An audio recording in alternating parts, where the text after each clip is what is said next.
help?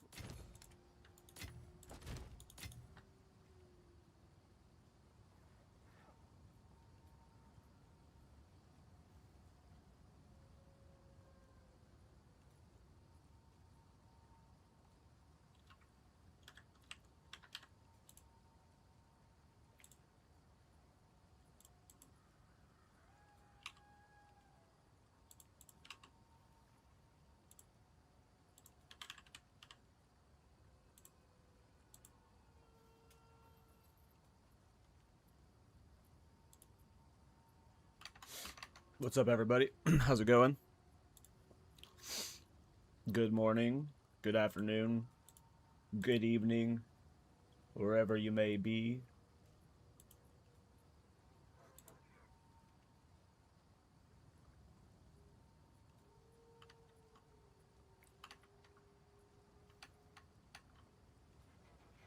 Hey, what's up, Clock? How you doing, man?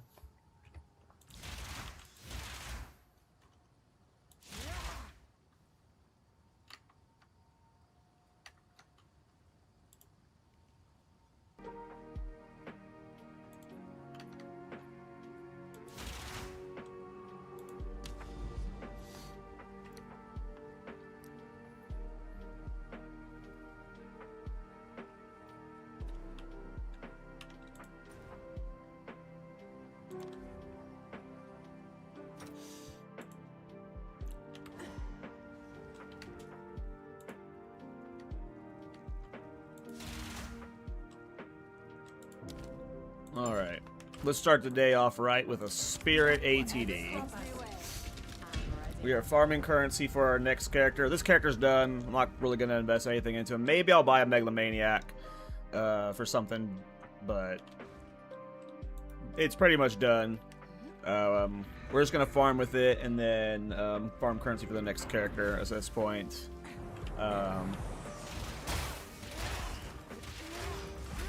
Because I want to try a Thorns life stacking Oracle.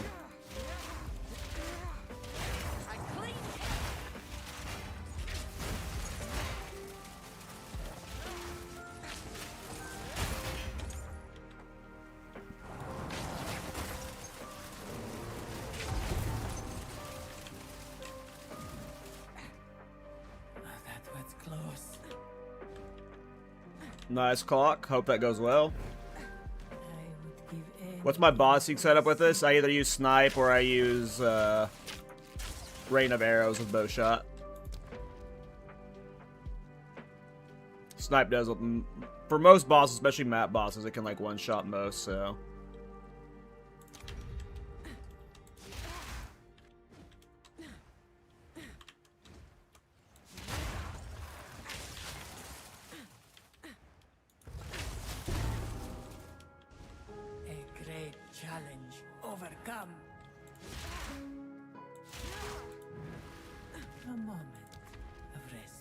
The hat's like by far the best culling scaling you got. There's you get like 25% from a jewel. There's some passives on the tree. Heart of the Well can get you like 20 to 25%. But if you're looking to like hit the 100% cull threshold on common enemies,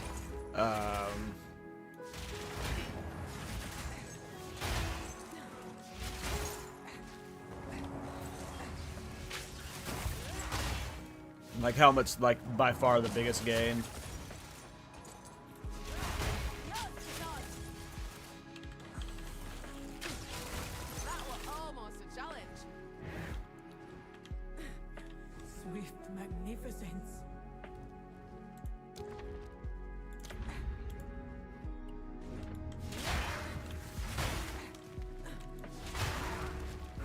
The ritual has been disrupted.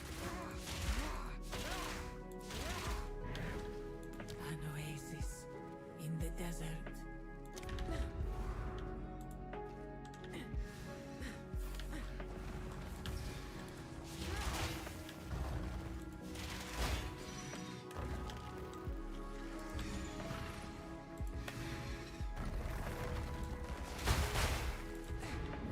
Stand tall. Greetings. The choice is made. Damn, could only afford one of those. Relic choice is definitely the pick there, though.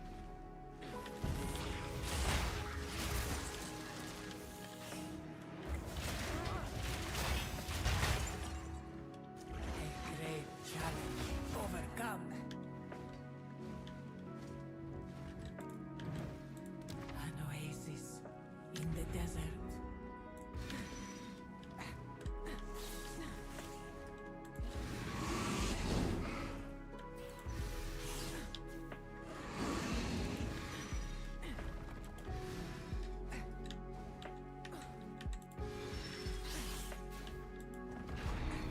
Stand tall. Let's plan. I can't remember. Clock. I can't remember where I was at. The choice is made. Fight with intent. I don't remember where everything was at. I don't know. I know I was at like 97% on common or something like that.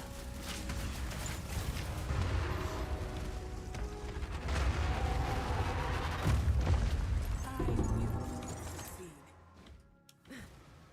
Rest a while. Onwards, always.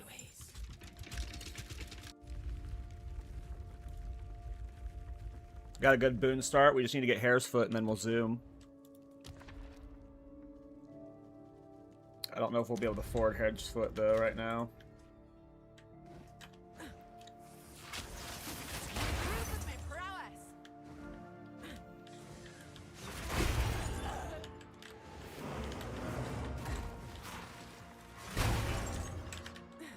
A great challenge overcome. Let's plan. You may that serve you. Oh, I didn't check those. Well, I guess that was on the route, so we were fucked either way.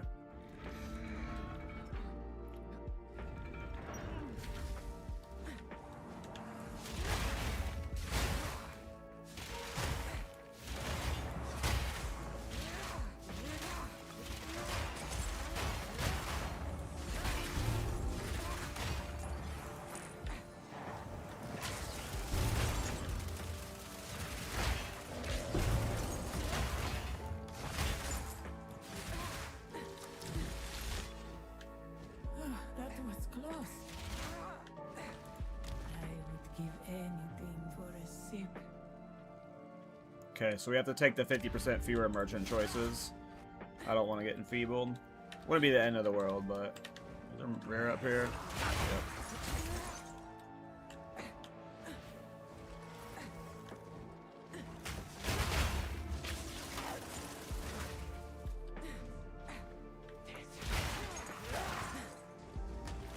A great challenge overcome. All right, give me Hare's Foot. Greetings.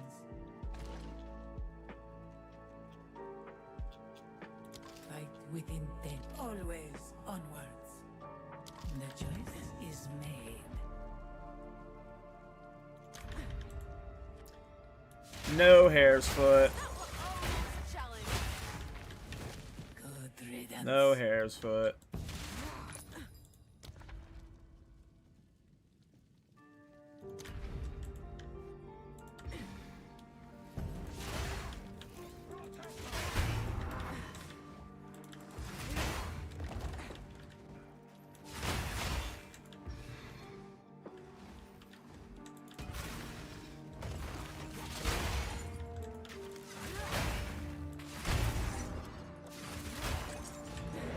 Impressive endurance.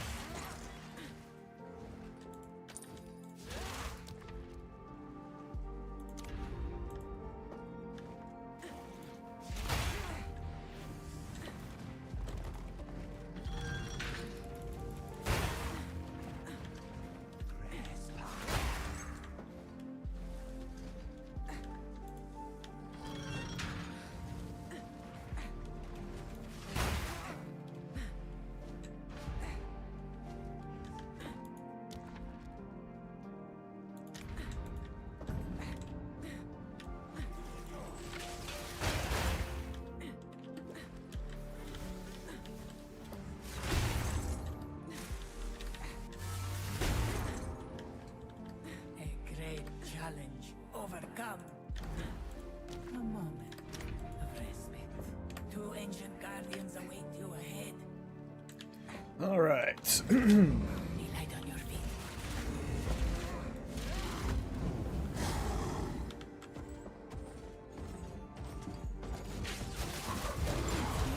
Make short work of you two. That was an impressive display. Hare's foot, hare's foot, hare's foot. Give me hare's foot. Yay! You will succeed. Super fast time. At least we got it in the first half of the run. You know, all the runs we did yesterday, we were getting it at the end of the run. At least today we're going fast early. At least today we're going fast early. In the first half, at least. Good riddance. Relish your mortality.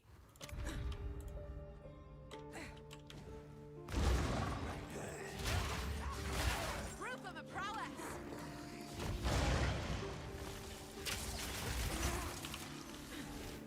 The Ultimatum. A great challenge overcome.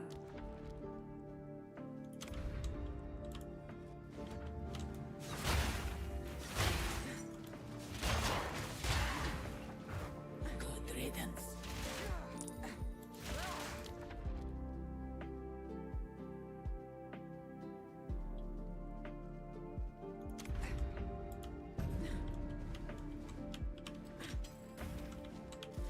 This wasn't as fast as the Bullet Storm because the Bullet Storm didn't have to stop when to DPS.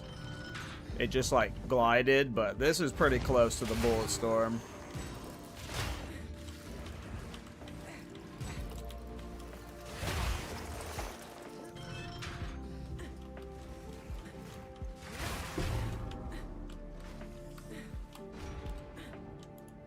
Rest a while. Oh, that we will succeed.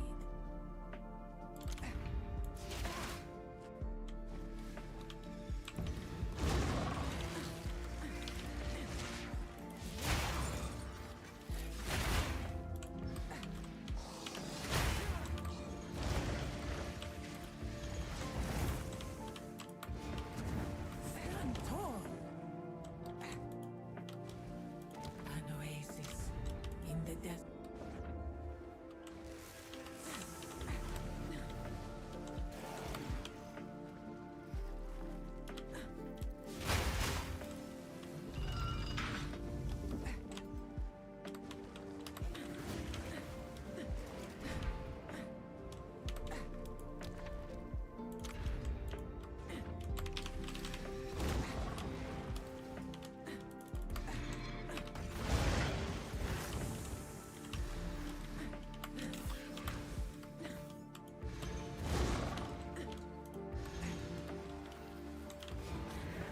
Impressive endurance.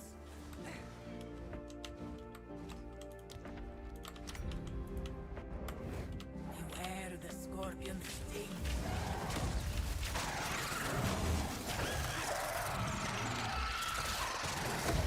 This was the end of the trial. But Hey, did you see that? I posted it on Reddit too, and it's doing really well on both of the PoE2 Reddits, which is awesome. you can find them.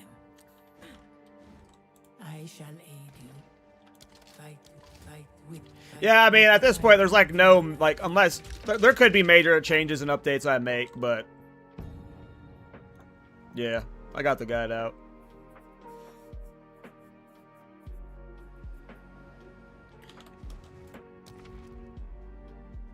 Because at this point, I don't know if I want to spend any more currency on it, because I want to save up for the next build.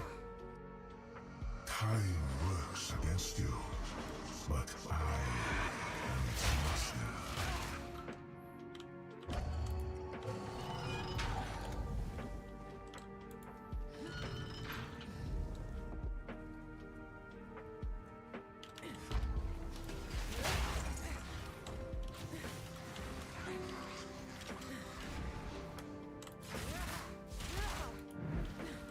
Relish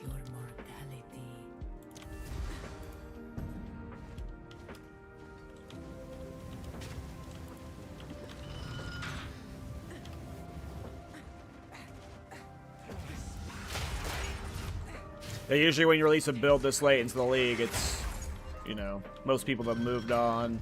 Especially like 2 days before a PoE 1 league launch. It's like really dumb to launch a PoE 2 build. But oh well.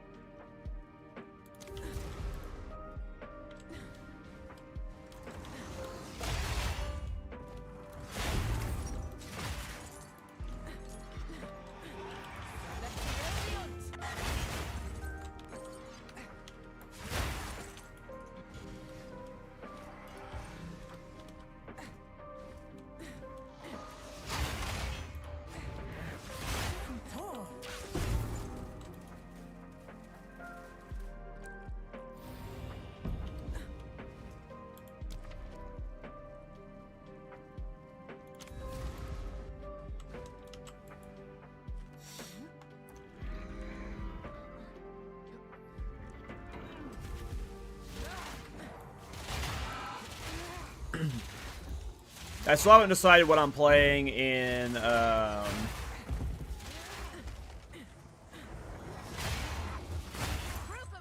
PoE 1 yet. I might just play Tempest Shield for the lulz.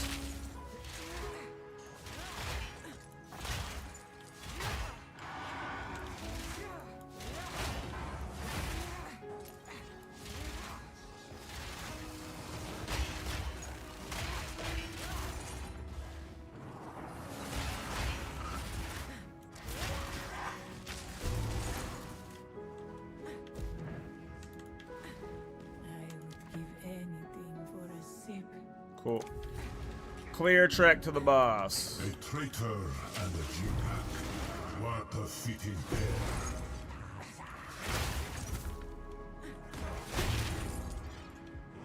A great challenge overcome.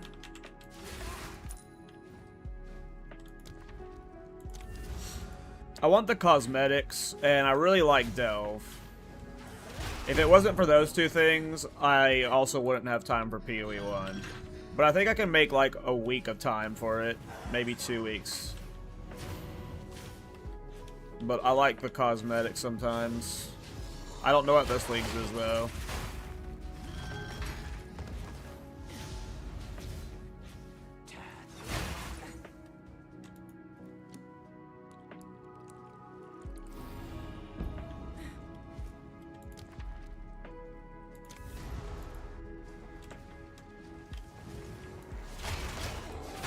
But I really want to do this Thorns Oracle, and I haven't looked at the price of Thorns stuff right now, but I had sold all of my Thorns, my Bis Thorns stuff on my Shaman.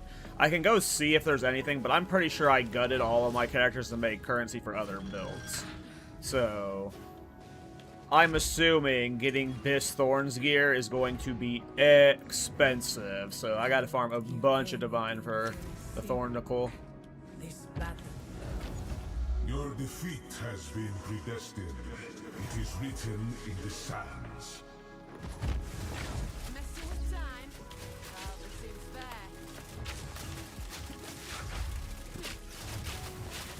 Dude, this DPS with just Rain of Arrows bowshot is so much. I can't believe how much the damage got amped. Follow your fate. This is a good way to start the day. This is a good way to start the day.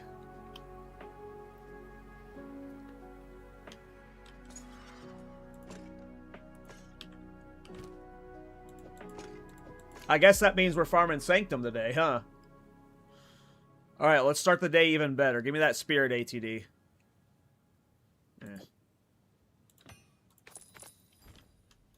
Yeah.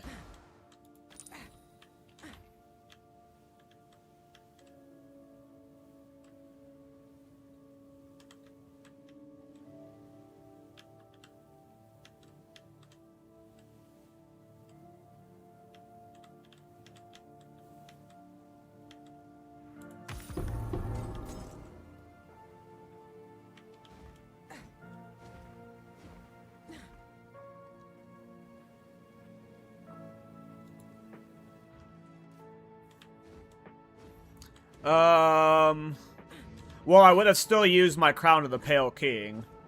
I had a 3-socket Crown of the Pale King with like a 30 spirit enchant on it or something. Like I had a perfect Crown of the Pale King that I know I sold. Like that would have been used still on the Thornicle.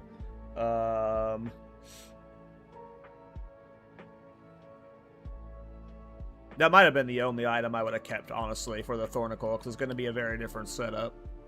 This one's going to be using a Talisman, so I wouldn't have used the same Spear and Shield. I'm going to try and not use Briar Patch, so I wouldn't have used the boots. I may have ended up using the same belt. I'm going to initially try and use a belt with the Abyss modifier that gives you Fire Thorns based off of your maximum life. But that's probably not going to work out, I assume. So we're going to, like, I assume a regular belt will be used. We wouldn't have used Brass Dome.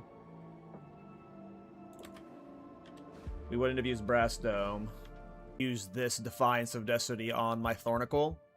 But it's possible I just get a Giga Life Neck as well for it. Not sure. But I'm kind of really on a, like... I haven't played a Thorns build stacking Defiance of Destiny with Sacrifice of Flesh yet, so I think we might just use this necklace on the Thorn Oracle. Oh, it's the Prism of Belief though. That's the most expensive part.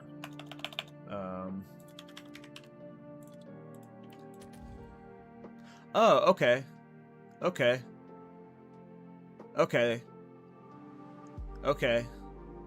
This is not that bad. This build is like 10 times more expensive than the Thorn character I'm about to make. We're good. We're good. Well, let me see what Crown of the Pale King 3 sockets are. I'm sure that might be.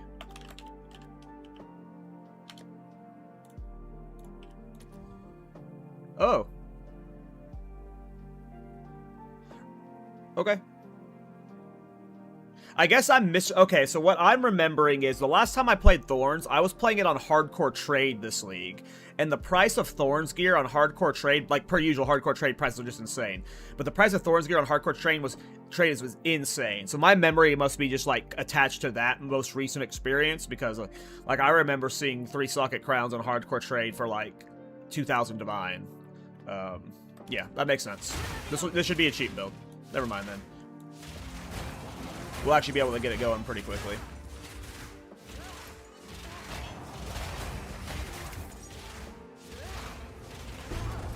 I mean, yeah, you like Thorns on bossing is whatever. Why hardcore trade prices are that fucked? Because hardcore trade is self-regulating.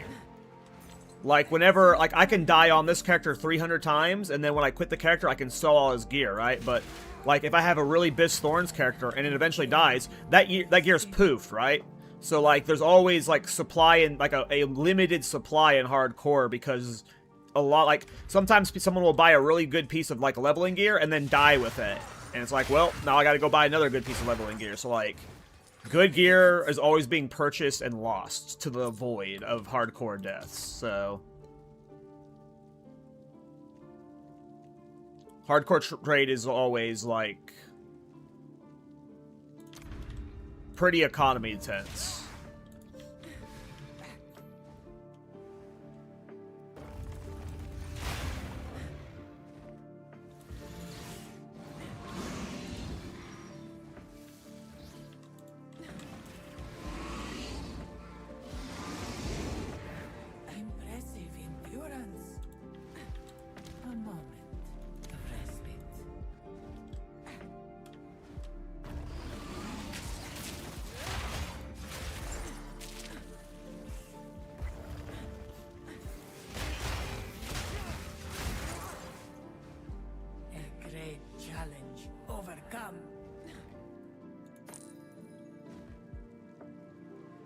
What is TOC?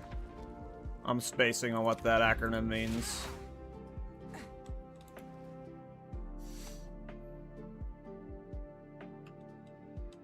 Oh, Temple of Chaos? I used to like it. Right now I am not I'm not a fan of the Trial of Chaos, Ultimatum.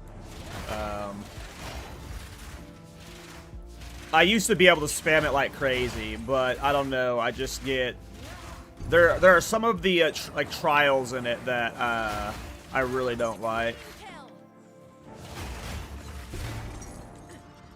Like, I hate the escort of the statue. Like, I hate that so much. Like, the reason I like Sanctum is because, one, it gives you really fun buffs, right? Like, you turn into a Super Saiyan throughout it.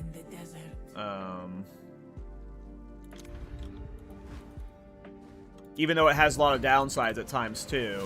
Like, at least it has some fun stuff to it. And, like, you can actually make builds that can, like, someone can take 45 minutes to clear a Sanctum, and someone can take 5 minutes to clear a Sanctum. So, like, you can optimize builds to clear it faster. But with Ultimatum, like,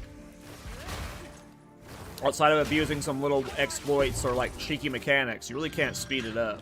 And I don't like that. But I will be doing some Ultimatum on stream today. We got 2 Trial Master attempts we're going to do. I got 2 Trial Master attempts in my stash. We can try and get an Adorned.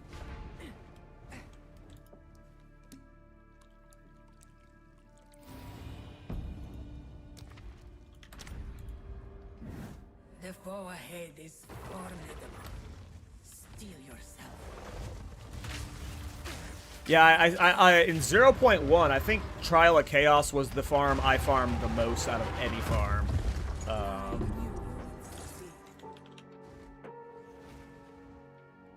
Rest a while. But now I'm just over it. This is an S tier start. Holy shit, look at all these boons I just got. Today's gonna be a good day, boys. Today's gonna be a good day. The choice is always the choice is made. The choice is made. We got Hare's Foot, Ornate Dagger, and Sanguine Vial at the start. We're only missing a Relic drop chance, but we've already got all the great, like, the perfect boons. Let's go. Have you got any idea for a crazy build with Holopalm? No. I'm like, that side of the tree is the side of the tree I'm least versed in. Basically anything monk related, I'm a complete noob with. I haven't really thought too much about Holopalm.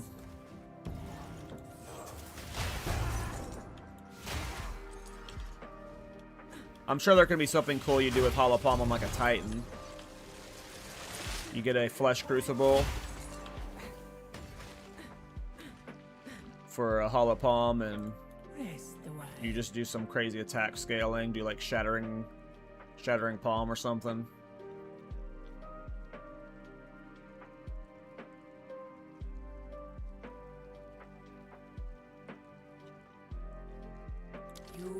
Hey, what's up, Wait?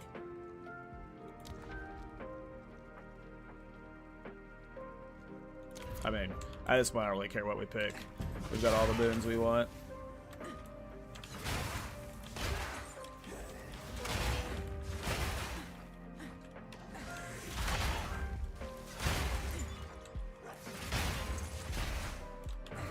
Ritual has been disrupted. An oasis in the desert.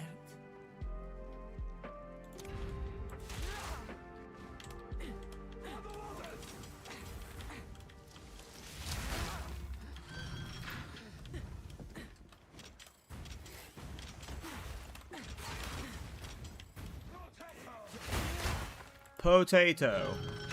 Holopalm Infernalis with everything contributes to Ignite. That sounds fun. An oasis in the desert.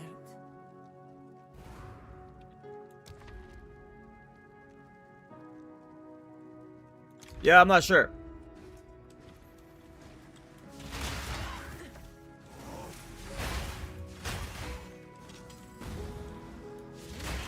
But Holopalm's really good now that we have Flesh Crucibles. Flesh Crucibles for something like that allows you to play Holopalm on any side of the tree, which is really fucking cool.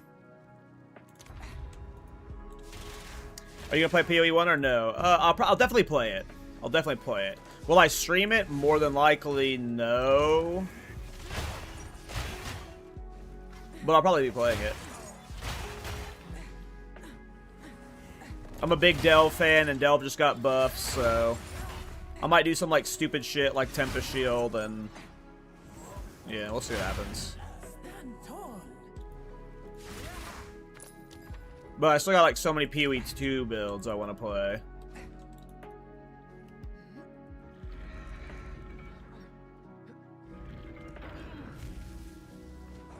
Because now people got me thinking about Hollow Palm and doing some funky shit with Hollow Palm and a Flesh Crucible.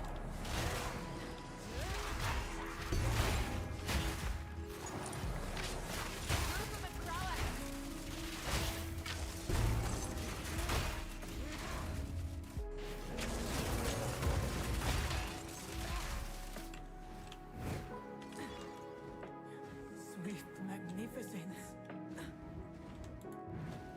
I would give anything for.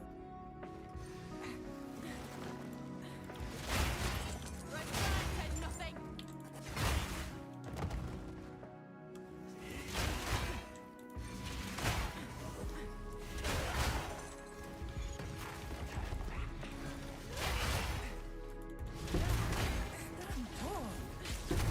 Are you gonna play it? Gold Hands? Are you planning on playing the PoE 1 League? I'm definitely gonna log in and play it. I don't know, like, Delve gets buffed, it's like, fuck, I gotta go at least, like, send the mines a little bit, but I don't know if I want to try one of the new Holy skills and, like, start preparing for Templar coming in 0.5, or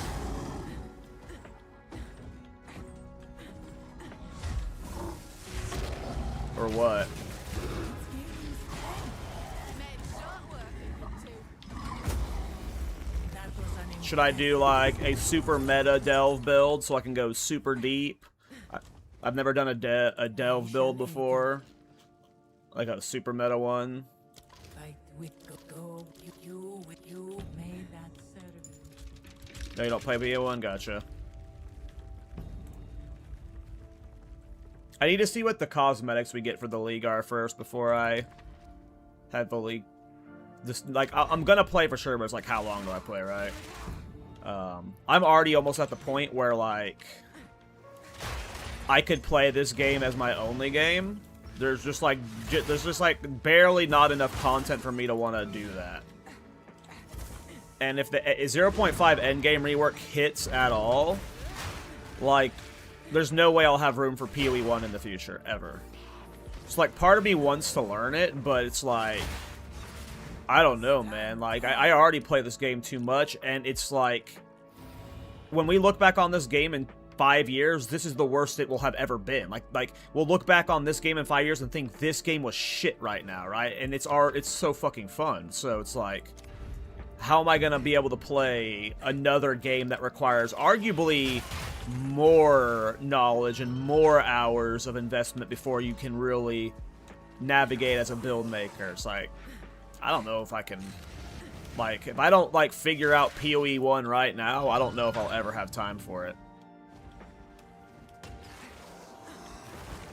So we're gonna give it at least one more shot. Because after that endgame rework, like, here I am still, like, having fun spamming Sanctum of all things. Imagine when we have a real endgame, you know? Wonder what they'll do with the endgame? I don't know, man. I think it's going to be unrecognizable.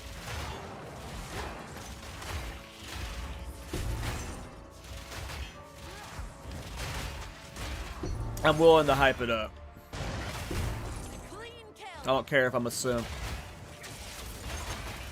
I think they're gonna do something crazy. And if they don't, oh well. I hope that doesn't happen, though.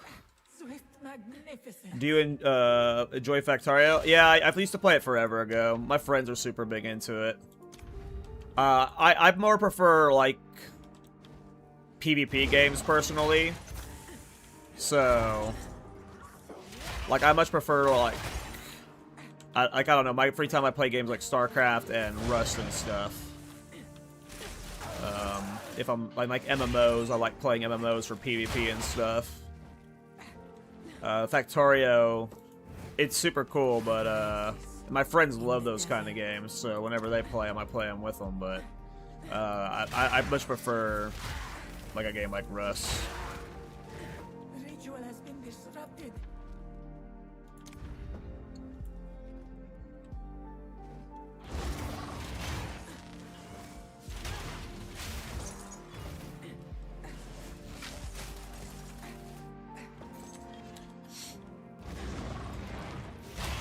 I'm not worried about the Infinite Atlas yet in my brain. So, like, if the game is, like, about to enter 1.0, to me, the early access is still in, like, pre-alpha. Like, GGG has not iterated on it at all, and they said they rushed it together.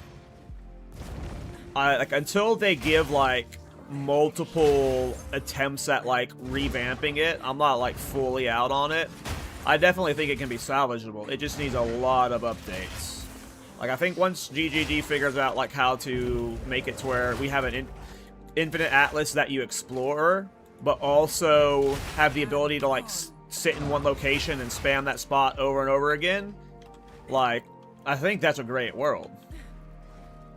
I like the infinite atlas. I like exploring it. I like hunting for citadels and stuff, but I also sometimes just want to sit there and spam Confluence over and over. This was the end of the trial of my time. But I sense another being resides here. Who can challenge them? Are you talking about the Whirling Assault one, Hellbop? Greetings. Fight within. Always. We will succeed. We will succeed.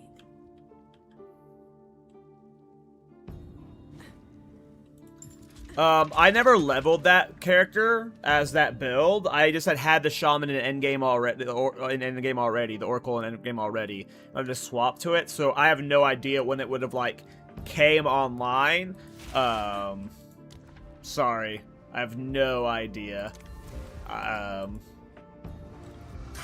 Yeah, I got no clue. It was like 92 already when I had swapped to it, so...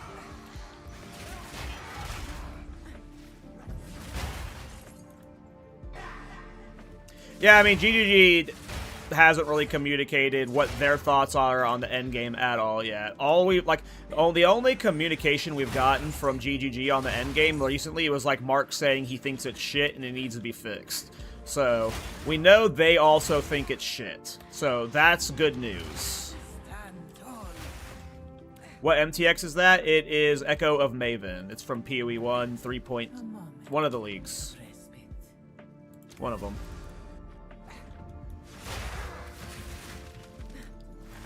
Temple's definitely going core. I assume it's getting, like, complete system reworks to where you can't, like, snake to 70+ rooms, or if you can, it doesn't chain near as many rooms. Like, they put a cap on how many rooms are connected to each other for modifier bonuses.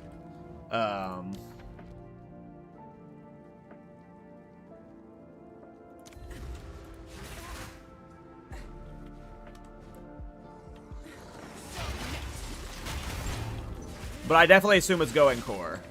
There's no way it's not going core.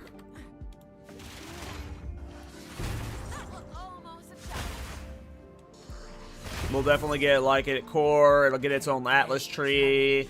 It'll get tablets and shit.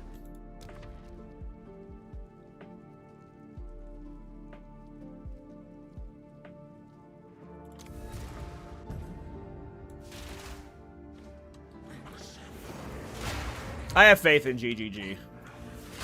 It looks like they do have effectively 2 different teams now as well. They've got a PoE 1 focused team and a PoE 2 focused team for the most part.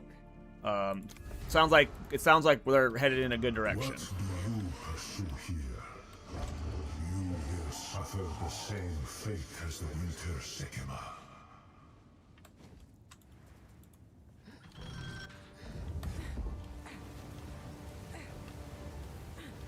But, yes, the Infinite Atlas needs some work, but I am not, like, a full Giga hater on it. I don't think it needs to be, like, completely ripcorded yet. Because I like it. Whenever, like, I'm doing, like, Grand Project hunting for Citadels, and, like, it's like, oh, a Jade Isle, fuck yeah, like, that feels good. It's just sometimes you go a long time without seeing that. That'll get fixed when there's like more of those types of things in the game, and like the map's got like way more shit that spawns on it. I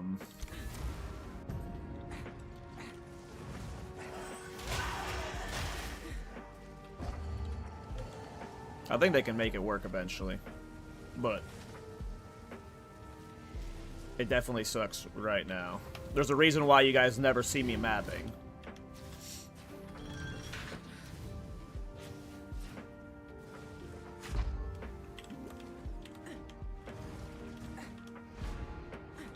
I shall aid you, but I will do my duty. This battle is our sacred duty. Rage against the shackles of fate, if you so desire. Messing with time. Hardly seems fair. Rid yourself of your delusions. Go to the middle. Your fate binds. Oh, I didn't barrage it. Always fuck that up. I'm really bad. Who are you? Alright, here we go. Overthrow your fate. You can wind back the clock all you like. Makes no odds to me. Double tapestry. What the fuck? Alright, here we go, boys. Spirit. Unfortunate. Unfortunate. Alright, open all the mysterious caches. There's a Hinakora's lock someplace in here. There's good loot someplace. I can smell it. Where's the Hinakoras? Where's the Hinakoras? Oh no, we're out of silver keys. It's gonna be in one of the ones we could. Oh no! The Hinakoras is in this. Fuck. We're doomed. We lost it. We lost it. Oh no, there's also one in this one. We can't open it. They should let me use gold keys on lower tier chests if I hold like shift as a modifier. That way I can open all of the mysterious chests. Greetings. Oh, we got an extra bronze.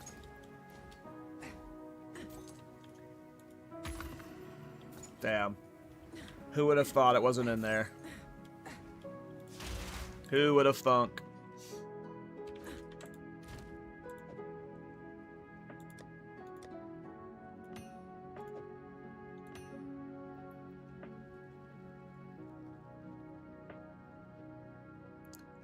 Here, let's go to a Trial Master kill.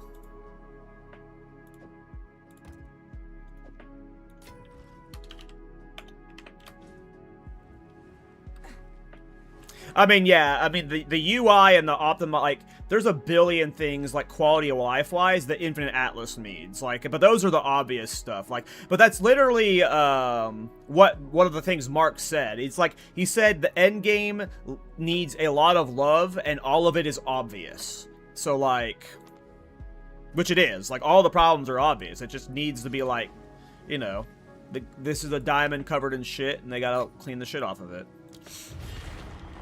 That takes time. On the victorious. Will that be you? You got 2 Adorns this patch? Jeez. I have not gotten one. One of these trials you will fail. But I also haven't done many of Break these. you down.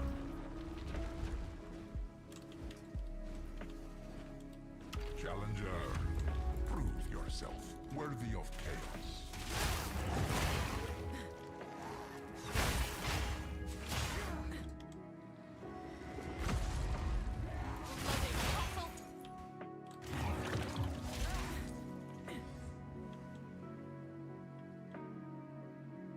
Huh? Am I blind? Oh, it's this way. I'm blind.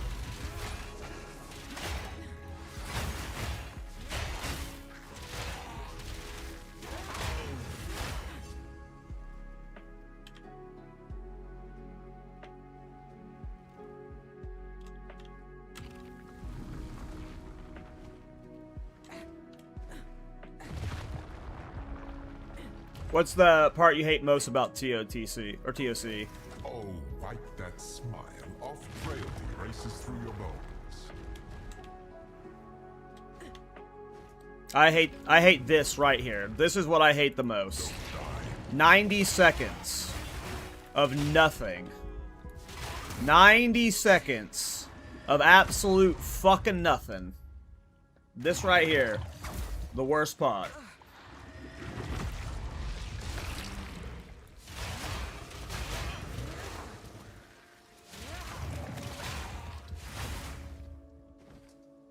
I need a technique that makes the wave spawn faster.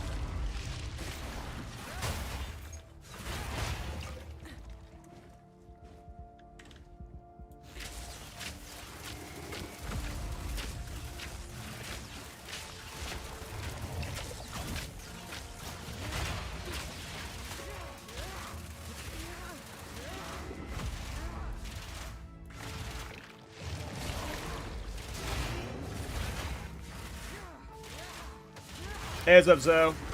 Morning or afternoon, wherever you are.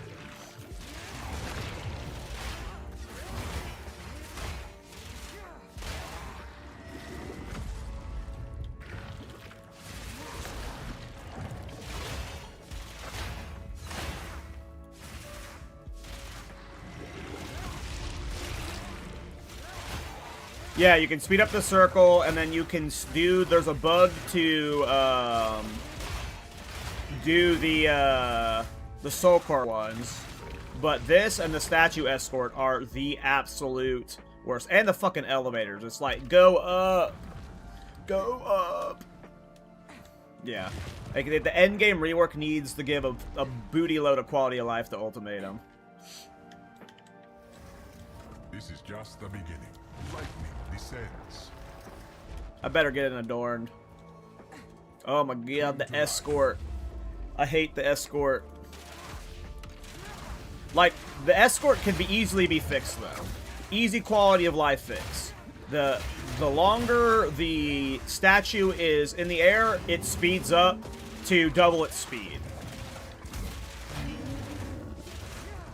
So if at this point it was going like 50% of its increased speed, and it's just like still scaling up, and then like at some point, if you're still underneath it, maintaining it the whole time, it hits 100% speed and you're zooming, that's fine. But right now, it is literally just a slow... Like, even if I hold left click, Spiral Volley will outpace it, and it'll drop. Look, I'm faster than it by holding Spiral Volley. It's crazy. It's crazy.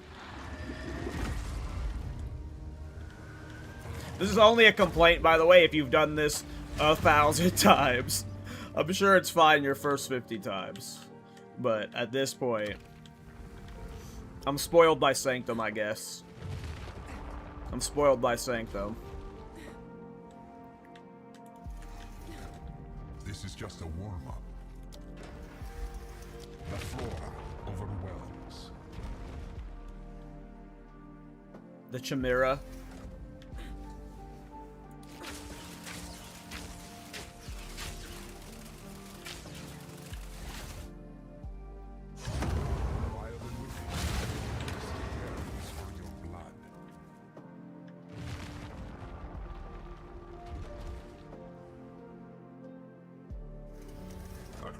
Display of might. Lightning always strikes twice. Give me... It's always the best when you get the room that's just killing monsters. But we got the freaking timed one. Oh, wait, we got killing monsters! Yes! Yes! I thought we were cursed.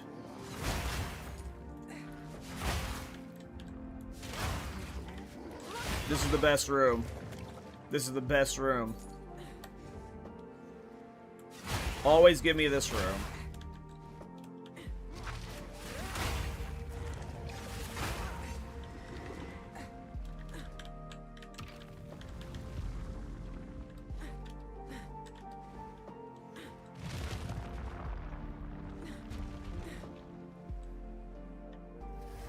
I think you'll like this next one. Coagulated masses before you. Soul Cores? Oh, okay. Blood Circles is okay. Still annoying, but okay. The technique here helps a lot. I hope this is a feature, not a bug.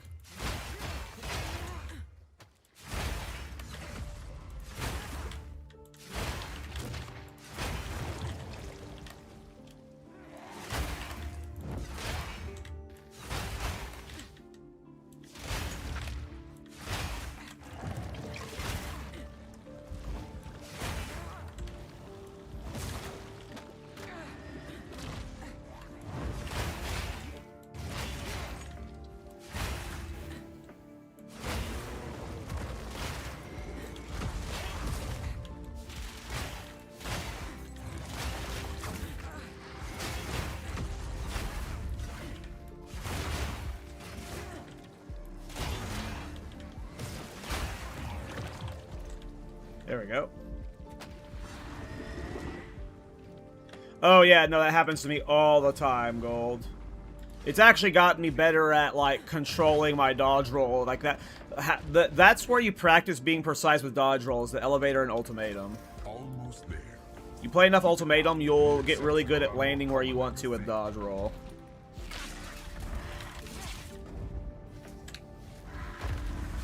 Too early. I suggest you aim for the head.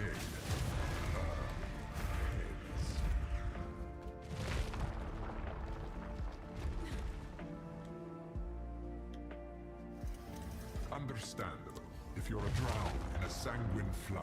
Kill enemies, kill enemies, kill enemies. Oh, it's kill enemies. Yay, we lucked out. Blessed be this run.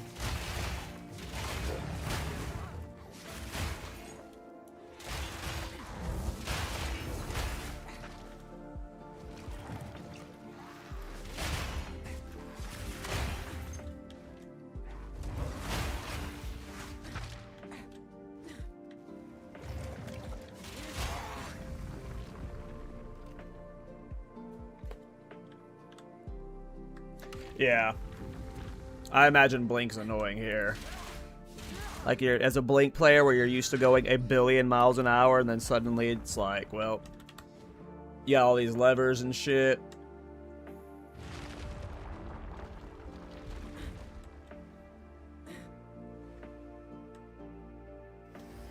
Now this is starting to get lightning strikes at your heart.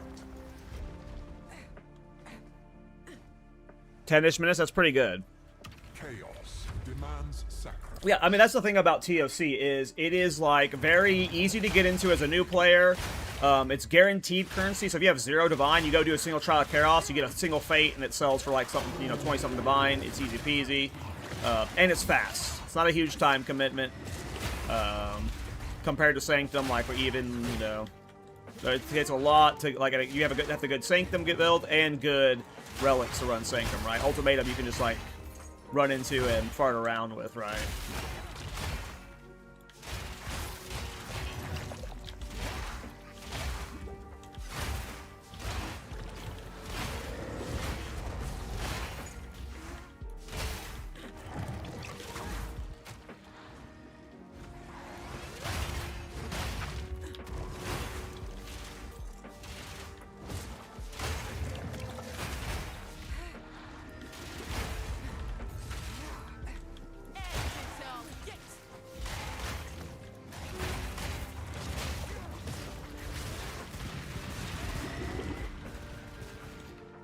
Easy to see.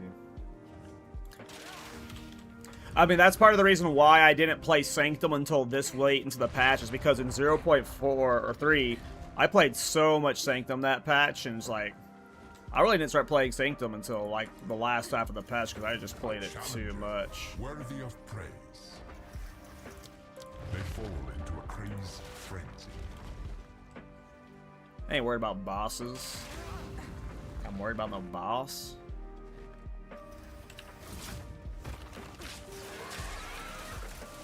A bird can do anything for its young. This bores me. Alright, Trial Master. I would love an Adorned right now. That would be really cool.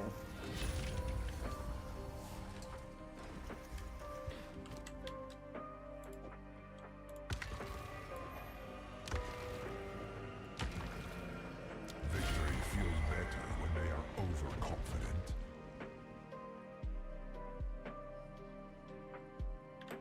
I don't know why I was expecting something to happen. I was just sitting there.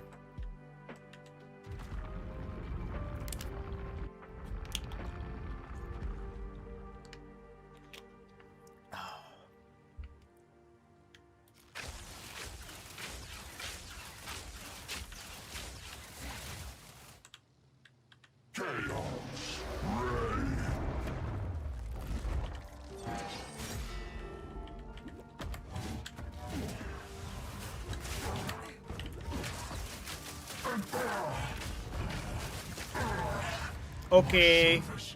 Give me Adorn, please. Give me Adorn, please. My service continues.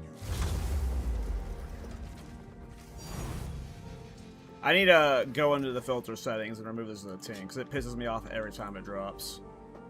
That shit ain't no tink, filter blade. That shit's awful.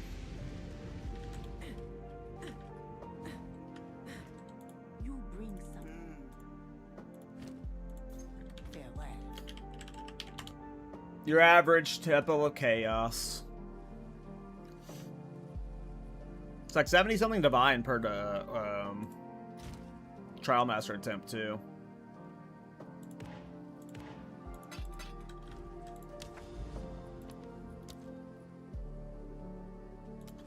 I'm excited about this Thorn Oracle. I'm not sure when I'll try it. I think we're just like farming currency right now, so I think today and tomorrow it's just like, let's get a few thousand divines saved up, because that should be at plenty for the Thorns Oracle. I don't imagine it costing more than like 5,000 divine for the whole character. And then like, yeah, then we start it. Slither of what my home feels like. I'm probably gonna level a new Oracle, even though I already have one.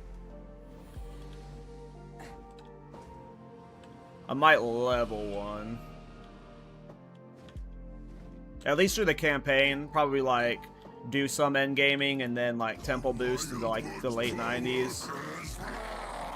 I don't know if I want to level 2 oracles to the late 90s, but I at least want to do the campaign with this build.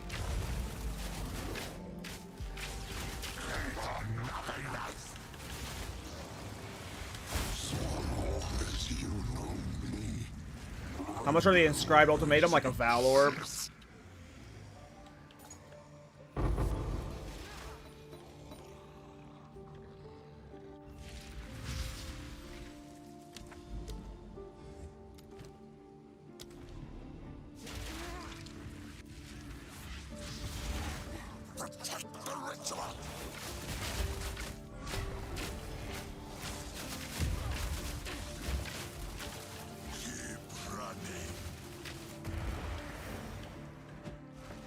Slither of what my home feels like.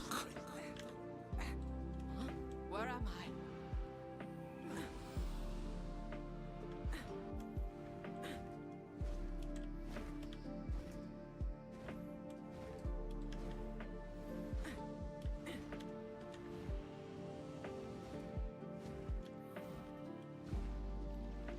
The wild one's power is mine.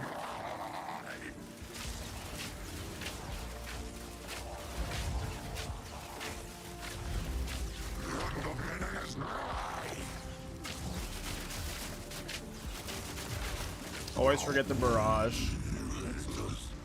Are wanting to exist.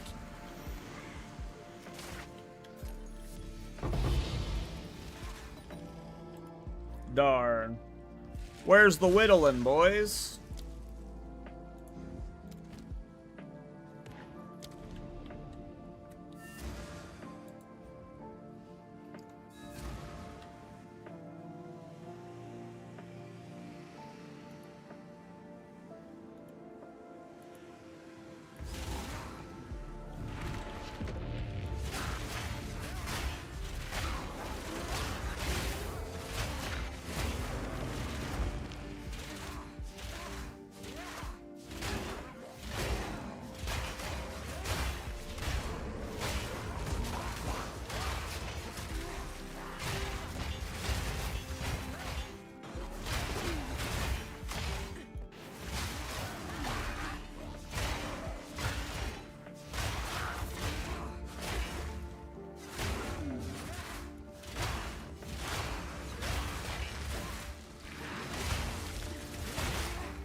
Career Explorer, no build? I mean, I haven't really thought it out. I don't really do that. I just kind of go.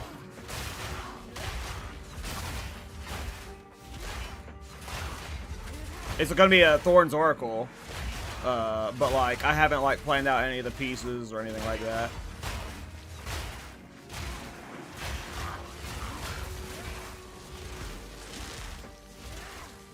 Yeah, it's Oracle Thorns. Life stacking Oracle Thorns.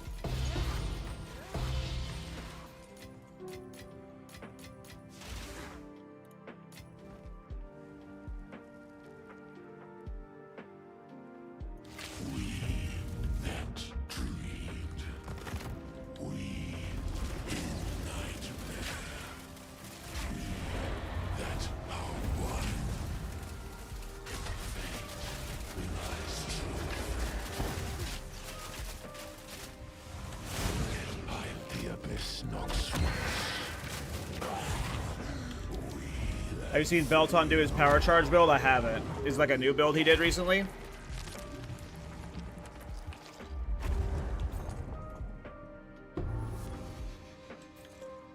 I don't really look up builds very often. I prefer to make my own builds and figure out stuff spoiler free, so outside of like when I see like random shit on Reddit, I don't really look up builds very often. And when I do watch like builds and stuff, like when I do like the builds for like the build of the week on the podcast, I usually only watch like 15 to 30 seconds of the video. Like I was like, oh, this looks cool. I look at the PoE Ninja, I go, oh, that's neat, and then I'm like, okay, I'll showcase this on the podcast. But I don't really like even like Miso and Rabbit's builds. Like there was a time Miso did a build and I featured something like his build on the podcast, and I was like, look what he's doing here, it's so cool. He's like, dude, I literally just did this. Like, I don't look at other people's builds.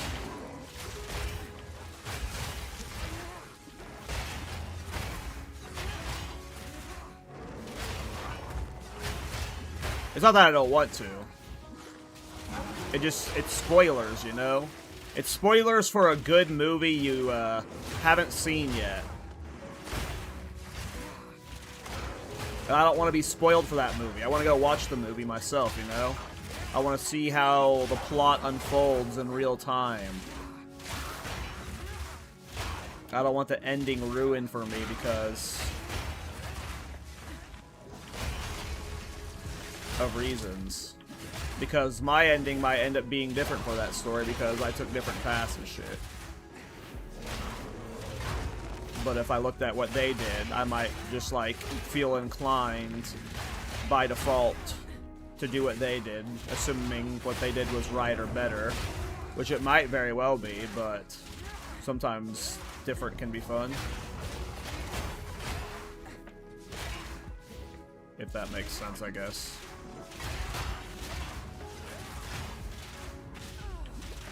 Oop. Oh, that sounds funny. There's some silly-ass builds out there.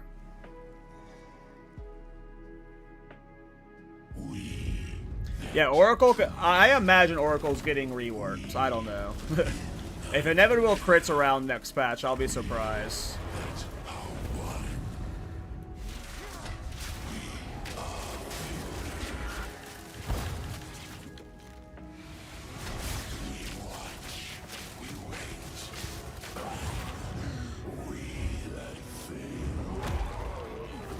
I'll have to check it out.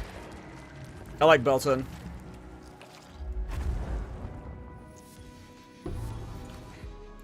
He makes cool builds.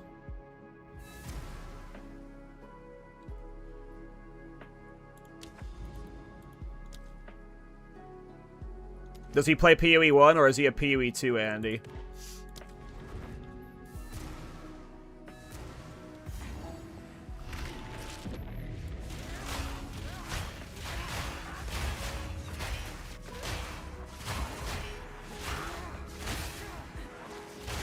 Gotcha.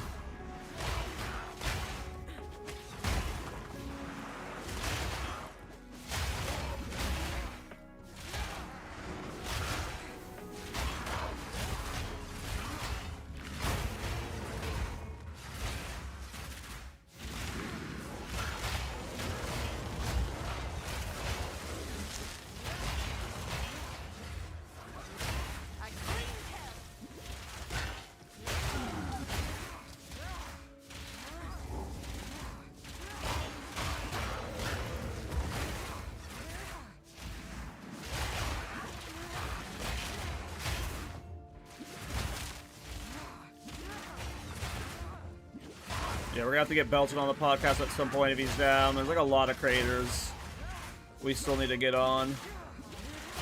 The Belton's one of the build creators I like. He makes fun shit.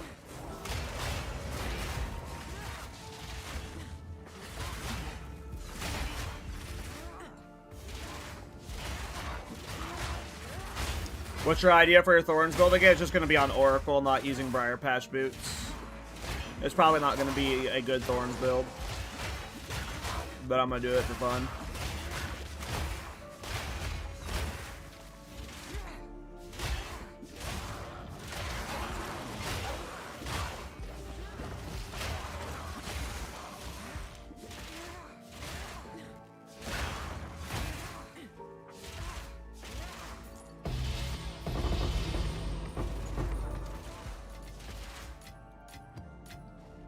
Life stacking Thorns Oracle.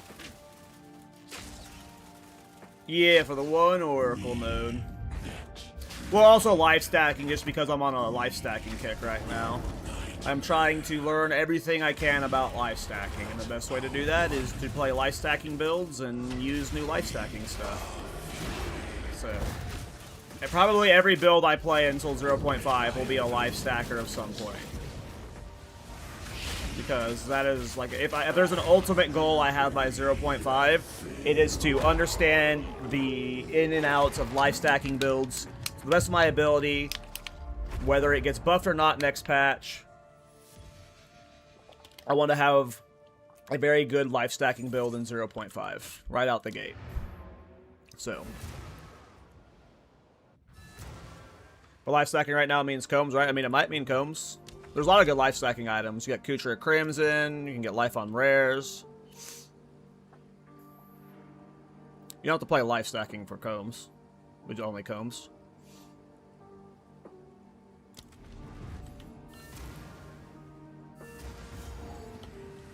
But could very well try using combs too. Scavenge plating as a crutch.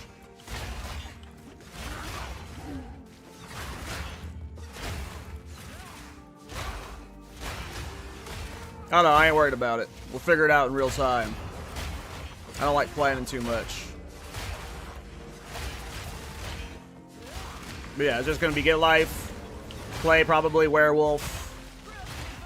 I assume it has to be werewolf. Maybe there's some weird shit with like Rend, I don't know, but I assume it's werewolf. I don't think it's Rend. I think it's werewolf. Maybe Rend and weapon set too for clear on maps, but I think it's werewolf. Bear attack's too slow. Oh, I see what you're saying. I have no idea. I have no idea. Let me think. Is there something that would specifically want to be searched for?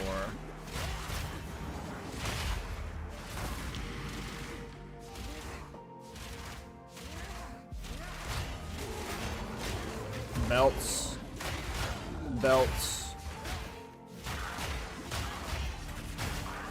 Because belts have % increased Thorns damage, but they can also roll the Abyss modifier. That has your life gives you like 2 to 4 Thorns for Fire Thorns damage or something like that. So getting a good belt is probably the... Well, maybe rings too, to be honest. I don't know. It's tough. It depends on how the build ends up being. I imagine the rings are going to have to be crazy. It's probably like rings are going to have to be like, probably like life, strength, and all that tree and shit. Like, you're going to want as much like life as possible on every slot.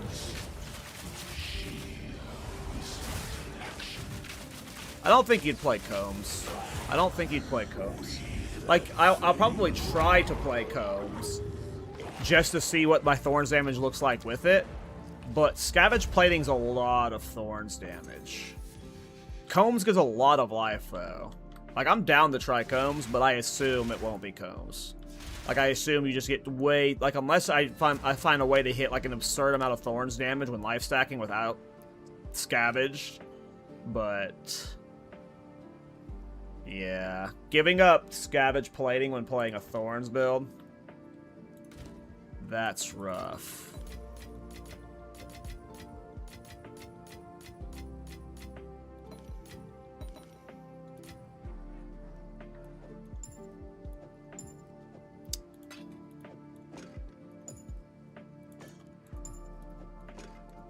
There's Kutra of Crimson, but I don't know if we'd end up using that. It could end up being a rare body armor with a lot of life.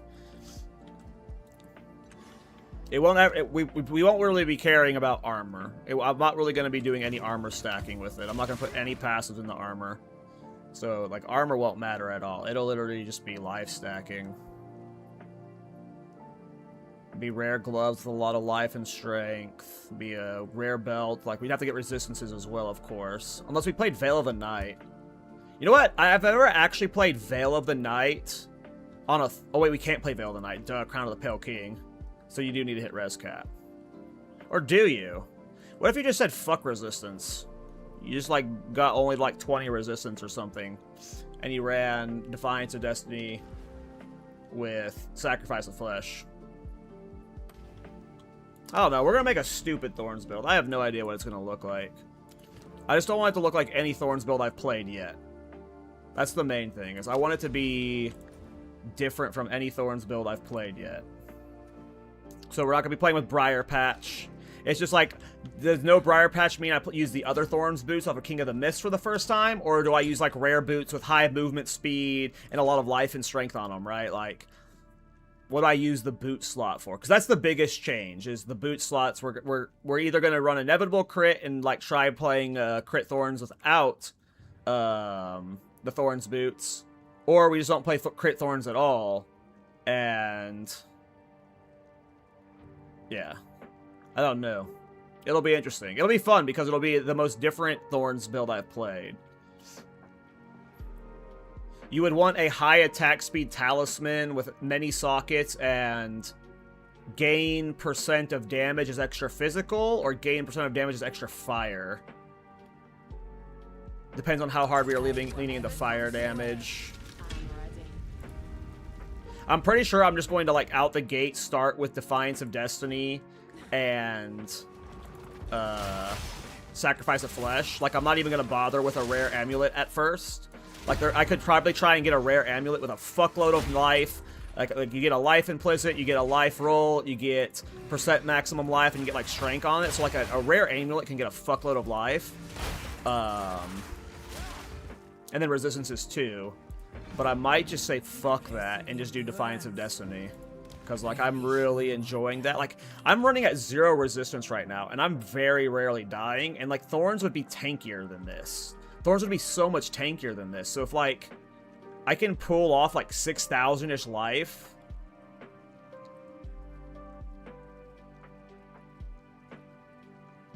and even, I don't even need to hit res cap. If I could hit, like, 30 to 50 res... Chaos I would still need to hit cap, but... like, with what Defiance of Destiny and Sacrifice of Flesh are doing with this build... if I can pull that off on a Thorns build, which I think I can, it might be super tanky. Like, I feel like it'll be tanky. I can definitely make it tanky. The problem is, can we make the damage good? I did my Thorn Shaman this league, and its DPS was fucking nuts. But... and I know for a fact, this won't even get close to its damage. But can we make the damage of the Thorns Oracle good enough, while also making it tankier than the Thorn Shaman? That's what I'm hoping. I don't think we can use Combs. I think we'll ultimately have to not use Combs. We'll need, like, either... I don't think we'll use Kutra of Crimson either, as much as I would want to. I think it would have to be, like, a rare body armor with as much life on it as you can get.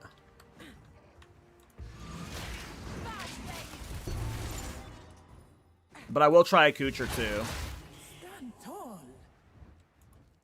Sorry, this is what happens. This is what happens when we get me talking about the build. But we're at this point, like, okay, so usually I don't talk about the build and the next build until I'm done with the build I'm on, and I am technically done on this build, so. A great challenge. Yeah, it's got to run Crown of the Pale King, obviously. Crown of the Pale King is required.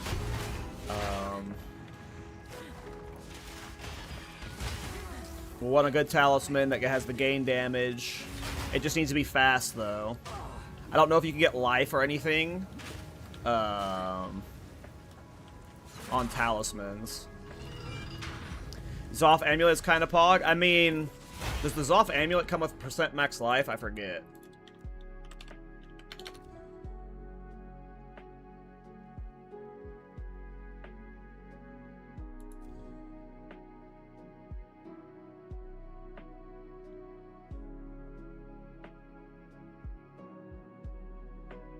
I feel like I would have to go Avatar of Fire, though, if I did Zoths.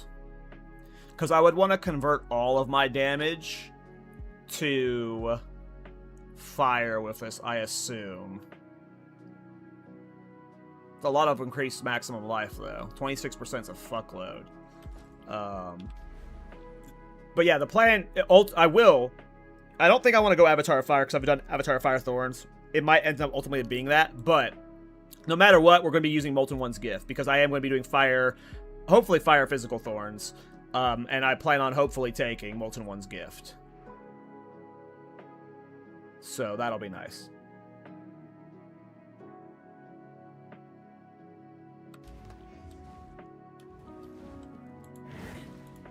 Relish your mortality.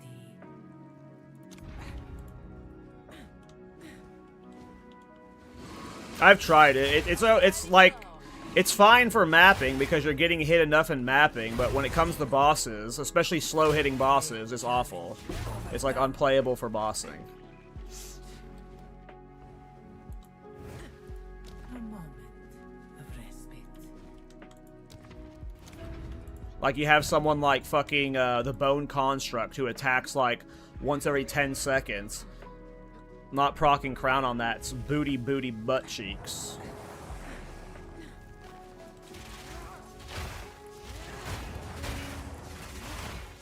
I don't remember when that jewel came out. Last patch, 0.3? I haven't played with it this patch, but I played with it in 0.3. Back when for some reason, I didn't realize there were limit 1, 2. When it first came out, I was like, oh, you just gotta get 4 of them, and then you can get to 100%. And then I bought 4 of them, and I can only put 1 in, and I was like, oh. That's unfortunate. Magnificence. The foe ahead is formidable. Steel yourself.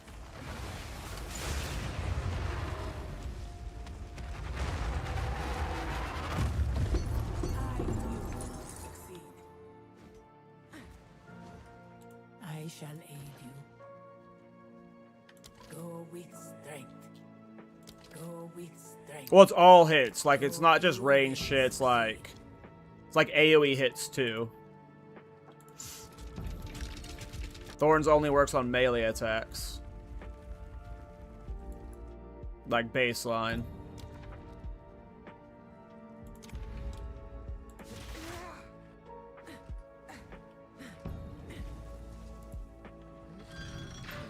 And then Crown makes it work on all hits.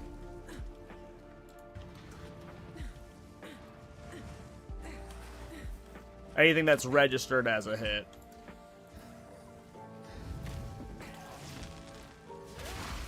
So like ground effects and stuff that explode. Slams. Slams count. Stuff like that. It'll make like anything like that. Basically any effect that's not a damage over time in the game will work with Thorns once you have the effect.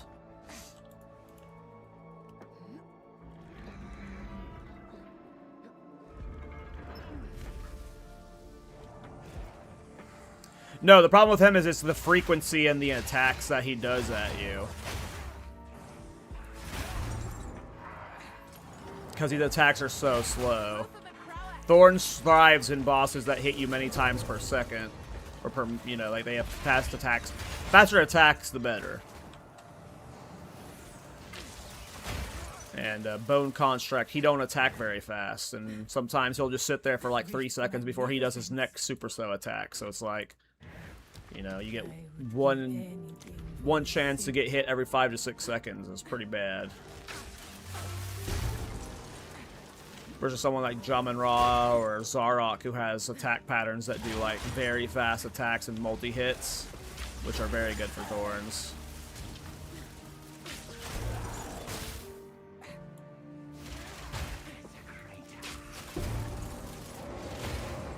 A great challenge overcome.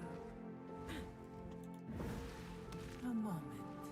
of That's what we're talking about right now, Owned, is that thing, and that thing's shit.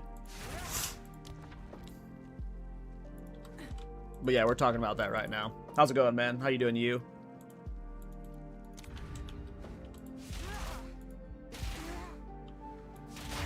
Believe me, if there was a way to functionally play Thorns without Crown of the Pale King, I would have given my legs for it. The ritual has been disrupted. Cause, like, I'm so bored of, like, I am bored of making Thorns builds because of having to itemize around Thorns and Briar Patch, or Crown of the Pale King and Briar Patch. The reason why I'm excited about, or not, I'm not even like super excited about the Thorns Oracle. I'm excited to just play another life stacking build because I'm trying to learn life stacking, but the reason I'm willing to try it again on a Thorns character is it's like, I at least am going to be playing without Briar Patch for the first time since 0.1. But since 0.1, my Thorns builds have looked basically the exact same. Like, it's not much gearing choices you have with Thorns. It's unfortunately been pretty rigid. Like, that's why I like the Trinity Thorns and like the Quarterstaff Thorns I was doing for a bit.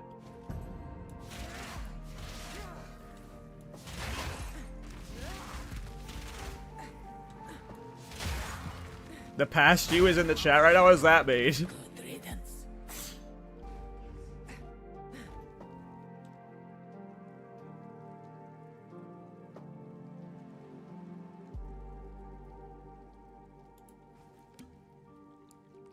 And yeah, you need like two. Yeah, you need like all that tribute.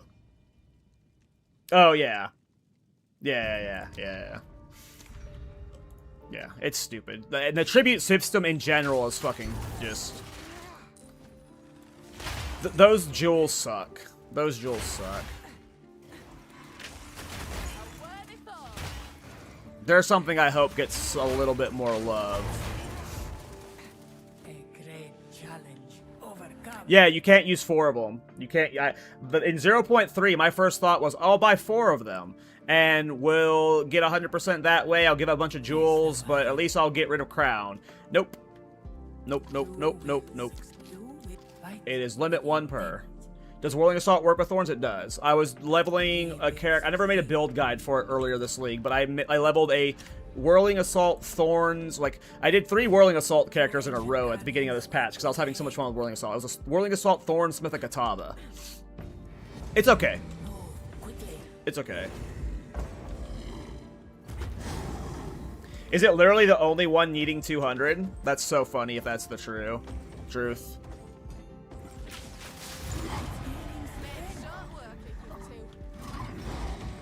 That was an impressive.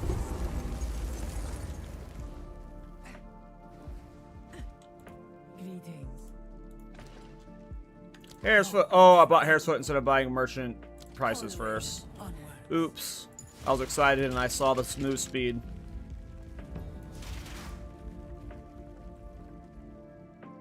Hey, hopefully those are getting buffed in the next batch, you know?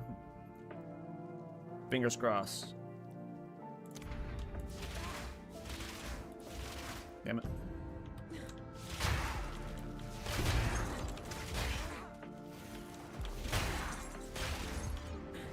The ritual has been disrupted.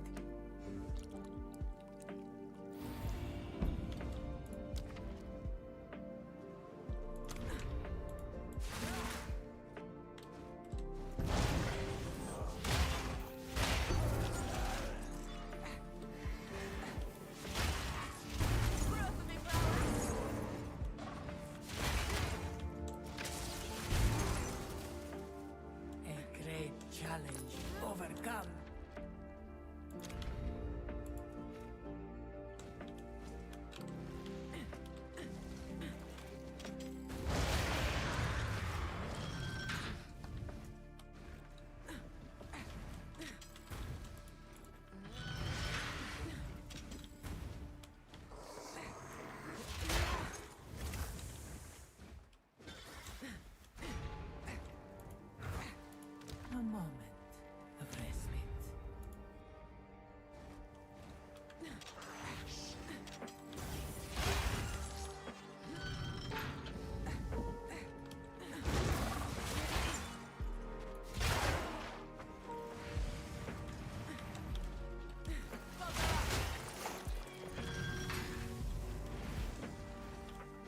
Oh, I think Kulamak is awesome, to be honest.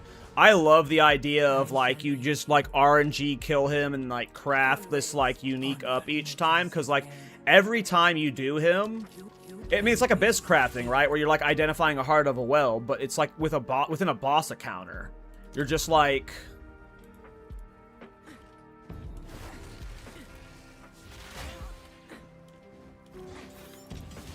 You never know which run's gonna hit a really cool craft on a staff or a ring.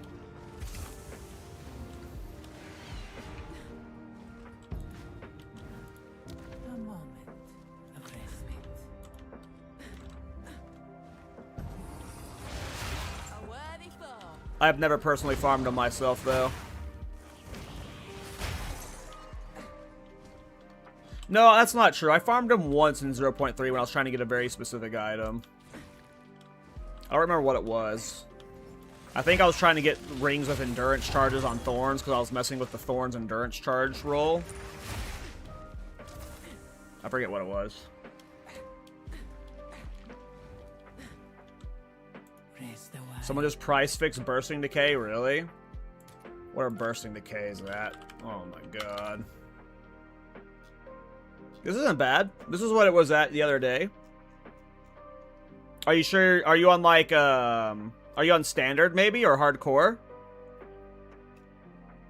What was I buying these at? Like 200, 150, 200, 250? I don't remember. This isn't that awful. It's definitely expensive, but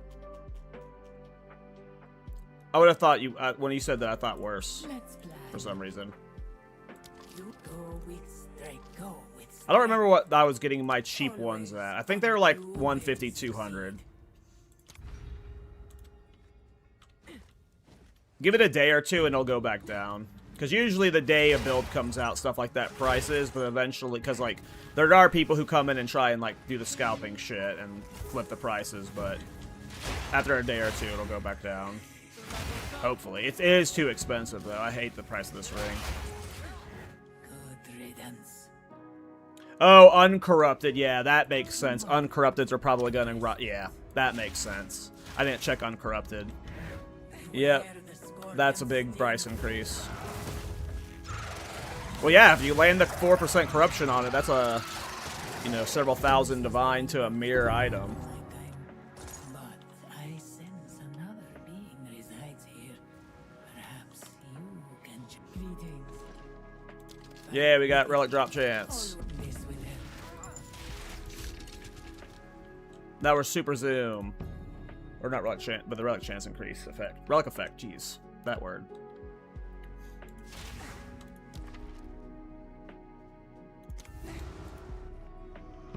What do you pursue here? You here suffer the same fate as the Winter Second.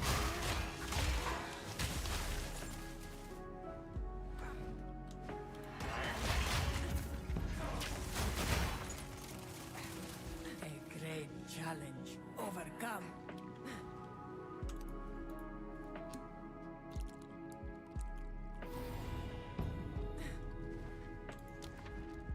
Have you ever found the Temporal House relic? I have. Once. I got it a couple weeks ago.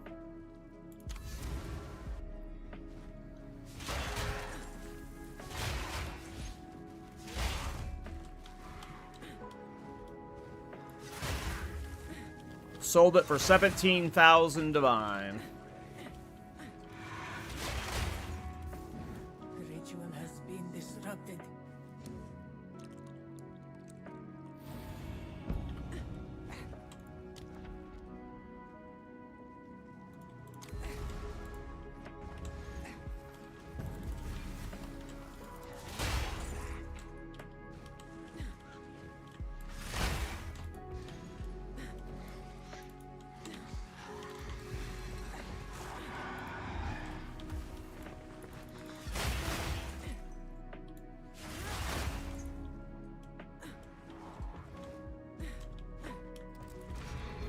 Stand tall. An oasis in the desert.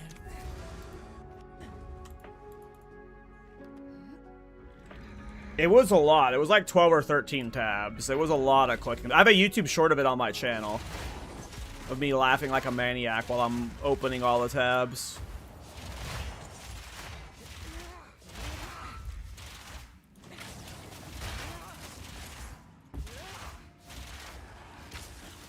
A clean kill.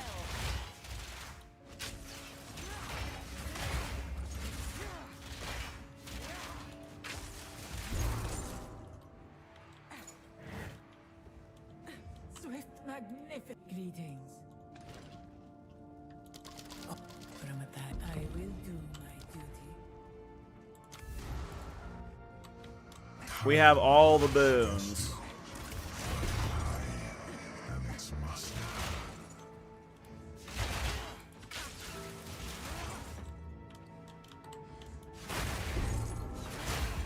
A great challenge overcome.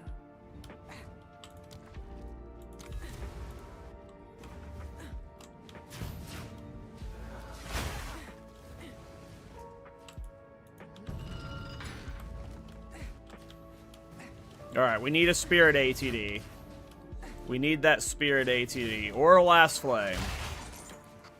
Hey, what's up, Herm? How you doing, bro?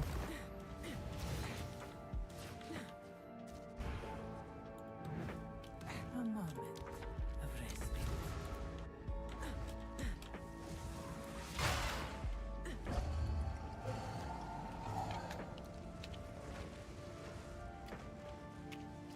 Yeah. I don't know how good this Thorns build will be.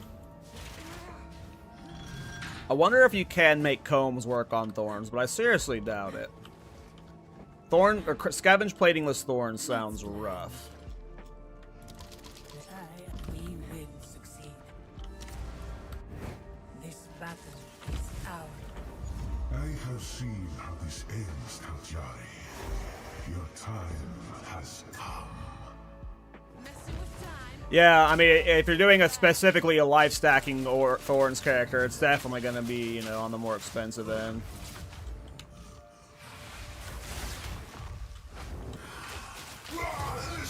Alright, here we go. You can wind back the clock all you like. Double Amphora. Alright, here we go. Spirit.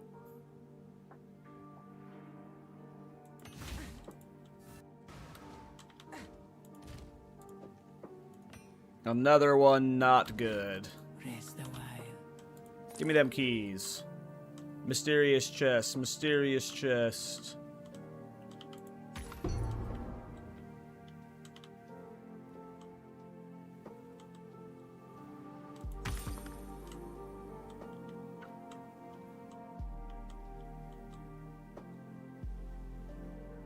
Damn, only 2 Mysteriouses?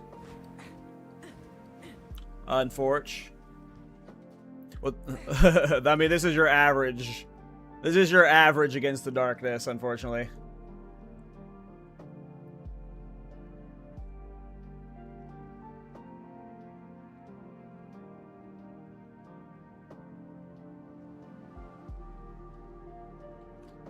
Yeah, there's no way it does as well as the Thorns. The Thorns Shaman is the best Thorns build, period. I don't think you're finding a better build than the Thorns Shaman that's using the Shear and Spear. Brass Dome gives too much Thorns. And then you have, like, other ways you get armor from Thorns, body armor. It's just, like... In terms of DPS, it won't be as good. Will it be fun and different? Yes.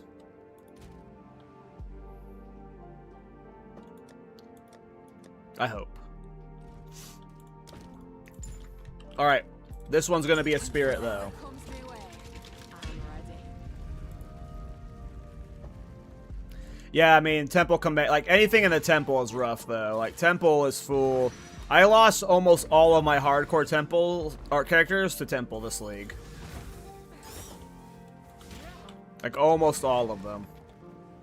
Was me just getting greedy in Temple. Stand tall. I would give anything for a sip.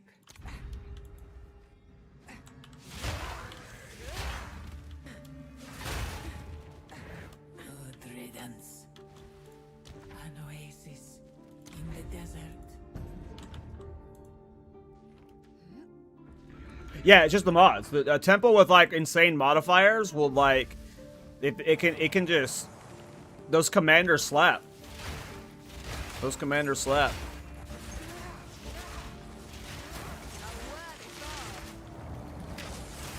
If you're talking about like party temples, probably, but like there was the Jungron oil grenade build. Jung's oil grenade build can handle solo temple pretty easily. The juice temples easily, right? Swift, magnificent. His witch hunter build.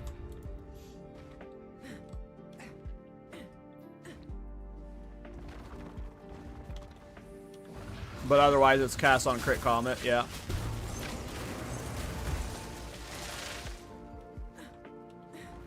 Otherwise, yep, agreed. I mean, I've never played the build, so I have no idea. I've also never done a juice temple to begin with. So Relish your mortality. I have no idea.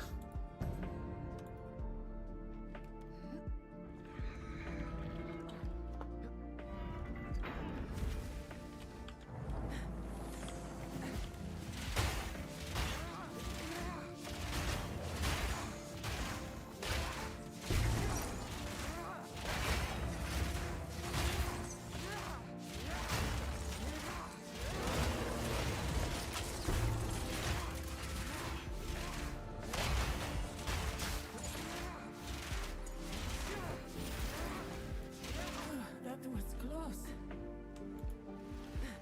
An oasis in the desert.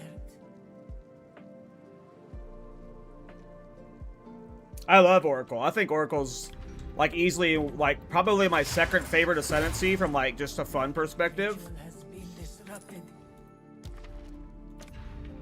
It's definitely top 3 overall for me. I could see Oracle being a go-to meat of mine forever. Like I'll probably level an Oracle every patch. From a game design perspective, how do you think they could approach balance in the game? I mean, honestly, GGG knows best. They've got the 2 biggest ARPGs around. I mean, I say it on the podcast all the time. I want them to patch more. I want them to do balance passes more, especially in early access. You with you But onwards. Always. through 15 years of the developing PoE 1, they have tried many things, and this is where they've landed, so... Stand clear. I missed that snipe.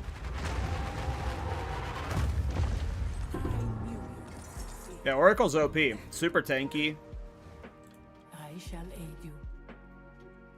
The choice is I wasn't paying attention. I was in my last run. I had so much Sacred Water. I was just auto buying everything. At least I bought the relic of percent effect there. That's more important than Ornate Dagger, to be honest. So.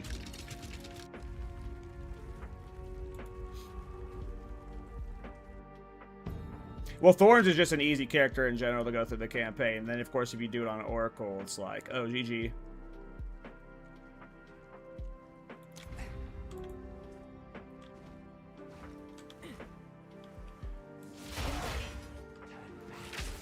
Proof of me prowess. The thrill of the hunt.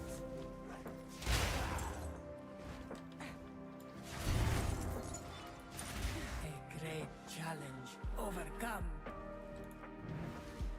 Relish your I mean, mortality. like, there's a lot of things that would be fun with Thorns, but the problem is, with the way Thorns is set up, you really want to use fast attacking strikes. And there aren't very many strikes in the game in general, and more than half of them are slow.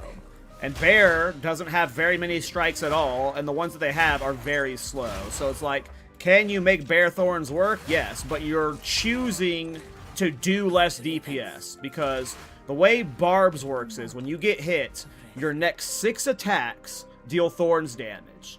So if I get hit, I have to be able to hit you 6 times before you hit me again, or I'm wasting potential DPS.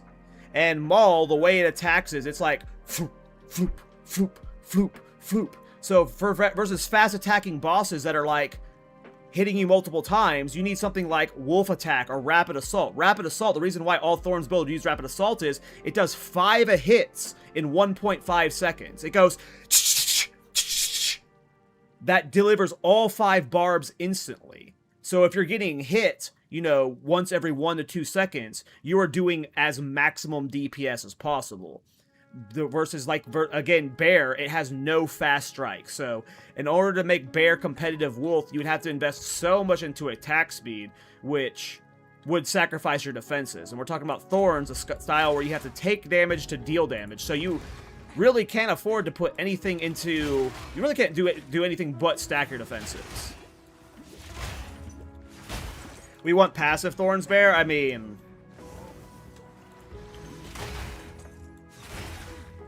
If you want passive, you play Blood Boil builds. Impressive endurance. I think.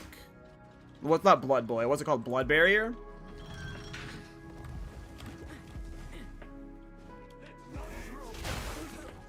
Does Bear Form have life scaling? It doesn't have life scaling, right? It just has armor scaling. So, like, if Bear Form had life scaling, I would maybe do, like, a Meat Shield Bear Form. But... it only has armor scaling, right?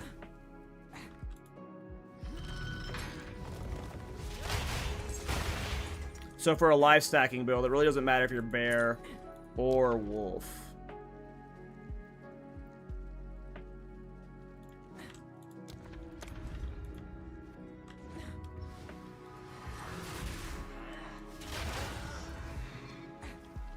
But again, there's no way it's better than the Thorn Shaman that I made this league. I've already accepted that. Like, unless there's some crazy texts that get found out. And they have to be absurd. There's, like, no way it does as good as the Thorn Shaman. But it'll at least be fun and different. I'll finally get to play without Briar Patch. It won't be good, because Briar Patch is overpowered. I mean, literally the reason why every Thorns build since 0.1 has used Briar Patch is because of how overpowered it is, so... I don't think there's going to be something we're finding that's better. It'll be different, though. And we'll have fast move speed for once. Don't think we'll do something like Trample Toe. If we don't do the Thorns boots off of King of the Mist, which I don't think we will, it'd probably be rare boots. Percent increase socket effect, put life runes in them.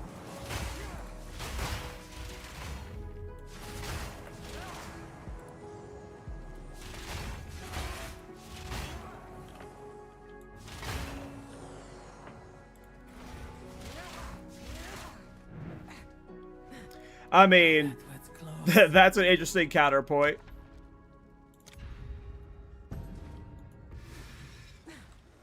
And also, another counterpoint is crit is just OP too. Like, crit's just OP too as well. What's up, Protag? Because even if, like, the King of the Mist boots were 300% Thorns damage, he'd still probably play crit. Like, crit's just too good itself. Fucking crit. Relish your mortality. Doesn't Whirling Assault hit exactly 6 times? Yeah, that's why I was using Whirling Assault. The Whirling Assault's good. The problem is, you don't have a shield.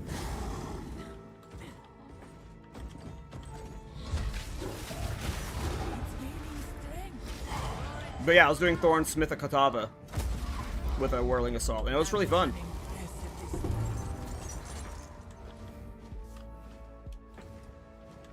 Let's plan. All would go with If the Oracle life stacking node was just like stack life or Thorns damage and didn't require you to be shapeshift, like a Whirling Assault palm based Oracle would be sick.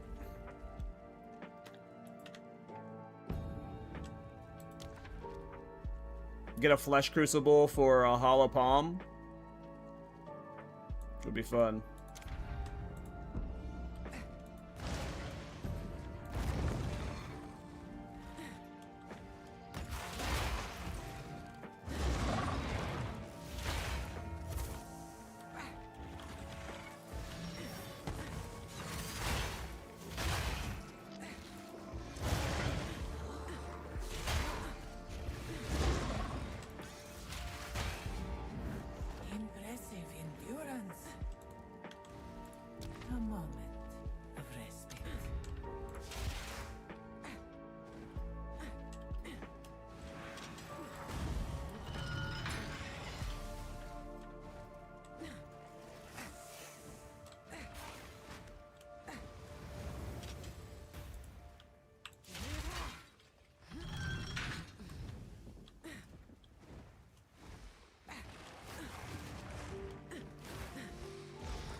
Okay. So far, so good. Clean kill.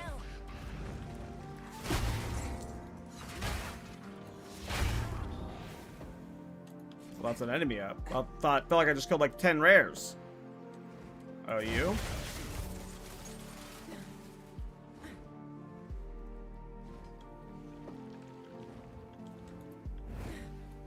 Relish your mortality.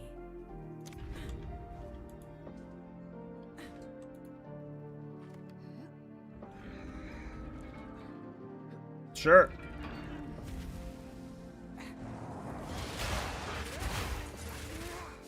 What is that build? This is my Doomfletch Ritualist.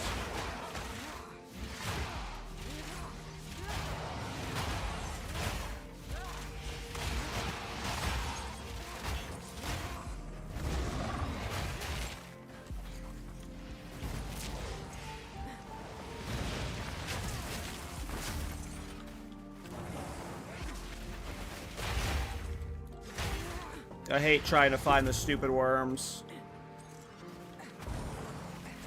Where is it? Am I blind? Oh, it's right here. I am blind.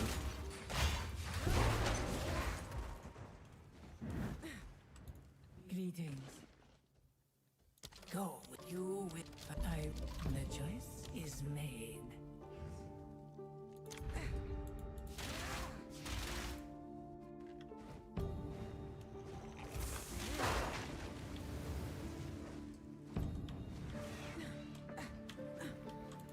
Hair's foot height. How's this build fare against dot damage? Fine. We got so much life regeneration rate that, and because of Wildwood persistence, when we're lower life, we get more life regeneration rate. The only thing I die to is Giga one-shots.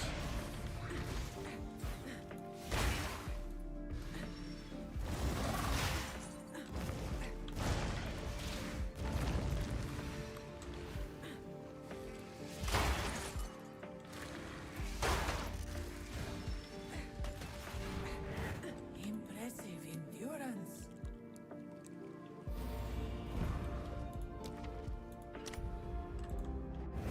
Beware the scorpion sting. Goodbye, Scorpo. How much div was this cost me? I think you could get this build like set up, like with the cheap versions of all the items, for like a little over 1,000 divine. But like I've put like a lot more into that at this point. You know, I've got like min max of every single piece. Go. You know, it's one of those builds where it's got like its base level where you don't really have anything corrupted and stuff, and it does fine. But as we optimize it, it got better and better and better. But you can buy Bursting Decays are $275 each. You need 2 of these, so 600 divine for that. You need Techrod's Gaze. I don't remember how much this is, like 400 divine maybe. You can get a cheap Hate Forge. I was using a cheap Hate Forge a while. You can get cheap Combs, cheap Veil for a while. You can get a cheap Defiance.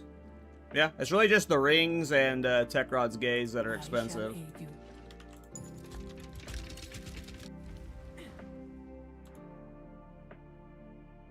I mean, this is definitely an off-meta build. It's fun.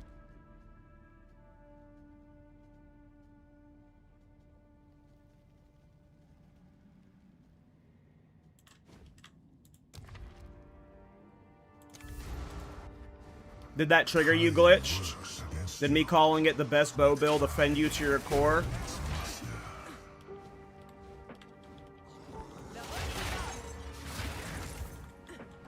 A great challenge overcome.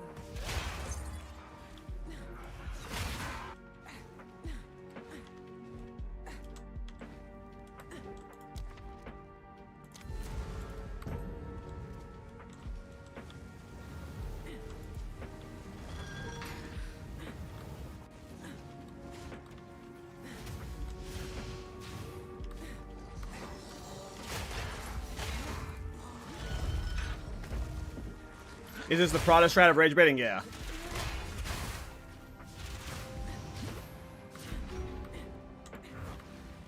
Relish your mortality. Yeah, it's super sad for them glitched. They'll be okay though. A worthy foe.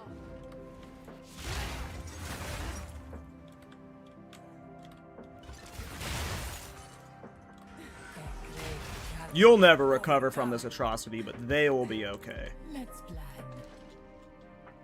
Go with onwards. Always.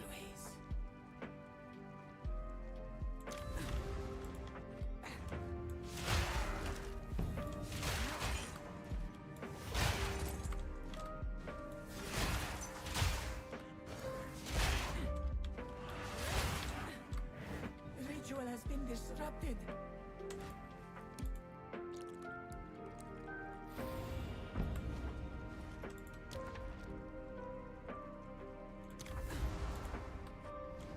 For you, time is of essence, but it is of no consequence to me.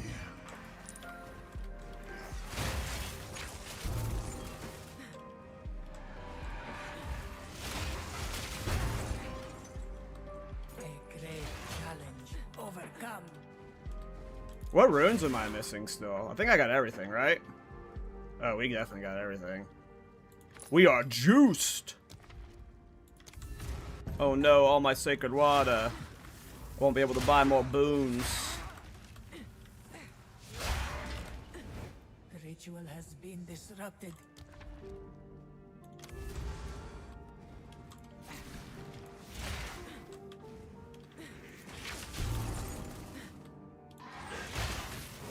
That were almost a challenge.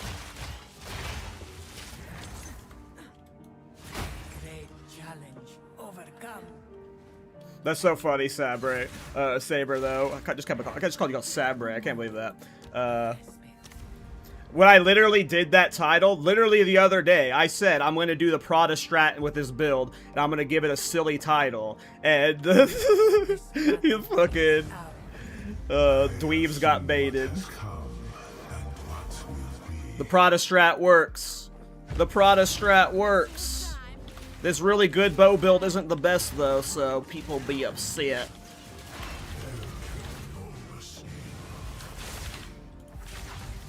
The sands of time wait for no one.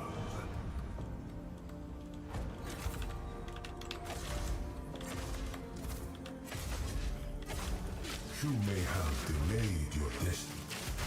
My sand runs out. You can climb back the clock. Oh, I accidentally auto-moused over it, so that meant it was bad from the start. We fucked up, boys. If you automatically mouse over it, there's a 0% chance it will ever show up as Spirit, and that was on me. That was on me. That was on me. I fucked that up.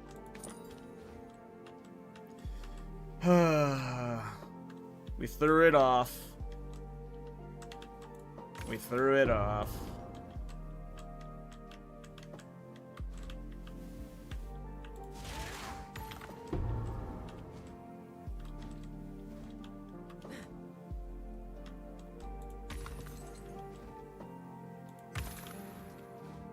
Damn. The mysterious chest will never win. We will always purge them. Alright, well. 4 ATD busts today. Should I go do an ultimatum? Is it time for an ultimatum break?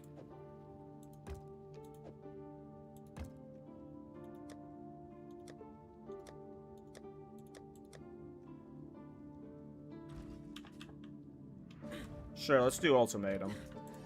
Let's see if Trial Master will reward us with a mirror.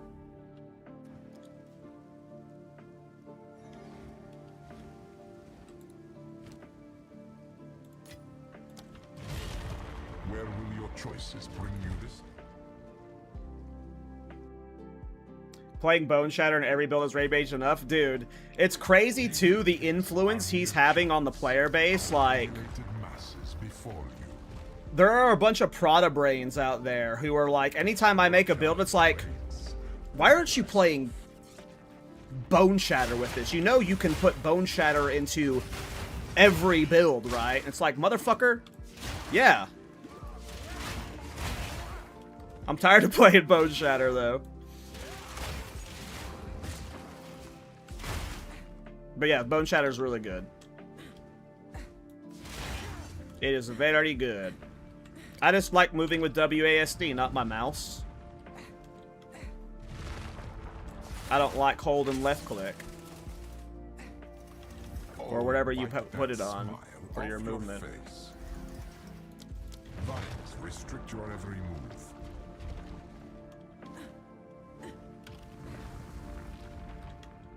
Survive.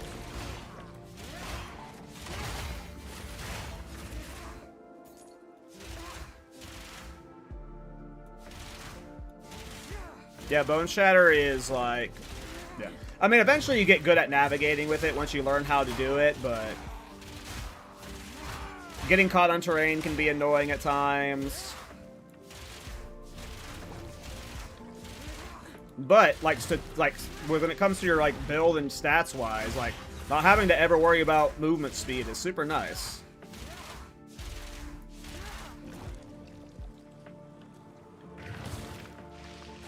Super, super nice.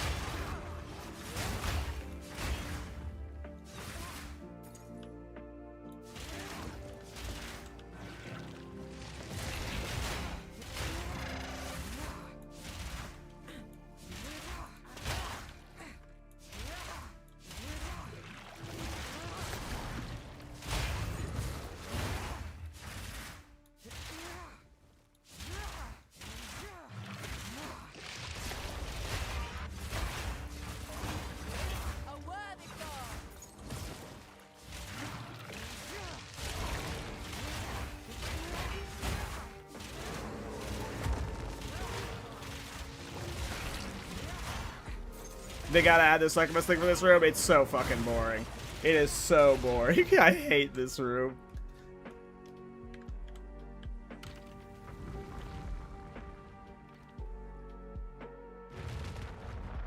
Yeah, I mean, Pathfinder's fine for Thorns, for sure. Pathfinder would be a solid Thorns choice. I still think you'd be better off with, like... I stand by Titan and Shaman are by far... Always out of reach. I have no idea what that did to my damage. I stand by the fact that Shaman and Titan are the best Thorns ascendancies still. But I also stand by, you can play Thorns on every ascendancy just fine.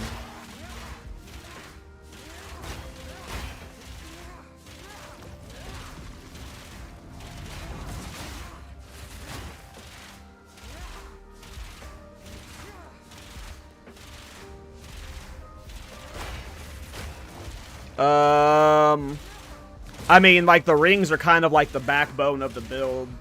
Like, I leveled as this build from 30 to 60 without the rings. I was using just rare rings with added physical damage on them, I think. But, like, this build depends, like, this build functions because of the rings, period. Like, and people who have been trying it with even, like, only 2 on other ascendancies have reported to me that, like, the Ritualist is just way better because you really want 3 of the rings, so... It's not even about just getting 1 of the ring. You need, like, a lot of it, so... You're almost better off, like... just farming for currency and waiting until you can buy the rings. Because they're that important for the build. Like, this is not like a build, like, this isn't like a build you just, like, kind of, like, you know, attempt with, like, a cheap budget you ease your way into. This is like an endgame build that you full swap to when you have all the pieces for. That's why I didn't put, like, a leveling guide with this and stuff. That's why there was no, you know, multiple tabs of, like, this is the easy budget version, this is the ultra budget version. Like, there's really one way to play it, and it's, you know, getting 2 rings with Kalandra Touch and all of these pieces.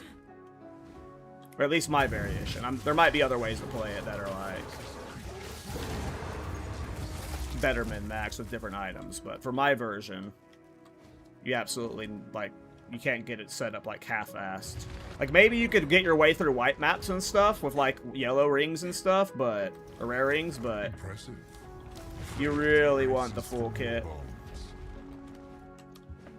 Because when I was playing without Tech Rod's Gaze for a while, and it just required like over commitment into like life regen and stuff. So it's like even play like you could play with like maybe without Tech Rod's Gaze, but like every piece of this engine is like super important.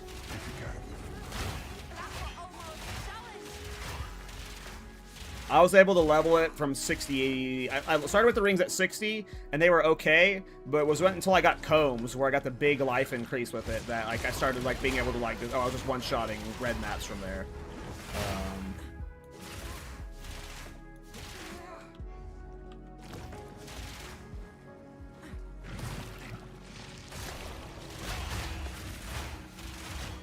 We got the timed one again.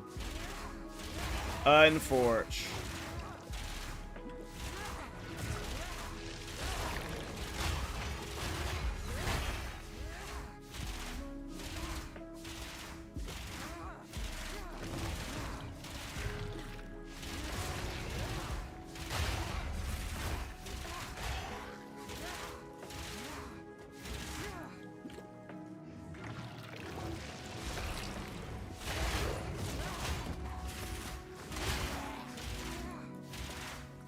Ay, ay, ay.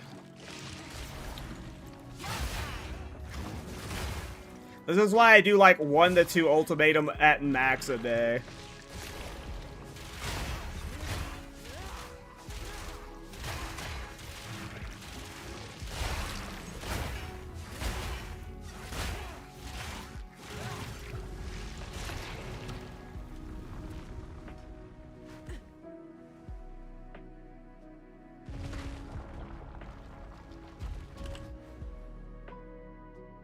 This is specifically Thorns damage leeched his life. Like, it's a set, like, you're not doing ES leech Thorns. Almost there. They grow unstoppable. Not without, like, completely neutering your damage, and not without, like... You're not playing the ES Thorns right now. Not without Sacrosanctum. Sacrosanctum's the only way to play Thorns right now with Energy Shield. Like if you at a high level. You can play Mana Stacking Thorns if you want. Mana Stacking Thorns is fine, but like Energy Shield Thorns, Leech Energy Shield Thorns, like there's no viable build for that right now. If you want to play Energy Shield like that badly, you can go Sacrosanctum, but then you need to do it on a Chronomancer for the faster recoup speed. And Energy Shield works with that reasonably well, like as a defensive layer, but you just don't have damage. And that's like the biggest problem. Like, all of Thorn's damage comes from armor.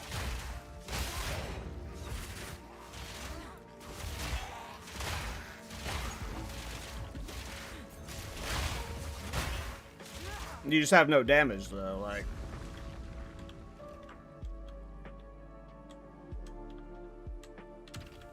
You're basically forced to play armor stacking Thorns, physical Thorns on the bottom side of the tree to scale it, like, to be reasonable. Like, literally any Thorns builds work. You can play the dumb, like, pitch any idea for Thorns, the dumbest fucking idea, it can probably work because Thorns is overpowered, but, like, what people want is not, like, a working build. They want, like, the best version, the goodest version, you know, and... There's no way to play Energy Shield Thorns right now really well. Unfortunately, like...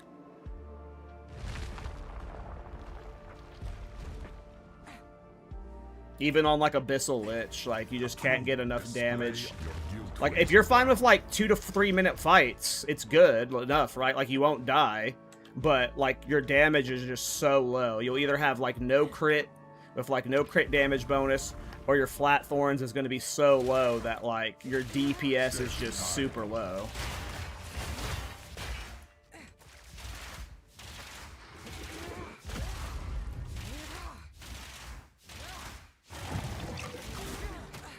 I remember trying Energy Shield Leech. Like, we tried so many, unless there's been like a new item that completely changes how you approach Energy Shield builds with Thorns. We tried so hard in 0-2 to make Energy Shield Thorns work, and like the channel stuff shit, like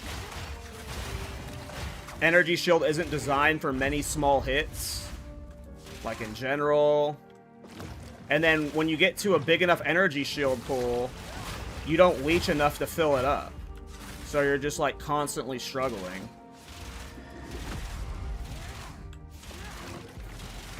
And the position on the tree for Energy Shield scaling is near none of the stuff you want to scale with Thorns. So it's like if you're playing an Energy Shield Thorns build, you're like mostly up here getting all the ES stuff, and then you're basically forced to either like path up here and get some of the minimum Thorn stuff, or come over here and do a bunch of crit damage stuff.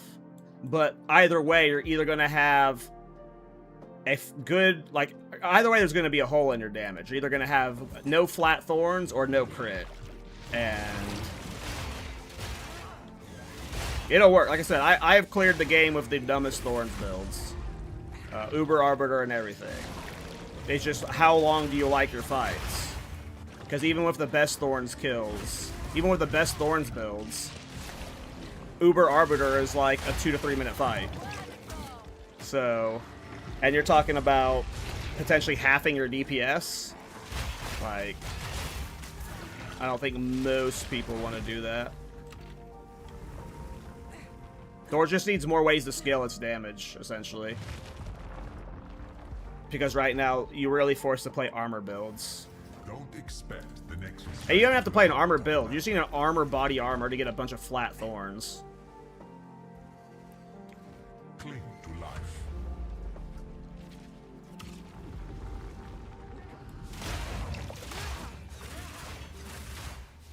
I forget who in the Thorns Discord did an Essentua, a Sanguis, like the Energy Shield Leech Gloves. I don't remember if it was Zeph or Lily. One of them tried it in the Thorns Discord, and it ended up like having, like, it was not as tanky as the armor stackers, and it had just significantly worse damage.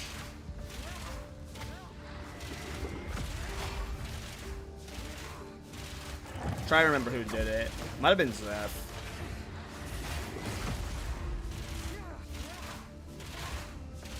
Yeah, no, I'm just trying to think of like how I would change an Energy Shield Thorns build right now, and like, if you were to tell me I had to play an Energy Shield Thorns build, it would be on the Chronomancer.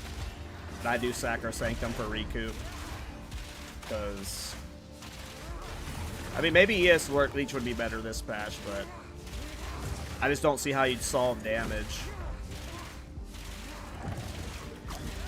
This is the most boring ultimatum I've ever had, by the way. We had 2 time trials and 2 escorts.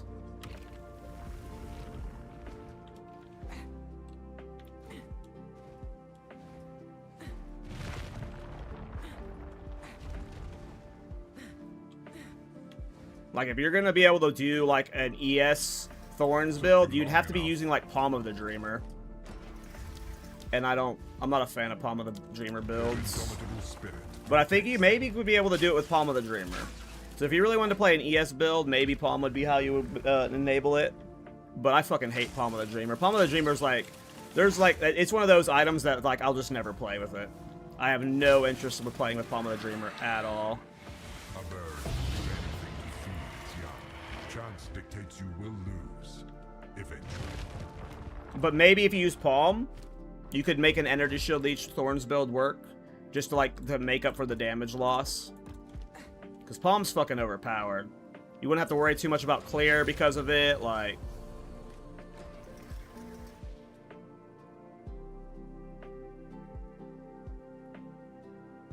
Yeah, I mean, Pathfinder is a good choice for it, for sure. You could make up... That is a good choice for sure. Pathfinder, you can get the extra damage. It's not... I mean, yeah, it could work. Pathfinder, if that were style were to work, I would say I would do it on a Pathfinder or Abyssal Lich, maybe. Maybe not Abyssal Lich, but a Lich. But Pathfinder's a good choice for sure. Yeah. Maybe Pathfinder. Your trial is yet over, mortal. That's not a bad idea.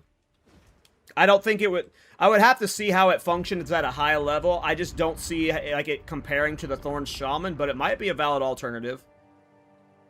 That's a good idea. It's not a bad idea. Creddy, dude. This is the most brain off. I blacked out the last 20 minutes. That's why I've just been rambling about Thorns. It's because Ultimatum's so boring. It's just like, holy shit.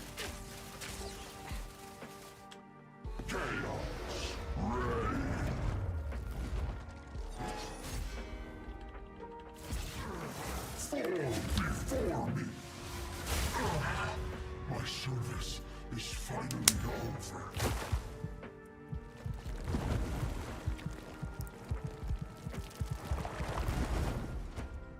And my service continues.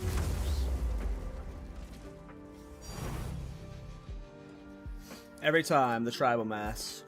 Every time. Ah, fucking Ultimatum.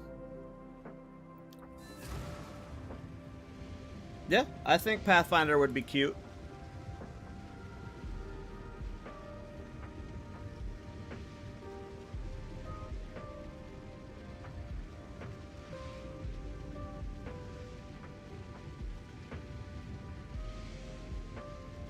That's interesting.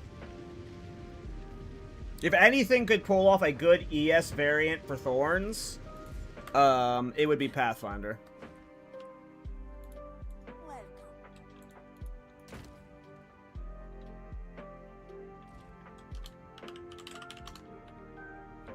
Yeah, I kind of like that idea a lot.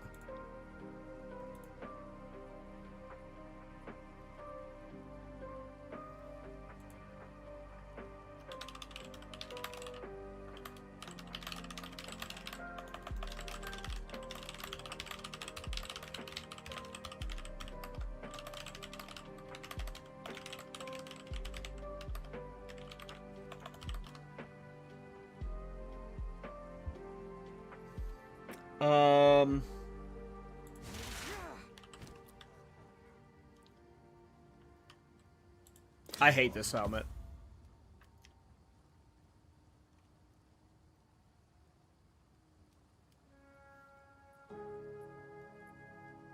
Why would you use this? What is its purpose? Like, in what world would you ever use this?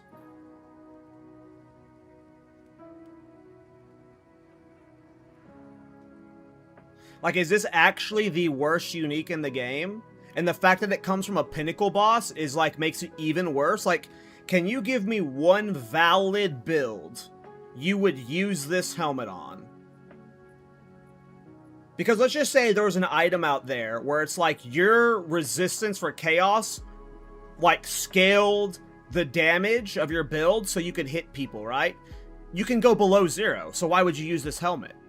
Like, so there's no reason why I would see you would want to set yourself to chaos resistance 0. Unless there's like an item that's like specifically says if your chaos resistance is exactly 0. But then you can modify your gear around that to like try and hit it with like jewels and shit. Like, in what world would you ever use this helmet?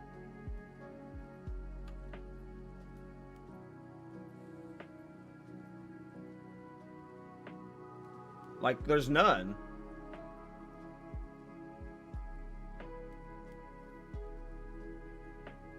I love meme shit, and I love trying to find weird things to do with, like, dumb items. Like, there's that helmet off of Arbiter that lets you use multiple lineage support gems. I've tried many times to make cool builds with that, helmet. In what, like, what would be the, like, build you're enabling with this? Why is can be modified while corrupted an interesting tag here?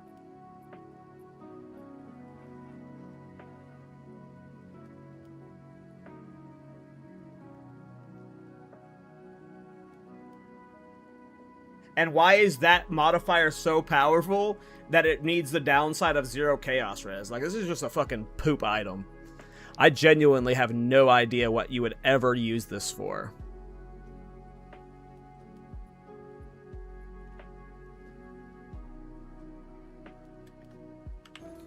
Let me see if there's an expensive one on the trade site. With like a crazy modifier. It corrupted for plus 57% chaos res despite having 0 chaos res. That's funny. Oh, interesting. I see. I see. Interesting. So you can get rid of the corruptions. You just spam corrupt it until you get a bunch of enchants that you want. And if there's like a build that gets enabled by a bunch of these different enchants, I'm curious what kind of modifiers you can roll on this helmet then.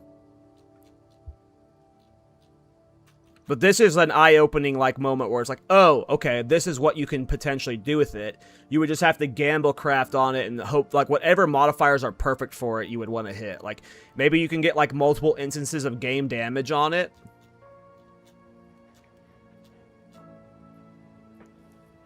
Warcry speed, area of effect, meta energy increase.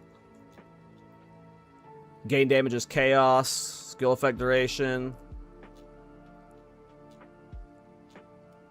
Interesting. That's still kind of dog shit. There's probably a very specific Warcry build that could use this helmet, but I'm sure that build would be better with the Vertex anyway. But I'm curious. That's interesting. I would probably never make a build with this helmet. But if it were to be a build, based off the modifiers I'm seeing roll on it, because even for meta skills gaining energy, like, there's so many ways you can get that. That's not that interesting. Warcry speed is interesting, though. I'm sure you're limited in ways you can get Warcry speed. And you can also get gain chaos and area of effect on it. So, like, you get increased area of effect, increased Warcry speed, and increased in chaos damage, and you know, you amp your little Warcry build a little bit, but is that better than other helmets? I mean, it gives you triple res, but not for the... I guess, can you corrupt off the chaos res resistance? Not chaos res 0. Looks like that's identified. Yes. Okay, so you can get rid of the Chaos Res 0 modifier. So what you would... In a world where you're playing a Warcry build that you want to increase its area of effect and cast speed, while also getting a little bit of gain damage as extra chaos, you could find a variation of this helmet with the 0 chaos resistance removed on it, get a good triple res roll, like so you could get like triple fire, lightning, cold res on it, as well as max life and max mana. And then maybe, after getting that perfect craft, it would fit into your build. Or you just get CI and you play the Vertex.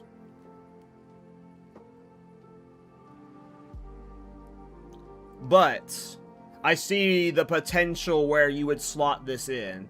It's just the introduction of the Vertex has trivialized a lot of helmets when it comes to like weird off-meta builds. Because whatever this would have given you would not have been even close to what Vertex gave you, I assume. But okay. I found what it would be used for.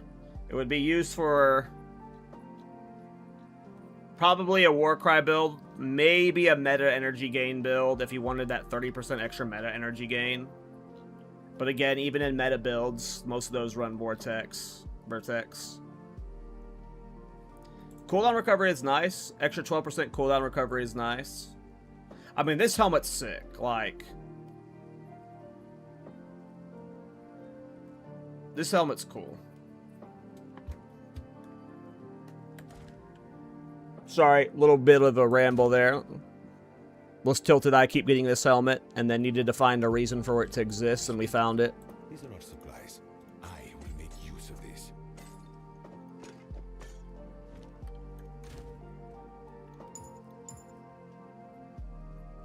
Okay.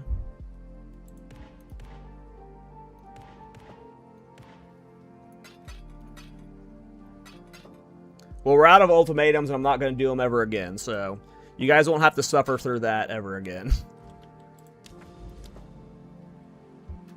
Damn. The Adorned Dream will never happen for us, boys. The Adorned Dream will never happen for us. Okay, I need to go get a snack real quick. I will be back, like, 2 minutes.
Sorry, casual player RPG. I went AFK, and sometimes I'm bad at reading YouTube chat.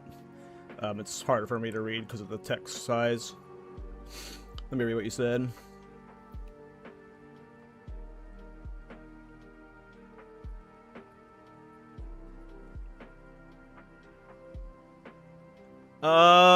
Interesting. Let me look at Scytha's Spear.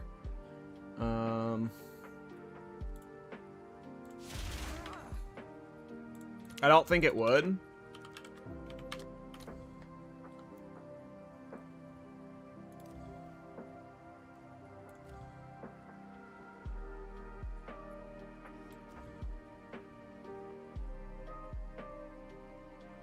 That's a cool mod, though.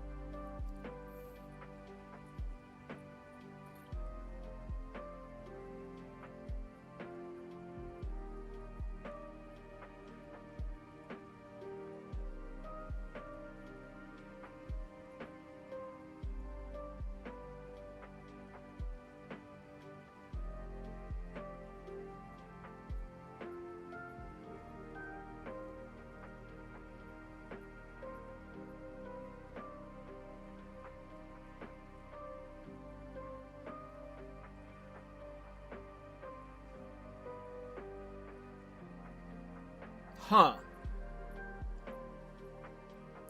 Maybe we don't do Thorns Oracle.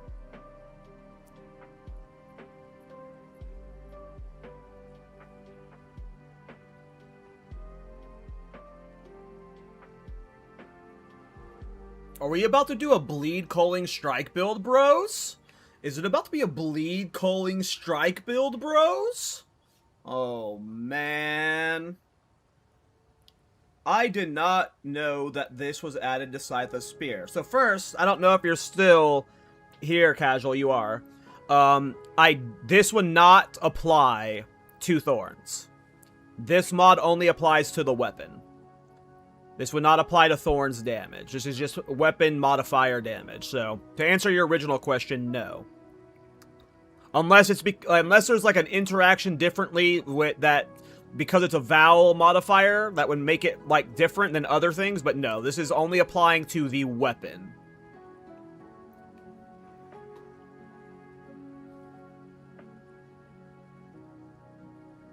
Bleed Culling Strike build.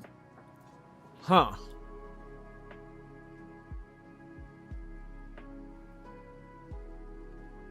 Huh.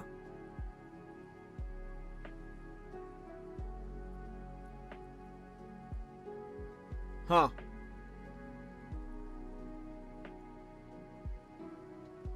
Huh. Bleed Culling Strike.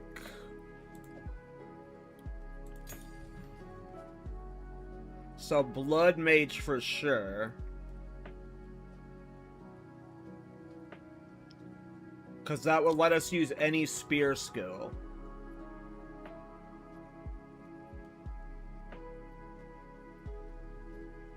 Elemental Sundering consumes all elemental ailments from everything around you. Enemies, allies, even corpses. It causes an explosion for each ailment consumed. Huh. Rake dashes. Huh.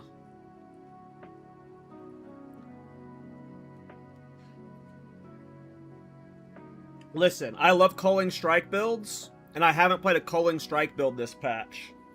So, I could see me pivoting to this.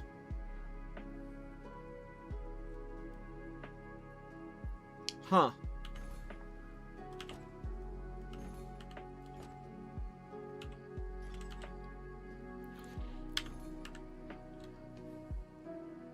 Why did my filter reset? Well, if you're playing it on Witch Hunter, you don't need this spear at all. Because Witch Hunter, to get Decimating Strike, you have to pass through Culling Strike to get there. So, if you're playing it on Witch Hunter, you just don't use Scytha's Spear. But you can get Decimating Strike on gloves. So, there's gloves that give you Decimating Strike.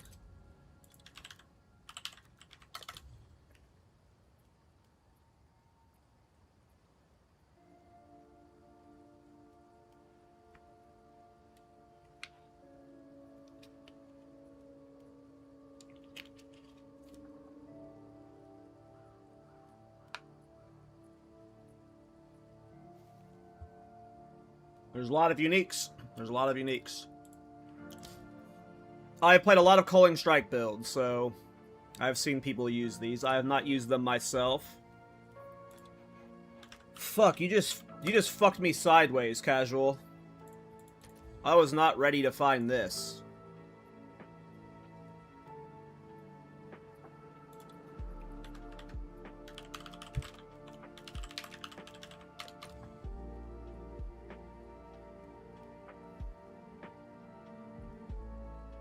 What? You can also cultivate +1 fire skills?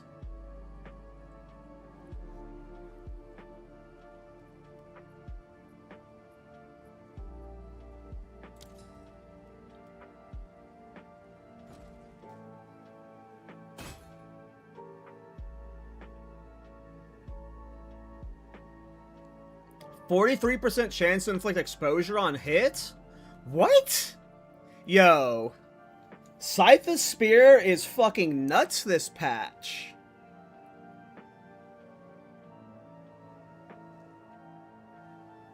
What?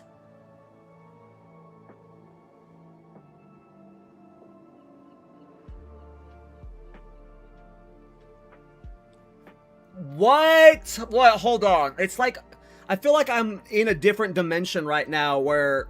Did my game just crash? I think it did just crash. I'm in a different... Like, the game couldn't process this build that I'm processing, and it crashed. That's what happened. Like, the craziest build is just, like, falling into my lap right now. You can get exposure on hit. If you can get... So, like, if I'm doing bleed... Culling Strike on a Blood Mage, so I'm using elemental damage to scale bleed because you can use elemental damage to bleed as a Blood Mage. If you can also get exposure on hit with that fucking spear, like, someone at GGG is smart. Clearly, they wanted this build to be used on a Blood Mage.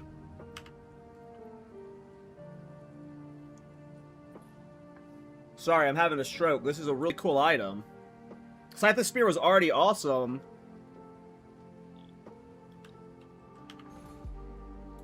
We're gonna do Scythe Spear, Culling Strike, Blood Mage.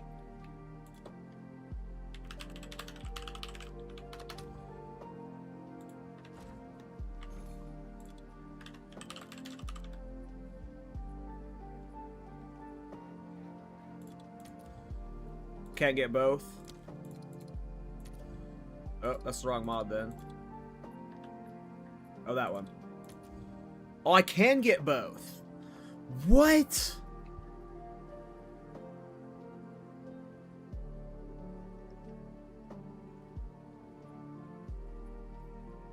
Oh, exposure wouldn't help? Okay. Well, then we would just do the +1 fire skills we had for now then. Did I buy it or did I not end up getting it? I think we crashed before I bought the +1 fire skills. I don't know if I did or not. It's not in my bags. And I don't think I stashed it. Maybe I crashed before I bought it.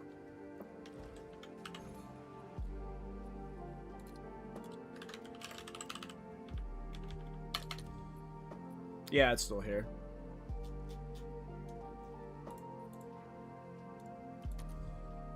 $150 Divine for one with 3 sockets with those mods. But this one doesn't have the guarantees aggravates bleed on it.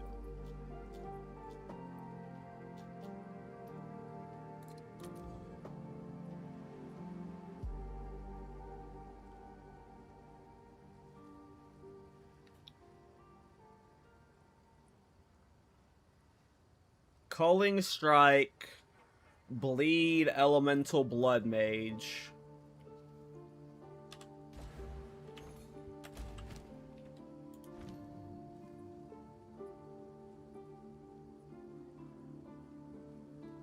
For single target with spears, you can always just do spear field weapon swaps.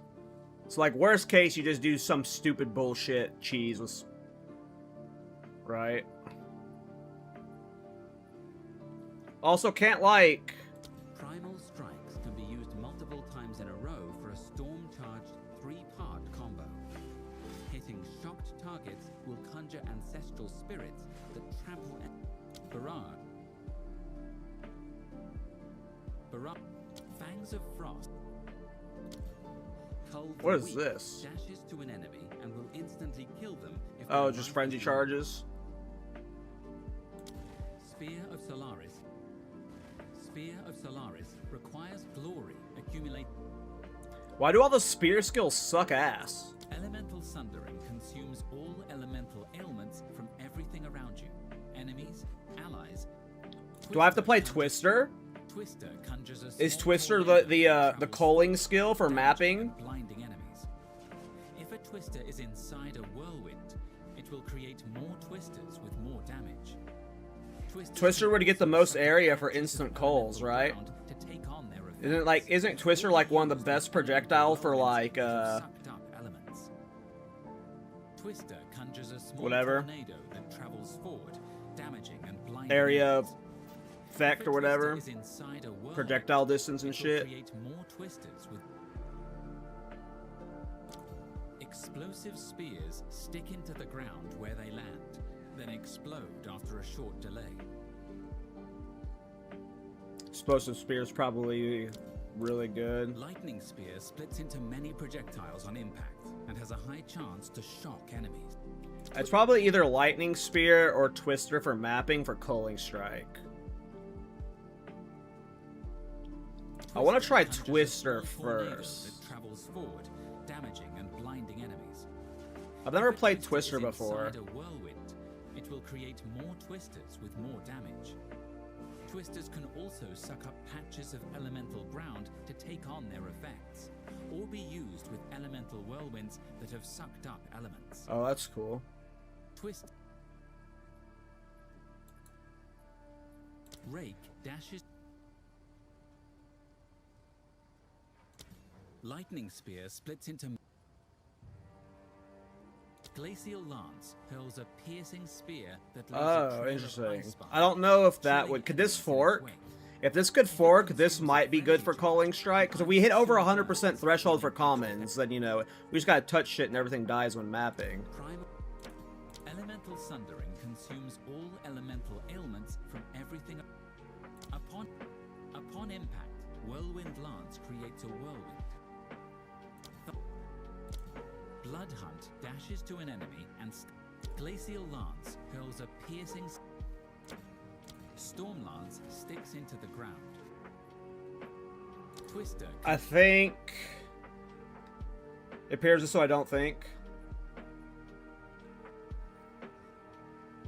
So I almost did an elemental sundering build this league. Whenever I did my potion parry pathfinder, it's because I found that what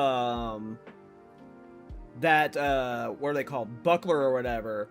The parry that gives you the +4 cold skills, +2 lightning, +1 fire, whatever. I saw that, and when I saw that, I was like, oh, okay, let's find skills that have all 3 elemental tags. And it was either between, for me, it was either potions or elemental sundering. And I almost did an elemental sundering build with that, what the fuck's that buckler called? I've used it like 3 times this league. I was using it on my, my Crusader Blood Mage. What the fuck's that buckler called? Sunsplitter, yeah, I don't know why I forgot its name. Sunsplinter, yeah. But yeah, I was gonna use this for an Elemental Sundering build. I was like, oh shit, this would get +7 skills to Elemental Sundering. This would be fucking overpowered for it. And then you do the parries with it, and you get the 50% more attack damage. So I almost did an Elemental Sundering build.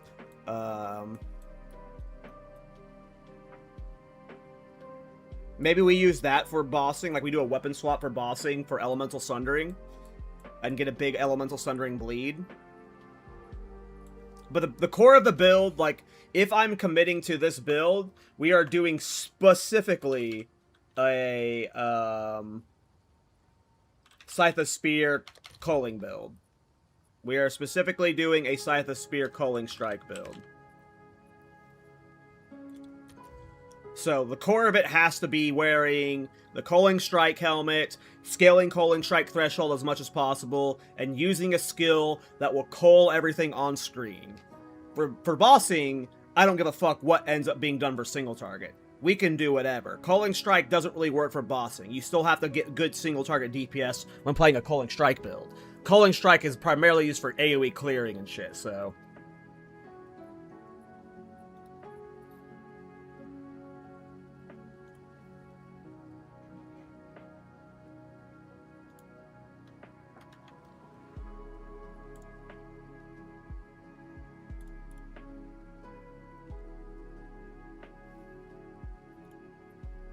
Oh yeah, Shaman's good for it too.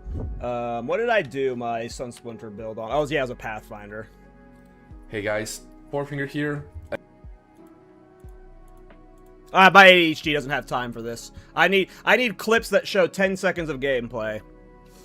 I don't have time to listen to other people talk right now. I'll watch it later though.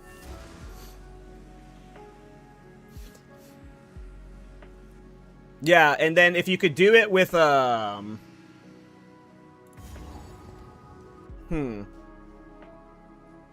Can you? No, I don't think you could, huh? I was gonna say, is there a way to use elemental sundering with a wand? But I don't think, like, you could use... Can you... I assume you can't use hollow palm wands? Yeah, I'm guessing that was not a thing. Bookmarked, and we'll watch this later. Here's the interesting moment, thanks.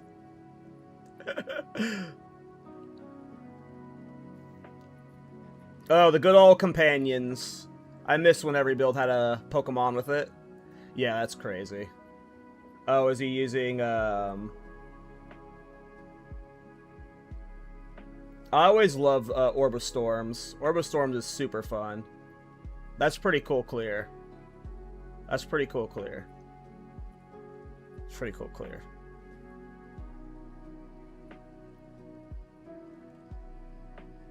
What's causing it to chain like that? Elemental sundering. Elemental sundering consumes all elemental ailments from every... Is that just the skill doing the big AoE itself?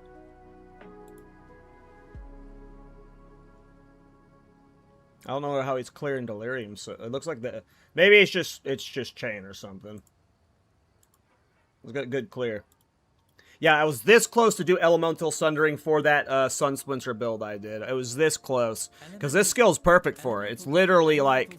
It's an attack skill, so you benefit from the 50% more damage from parrying. And then you get +7 skills with it. Elemental sundering consumes all elemental ailments from everything around you. Enemies, allies, even corpses. Maybe we're going to use this for bossing. Each ailment consumed. Elemental sundering. Elemental sundering. And maybe I'll bust out Sun Splinter again too for parry. Elemental sundering consumes all elemental ailments from everything Nah. around you. I don't know if we'd be able to work parry into the build. You need a lot of evasion to make parry work. You need a fuckload of evasion to make parry work. And I don't know if we'd go Eevee on the Blood Mage. You could. I could go Eevee life stacking. Oh, this might get stupid, guys. I'm getting dumb ideas here. I still think it's Twister for mapping, though, right?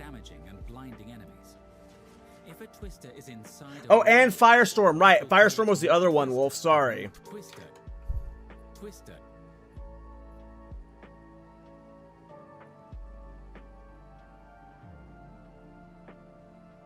Abyssal Lich seems quite popular for Twister. That's because of Prada. I'm pretty sure Prada did projectile speed Abyssal Lich.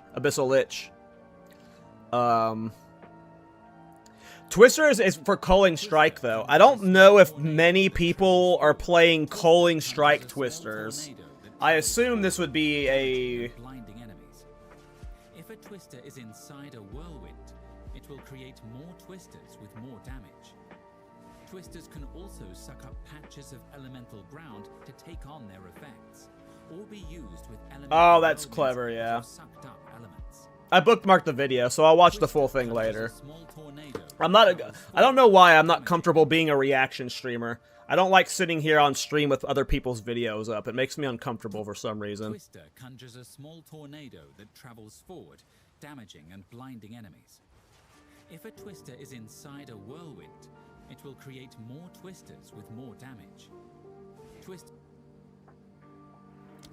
Lightning Spear. Though Lightning Spear could be good for Cole too. I'm not sure. Twister conjures a small tornado that...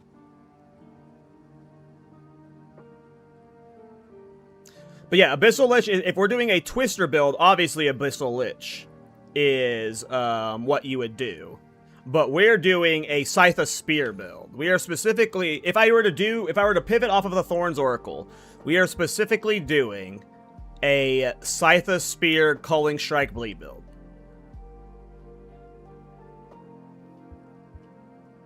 And I'm still not 100% sure I'm going to do this, but I'm very interested in trying to pull this off.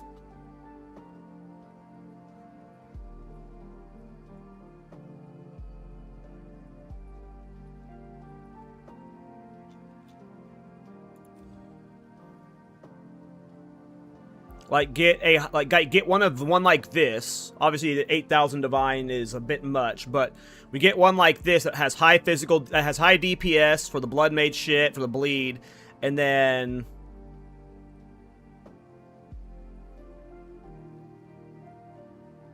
the culling strike. And just get it as much damage as possible. Like, this is a good one right here. Still has the aggravate bleed, increased physical damage, culling strike with hits against enemies. The build is around this. So it's like, yeah, Twister is better on other things. You can also do culling strike Twister on a witch hunter and stuff. But I am specific, like, if we're to make a build, it's specifically us trying to make a Scythe of Spear culling strike build. Specifically that. Like, obviously, I think if you're actually to do a Twister Culling Strike build on a Witch Hunter, I think that would just perform astronomically better than whatever this might end up being. But this could lead to something cool. I get to learn Elemental Sundering potentially as a DPS for bleeding and stuff. Like, this could just lead to learning. But the one thing is, I don't know if I would life stack with this build. I actually have no idea how I would build this build. I have no fucking clue. I honestly have no idea how I would build this build.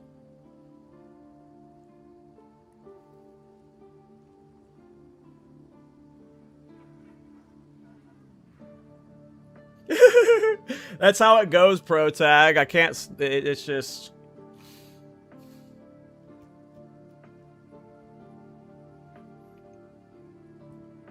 I'm intrigued.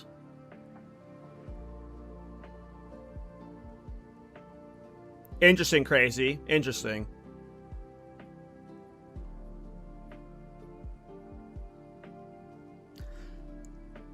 So, whatever the single target is, I see, that sounds fun, right? Like, if we can make it an aggravate ignite build for single target, I am all about that. Because you can do the aggravated knight with Scythe of Spear. What's important to me is just for mapping, we are using Myris Uxor, and we're a Culling Strike build.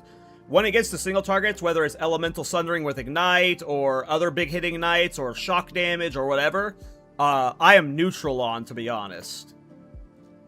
For single target, I don't care how it gets spun. And if we don't even use Scythe of Spear for single target, I'm not even that upset about that. I just want to do, for mapping, Culling Strike with Scythe of Spear, just to see what happens.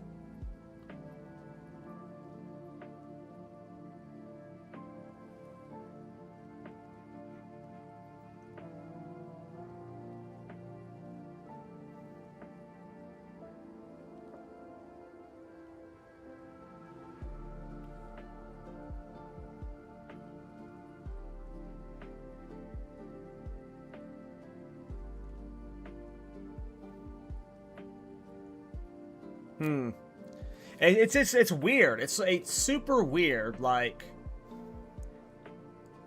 if I were, as a designer, to try and figure out a way to, like, implement more Culling Strike stuff via Scythe of Spear and Bleed is, like, one of the weirdest ways.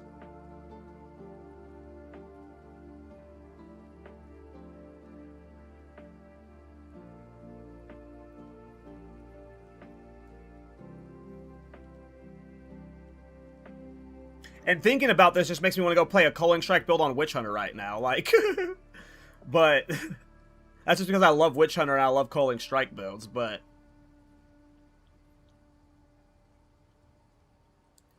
my brain tells me Twisters for Culling Strike and mapping. That's mainly just because I haven't played a Twister build.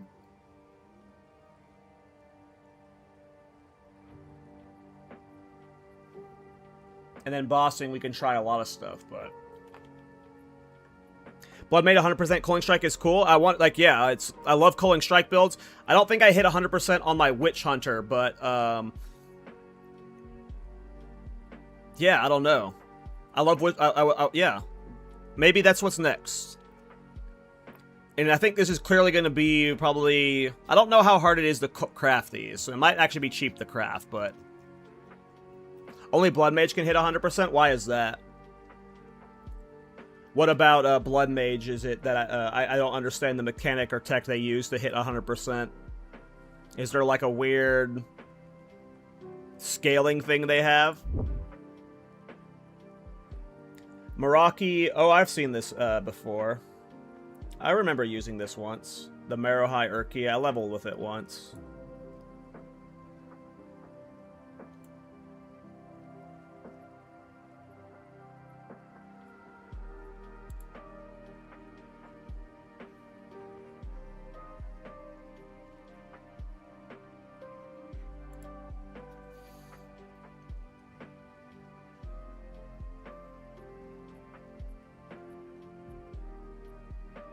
The Ascendancy node that reserves life. That affects the culling strike threshold of your enemies?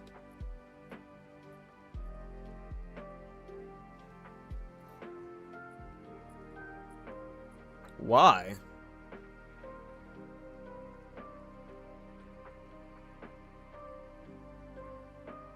That's cool.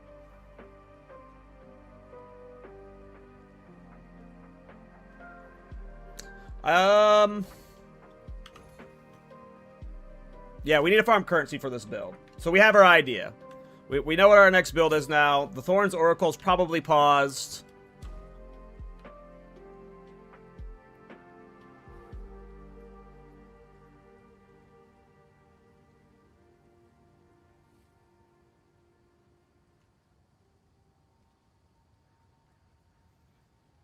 Interesting.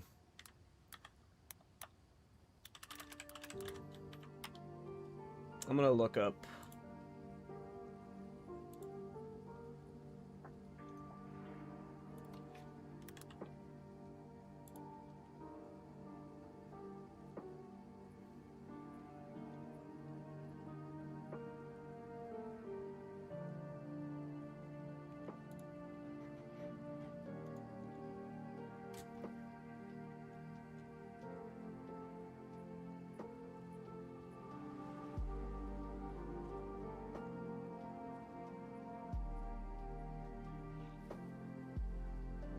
I see.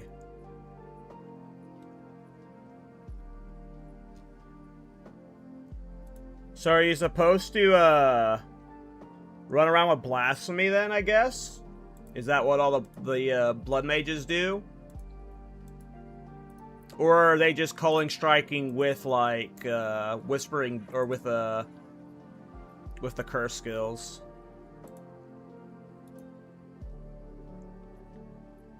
See, the problem with that is if they have to be in my presence or get cursed by me... Yeah, I was gonna say, like, it would have to be almost exclusively using White Lightning Warp. Because how would I get them in my presence otherwise? With Twister. Like, Twister's supposed to be culling shit off a screen, technically. I don't think that, like, I don't know how big you can get presence radius, but it would require a ridiculous amount of presence radius, and that would not be worth the investment. Which means, like, it doesn't necessarily have to be, like, a giga off-screen culling build.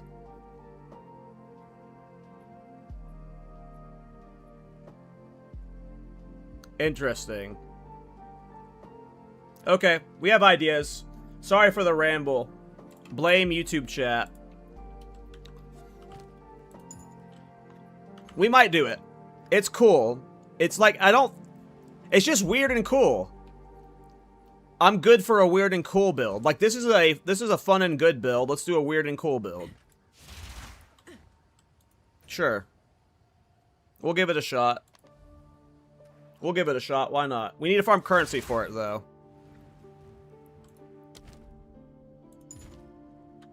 I have no idea what defenses I would build on it. I'm assuming it'd be ES and life.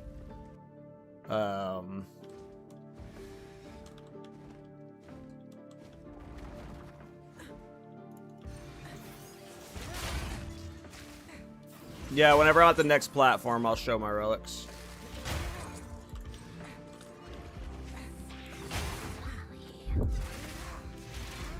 If we use Blood Price, though, we can't use Myris Uxor then. And Myris Uxor is like 120-something% culling strike threshold. So if we use that helmet, then we can't, you wouldn't be able to hit culling strike threshold anyway. I think Blood Mage to hit 100% threshold needs to use the helmet, Myris Uxor, and the Curse's Reserve Life.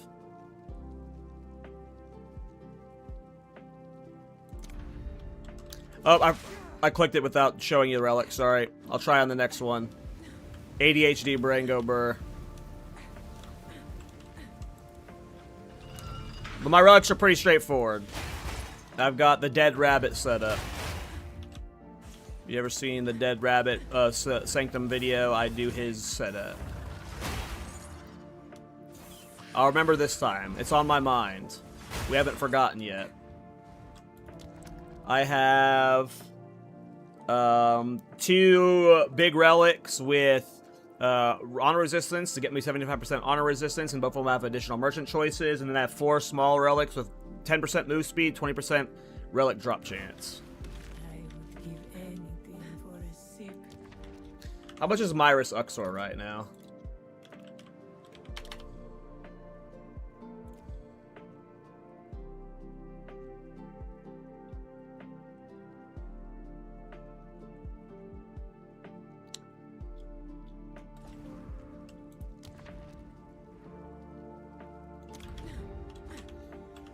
Alright, we gotta farm some currency, so...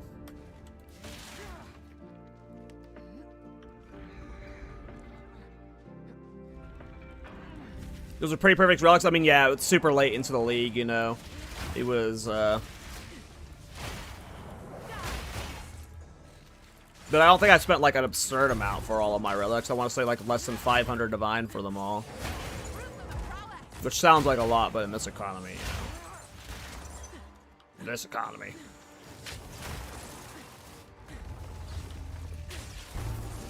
Yeah, and SSF, yeah, good luck. Oh, that was close. I don't know if they stack crazy. If they stack, that'd be sick.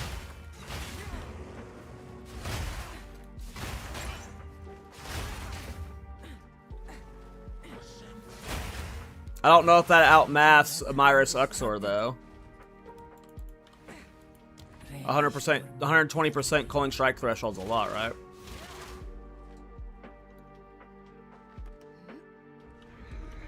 I think that's more than 12% reserved life. But I have no idea. I have no idea how that, like, that scales. Might be an interesting alternative.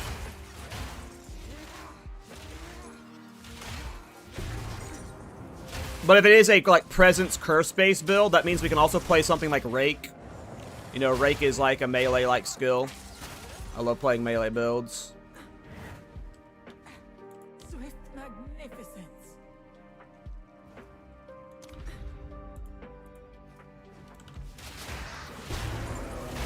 We still might do this Thorn. I think I'm 50-50 split right now. Between the Thorns Oracle and the Scythe of Spear build. We'll probably make both of them before 0.5, just because we're bored as fuck. But which one's next? I'm not sure.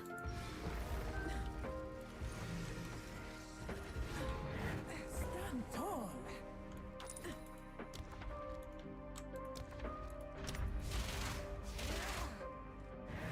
The foe ahead is formidable. Yeah, I always forget about limbs, because I never do temple. I never got limbs on this character. Attack speed limbs would have been nice. I shall aid you. The choice is made.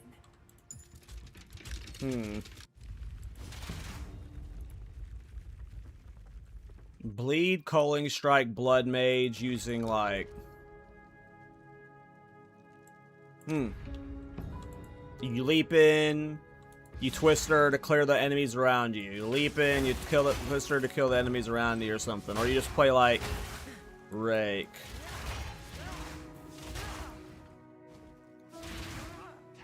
Yeah, that's what Crooney just said right above you last one. That's what sparked the limb conversation.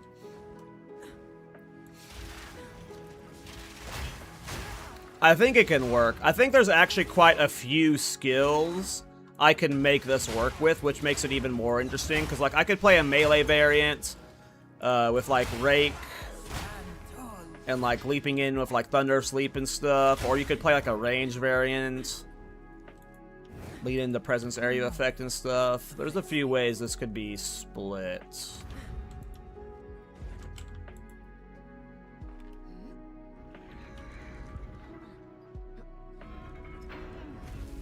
Helmet plus triggers at 84%, and then the 15%.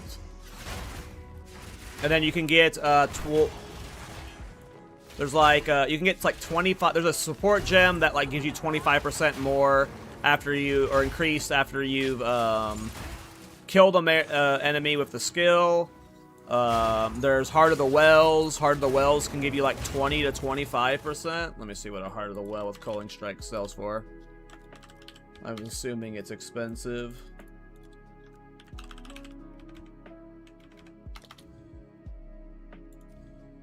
Oh, not bad. You can get one that's like 26%. Oh wow. Culling Strike, Heart of the Wells are actually really cheap.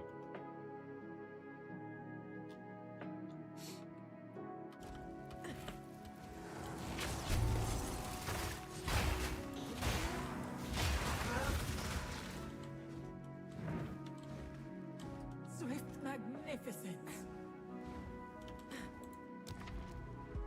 Okay. I'm excited about that character.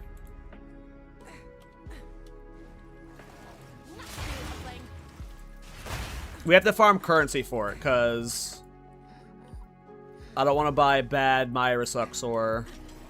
I don't want to half-ass it. I don't want to half-ass a Culling Strike build, so we're gonna need to get divines. So there will probably be a few days more playing this character, just farming currency. Of course, we have the PoE 1 League, which who knows how long I'll play that for. No more than a week, probably. So it might be like, after I'm done with the PoE 1 League, we start this character. But also, knowing my dumbass, you might see, like, you might come onto the stream tomorrow before the podcast, and I'm like level 40 on the Blood Mage playing it, like. So, who knows when it'll be made, but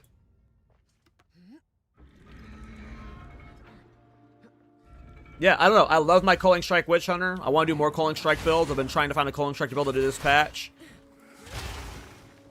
I assume no one's done a Scythe Spear Bleed Culling Strike build, which makes it even weirder. So you like have to like, how does it work? So like I'm assuming it like I'll have to hit the target twice. So it'll have to be Twister, right? Like it'll have to be a skill like Twister, because the first Twister will have to bleed the target. And then another Twister will have to cull it. So it has to be a skill like Twister. It has to be duration-based, out there, like Spark type thing.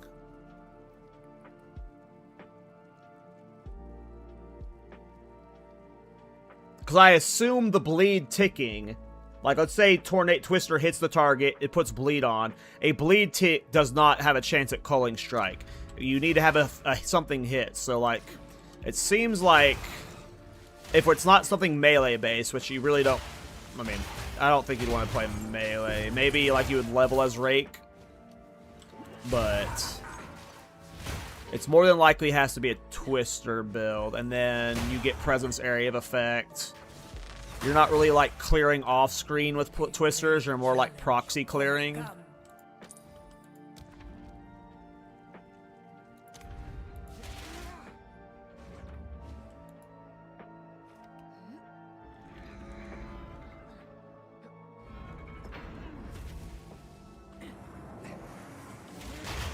It just depends on how the Scythe of Spear interacts with Cole, but I assume it has to be Twister. Well, like, the front mobs will, I'll hit them with, like, whatever approach I'm using, whether that's Whirling Assault, Thunderous Leap, or whatever. But I'm talking about, like, mobs that are, like, far away. Because one of the benefits of Culling Strike is, like, you just, like, breathe on things that are far away and they get cold, right? That's where Twister shines. But if it's just purely a melee-based build, then yeah, like, we'd initially get the bleed on them, or, like, just by interacting with them, and then Twister would clear them.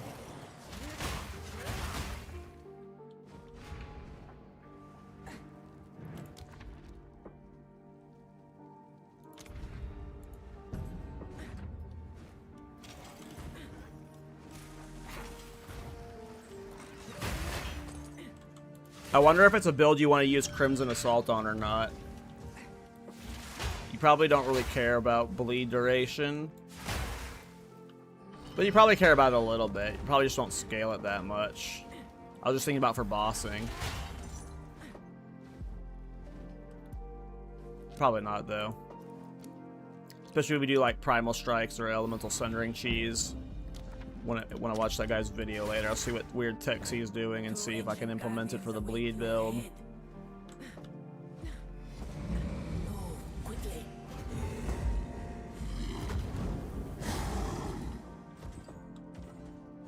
So that's what I was thinking at one point, almost last one, was like, do I want to play Avatar of Fire?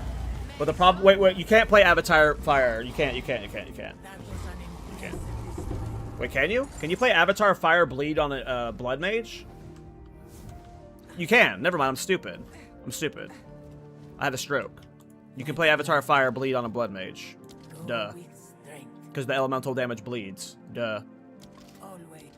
That's why we're playing it on the Blood Mage to begin with. Duh. Sorry, guys. We had a stroke. Yeah. Avatar of Fire would probably be fine. Avatar of Fire would probably be fine. For the double, Oh, damn. Is this about to be an Avatar of Fire build, too? Alright, this build's starting to be fun. We need a lot of Divine. So, I need everyone to channel the Spirit and Last Flame energy. Let's get a second Last Flame in 2 weeks. I know the odds of that are very low. But, let's make it happen. I need 17,000 Divine right this second.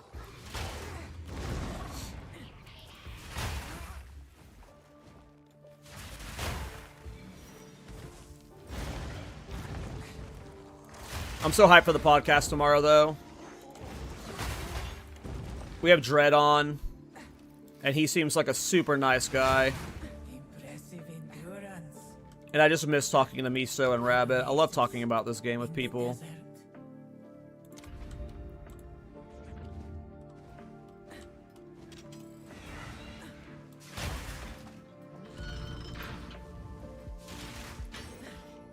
Yeah.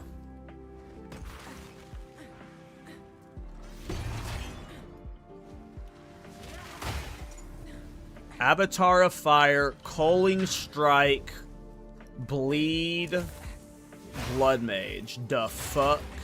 I'm down, dude. That sounds like a stupid enough build for me. Scythe of Spear, Avatar of Fire, Culling Strike, Blood Mage, like...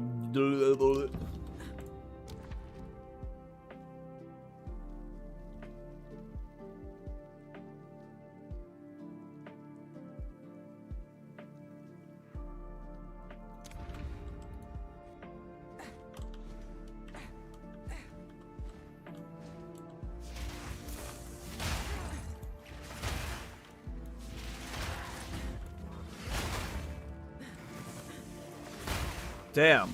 My brain's spinning about this build.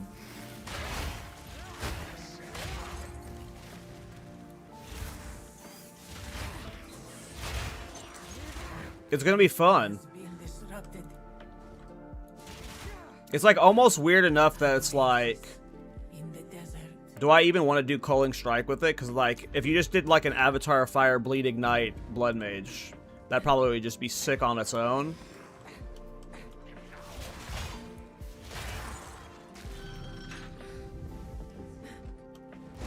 Like an Avatar of Fire, Bleed Ignite, Twister. But we're gonna do Call.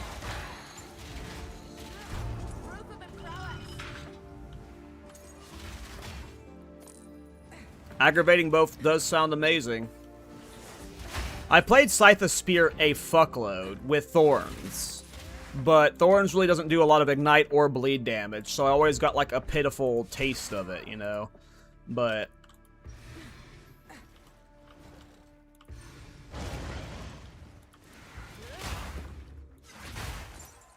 I think we are ultimately committed to... Well, we'll see how my brain changes over the couple days, but... I think I am committed to the Culling Strike part of it.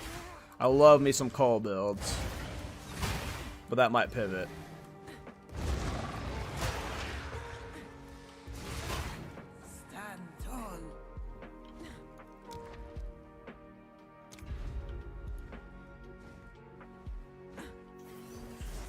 Well, it's ultimately not a big deal if you're, like, at 96% culling strike threshold on white mobs, like... You're ultimately probably hitting hard enough to where they're gonna die. You know?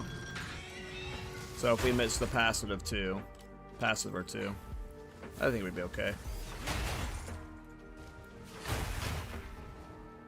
But I think if you remove Culling Strike from it and it's just like a Scythe of Spear, Avatar of Fire build, that's like less cool. Because if you told me I did a Scythe of Spear, Avatar of Fire build on a Blood Mage, I'd be like, oh yeah, that's cool, that makes sense. But that doesn't get me like, whoa, what the fuck? But Culling Strike's cool. We're doing a Bleed Culling Strike build with Scythe of Spear, that's like, whoa, what is that? That interested me more.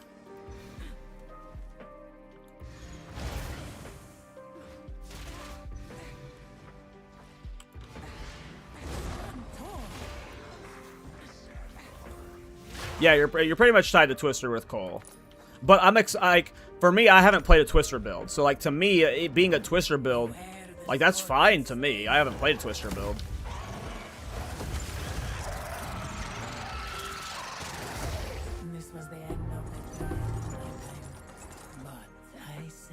We're in learn mode, so doing new stuff is always fun. But it does sound cool as a double aggravate build. Fight within the go with strength. I shall aid you. Fight with me that serve you. Probably should have taken that greater boon, huh?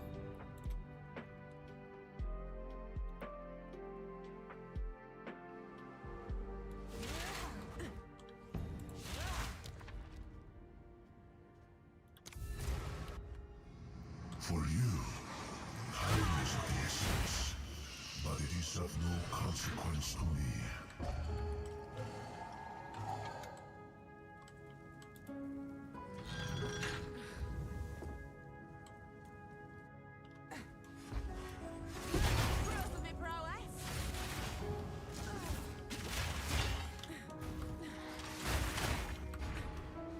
Yeah, I'll have to think on it.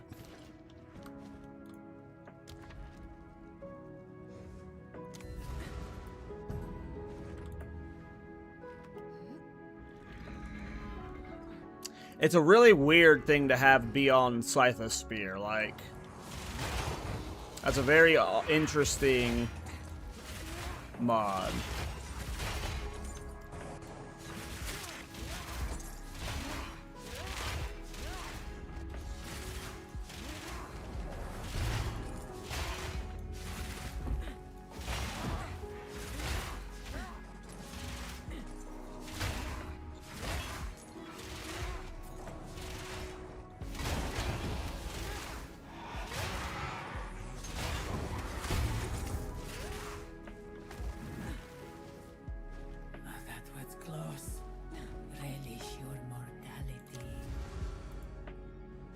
It always sucks having, like, when you have the min-max part of your brain where it's like, I should just play a Twister Culling Strike build on a Witch Hunter. Because all roads lead to just, like, if you're going to play a Culling Strike build, you should just probably play it on a Witch Hunter. You save yourself a lot of hassle.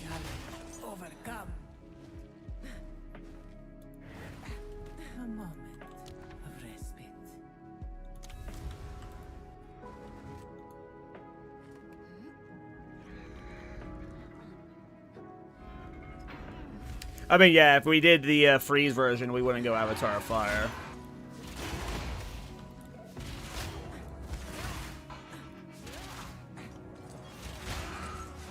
But it's like, how important it would even be going Avatar of Fire? Because like that would mean we were having to do like. The only reason we would care about Aggravate Ignite and Aggravate Bleed is if we are using Scythe of Spear for single target. I don't know if that's going to be the case. Yeah. It might be. But I assume Scythe of Spear will be used, like, almost like a weapon swap tool. And less as, like, the primary DPS option. A traitor and a Jingak. What a fitting pair.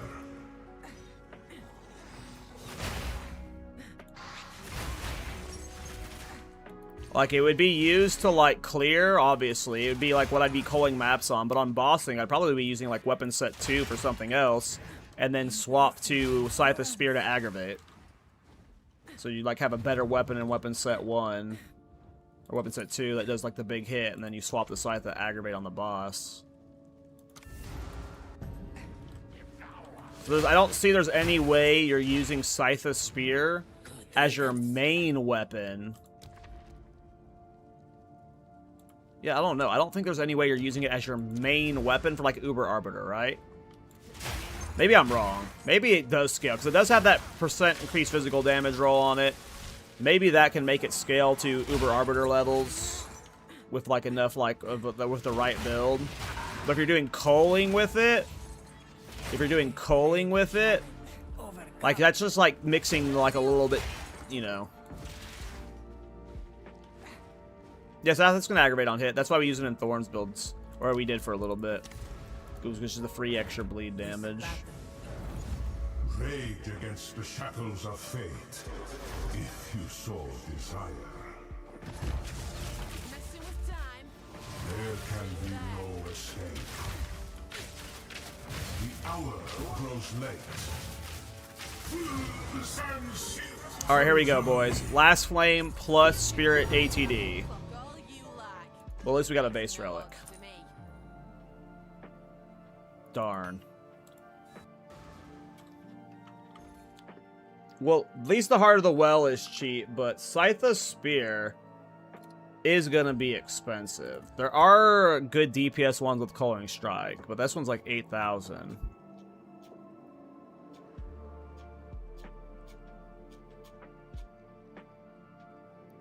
There's a good DPS one.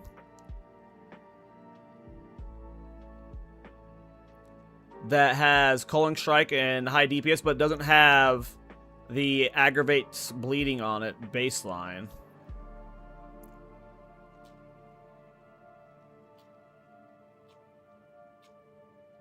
Like, I might have to be trying to double crop my own or something to find the good one I want. That's almost where it's like, you almost rather use it as a tool, but if you can get your hands on one of these high DPS ones with Cole, maybe it works. But I feel like you're almost better off using, like, 2 Scythe of Spears at that point. Like, you just have, like, the Culling Strike one be your weapon set 2 with fucking Twister, and then you'd have the high DPS one be your weapon set 1 with fucking not Cole shit. Like, I don't see almost any, reason to have both of these together. They don't, like, efficiently work together for, like, making the other work well. Like, if you want pure damage, you would also want it to be able to aggravate itself while also aggravating bleed. But if you're wanting per Culling Strike, you don't really care about anything else except for maybe the physical damage hitting harder. It's like, for Culling Strike, like, this one would be fine if you don't actually care about the bleeding and igniting, I guess, but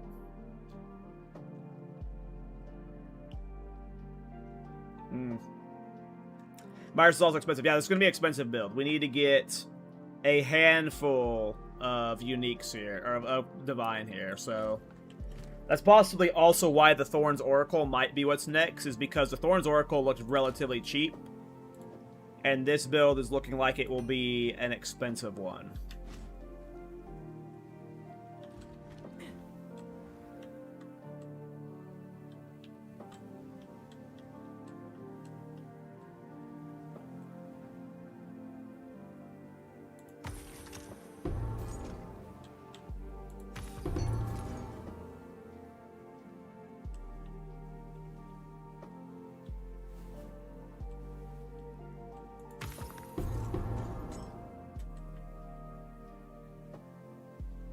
Do you need a spirit? Well, I mean, the gloves only give you decimating strike. But from there, you can do whatever Culling Strike build you wanted to do on top of that. I mean, there's a support gem that gives you Culling Strike on your skill after you've killed an enemy, so the spear is not needed at all. The spear is not needed at all. It's just like, oh, we saw the effect. Let's see if we can make a good build with it. But, like, if you want an optimal Culling Strike build, you would never use this. You would never, ever... There's no way you would... This is, like, bottom of the list of Culling Strike items you would use in this game. Oh, Deathblow gloves? What are those? Oh, no, you wouldn't use those gloves. There are so many other ways to get Culling Strike, and when you play Culling Strike, you often want Decimating Strike with it. I would most certainly rather use the Decimating Strike gloves and get Culling Strike literally any other. Like, I would literally rather use the support gem that gives you Culling Strike than those gloves. And then run Decimating Strike instead, because that would be better for your build. What's the Culling Strike gem called? I think it's just called Coal. Culling Strike. Your skills have Culling Strikes, and then you have increased Culling Strike threshold after killing.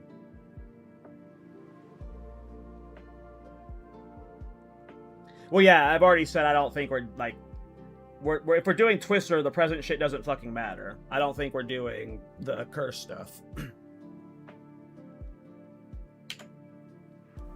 We're just doing a normal Culling Strike build.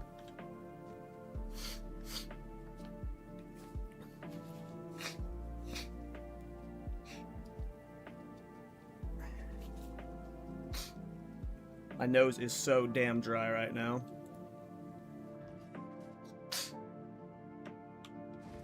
What's marked for death?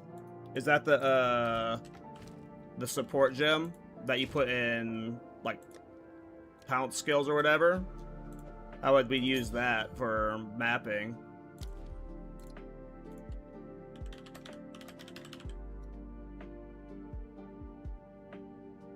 How would we, like, mark via, like,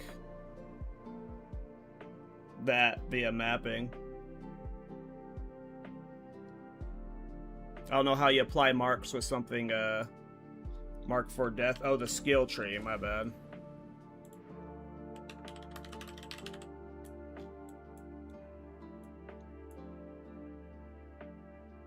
Oh, gotcha.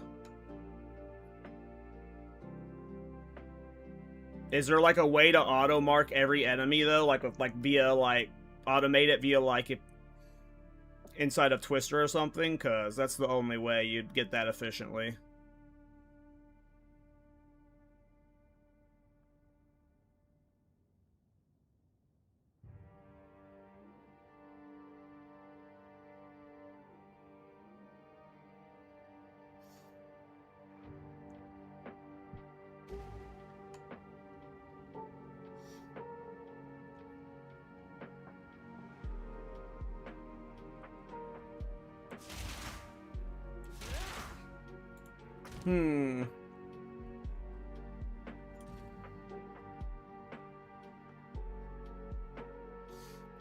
Yeah, I'm not sure. It's definitely a weird thing. It's like... This is, like, probably the worst Culling Strike mechanic in the game I've seen.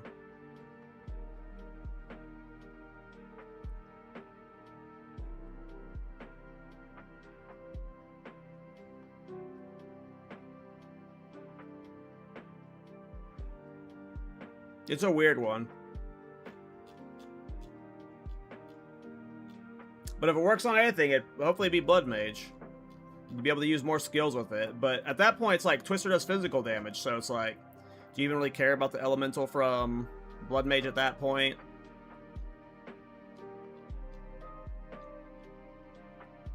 So it's just like, go play it on something like Witch Hunter, but Witch Hunter has Culling Strike built into it, so you wouldn't even need this.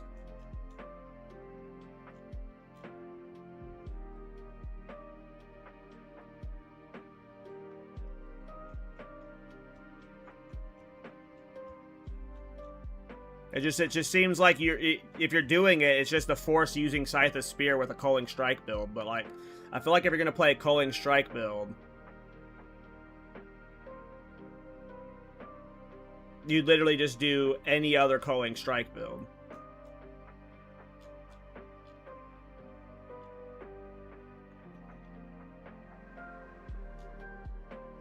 Because this is just gimped so many ways.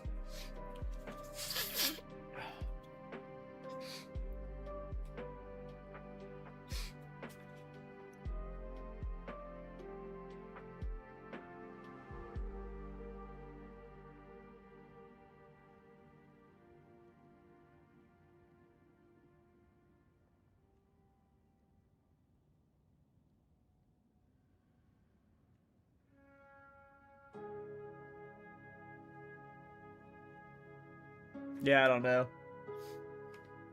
Or simpler, yeah, just witch hunt. Like, it's just...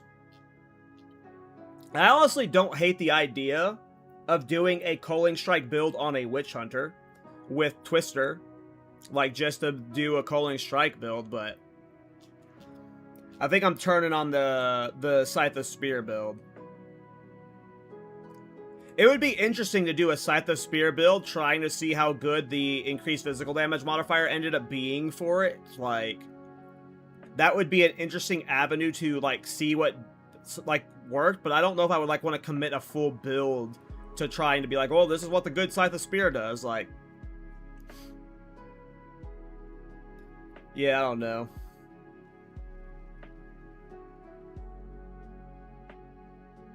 It might just be the Thorns Oracle or a Culling Strike build. Because I'm actually interested in doing a Culling Strike build now. Like, I wouldn't mind doing a Culling Strike Twister build for the lulz.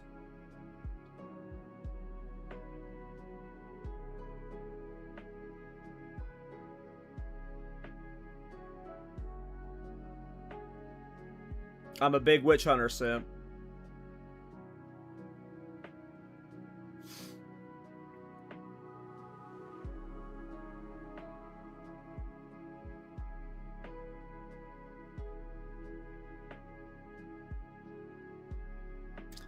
I think we just commit to the Thorns Oracle, though. I'm on a life stacking kick. I'm wanting to learn life stacking.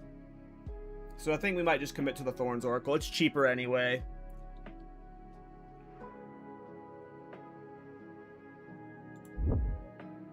I've thought about her final buy. It's like...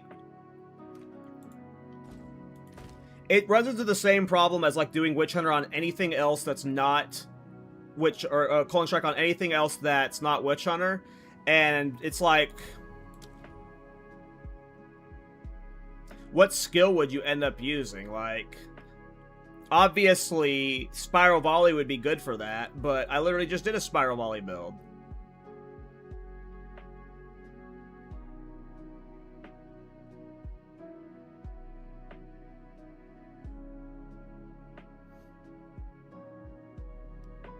But no, I've looked at her final bite a few times. It's just because if you do Culling Strike builds, it's just so nice. It's not required, but if you're doing a Culling Strike build, it's so nice to do it with Decimating Strike. And Witch Hunter just gets that logic, the baseline.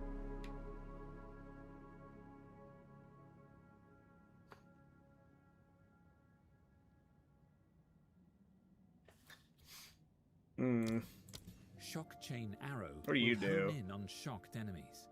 Upon hitting one, a shockwave will be released, and a lightning beam... Boring. Ice-tipped arrows... Freezing... I know what you do.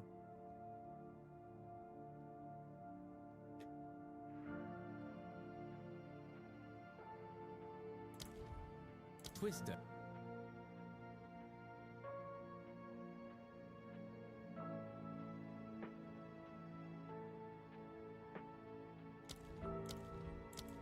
I think we just commit to the Thorns Oracle, because we had a good plan for the Thorn Oracle. We got to learn life stacking stuff with it, and then after that, if we have a good Culling Strike idea, we'll commit to it, but it's an expensive fucking build, and if I'm unsure on what I want to do, like, commit to it or not, we shouldn't, like, you know, versus, like, Thorns Oracle, which is, like, relatively cheap, you know, in comparison. Like, of the last 3 builds I've played, Thorns Oracle will be, like, the cheapest by far, so...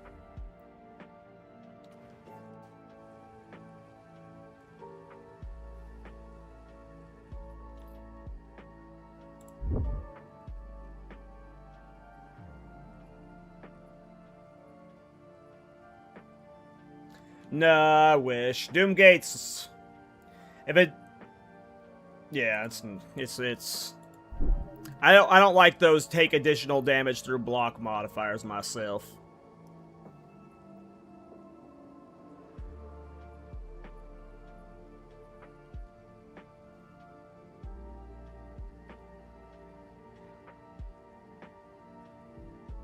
Damn, Wrathpith, hell yeah.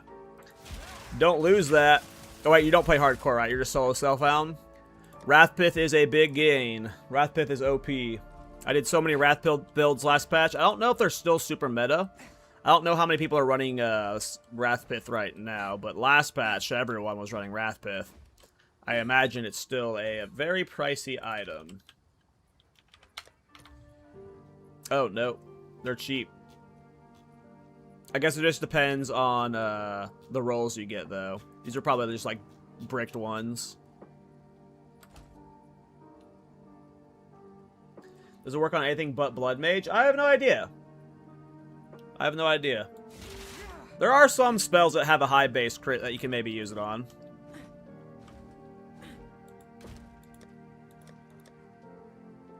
Well, yeah, hardcore can still store stuff, but what I meant by that was, like, don't die with it.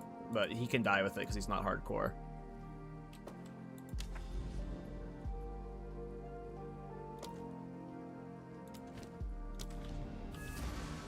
Yeah, Wrathpith is just a huge item.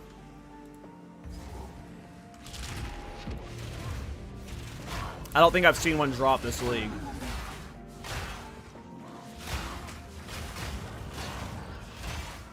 Yeah, Scythe of Spear would be cool.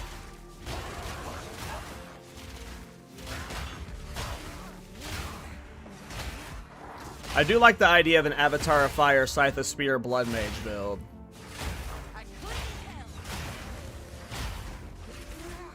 But not Culling Strike. When you add the Culling Strike to that, it's like, ugh. You can't make it work. It's too many weird things going on. But if you just did a Scythe of Spear, Blood Mage, Avatar of Fire, Bleed Ignite, that could potentially be nasty. Well, what's funny is, last one, is Deepest Tower was removed, replaced by Constricting Command, and Constricting Command is arguably better.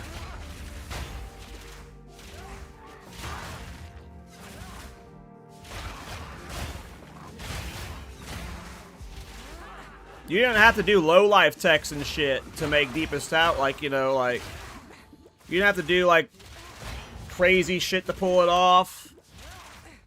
Deepest Tower was nice because all the passives are, like, right here. But Constricting Command is basically Deepest Tower. I think you had to put more points in the Deepest Tower builds than Constricting Command, though. I think you actually save passive points with the Constricting Command build. Yeah, exactly. Like, I think a Twister Culling Strike build would be awesome. Like, I'm really interested in potentially doing a Twister Culling Strike build.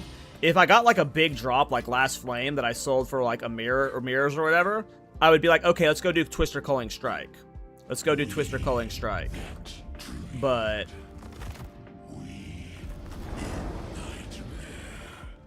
without it, I don't think so.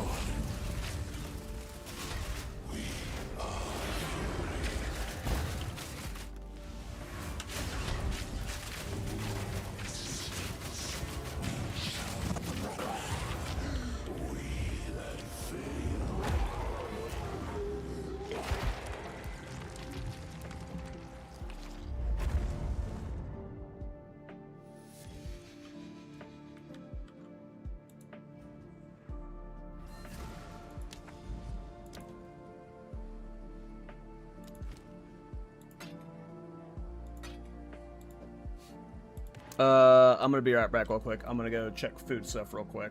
I'm gonna start seeing out what's going on for lunch. Be right back in a couple minutes.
Alright, sorry, I am back. Ugh. My allergies are bothering me.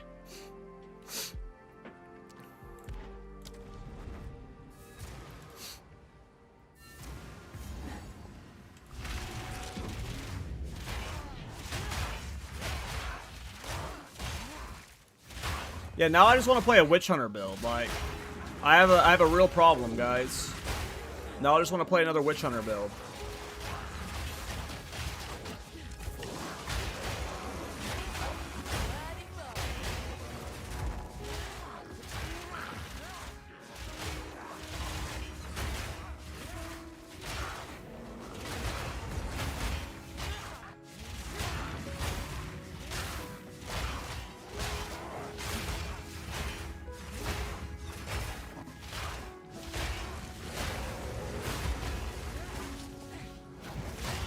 Are you gonna play PoE 1 Friday? Yeah, probably. I don't know what I'm gonna play yet. I only really watched a little bit of the reveal stream. I haven't really looked at the patch notes or anything yet, so I don't really know. All I know is like Delve has got buffed because only fossils drop from it, so.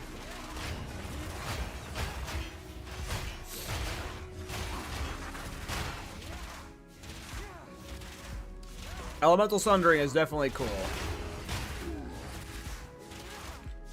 Like, I might just play PoE 1 and do, like, some meta Delve build that I've never played before, or I do a Tempest Shield build, or I try one of the new Holy skills. I'm not sure. I really just want to get the cosmetics, though, and then probably go back to PoE 2. So I just don't know if I want to do something, like, silly, like I normally do, or just, like, maybe do, like, a meta Delve build. Because I like Delve so much. Like, the more I'm delving, the longer I'll play the league, so. But the new mapping changes look awesome, so I'm excited to try the new mapping changes.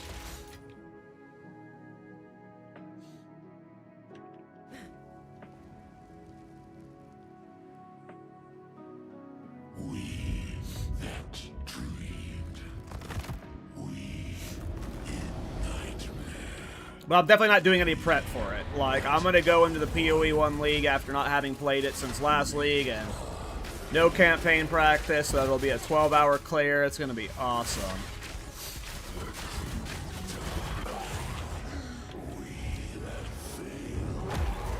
Working on a PF, Poison, Bone Cage, plus Contagion, plus Blue Life, Covenant, and Vertex.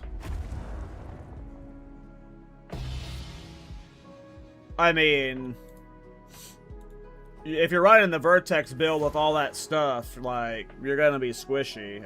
But I only play, like, life armor stacking builds, so I have no idea what techs you would want to use as an EV or an energy shield blue life player to fix defenses, but, like, welcome to Vertex builds. You're using a helmet that basically has no defenses just to maximize your damage as much as possible. If you want to get more defenses, start with getting rid of that shit. Get a helmet that has stats on it that actually, you know, make you tanky. But, like, I don't know. I don't know the build you're playing. I don't know your PoE ninja. It sounds interesting. I've never played a build like that, though.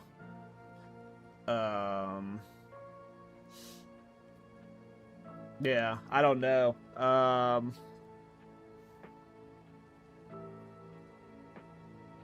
I have no clue. I'm trying to think of a build I played like that recently. And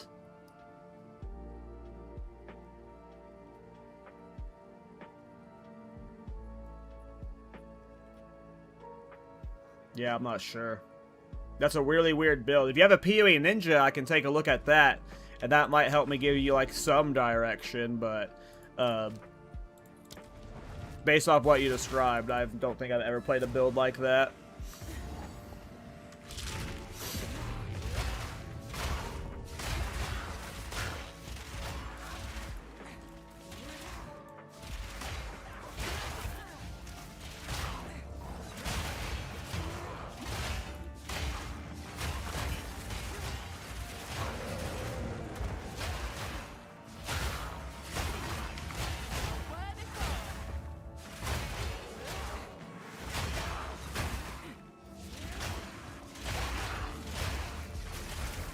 But yeah, usually when I see the Vertex, it's like you're either playing a build that just is like an energy shield build that's got like 10k plus energy shield, and you don't really care about the helmet for the defenses, so you're already tanky, or you're playing a glass cannon build, so.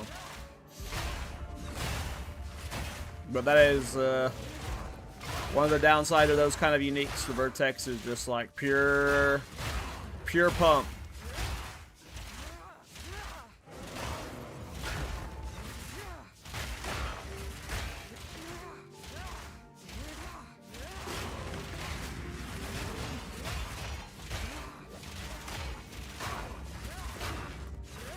I mean, the Vertex is really freaking good. Like, it's an amazing item to have for your build because you're able to itemize around it. I mean, obviously, +4 skills is ridiculous. It can also get critical hit chance on it. It can also get chaos res on it, which isn't like completely dead, but if your damage is good enough and you're just like using the Vertex to get your boss one-shots from 2 seconds to 1.5 seconds, and you're worried about your defenses, then Vertex is like, well, get rid of it. Unless you need Vertex. Like, it's required to enable your damage. That's a good item that can get you a lot more life. ES, there's a series Disdain. Not Disdain. Acuity. One of them. One of the Itsuri helmets. Like, there's a lot of good helmets out there for tankiness.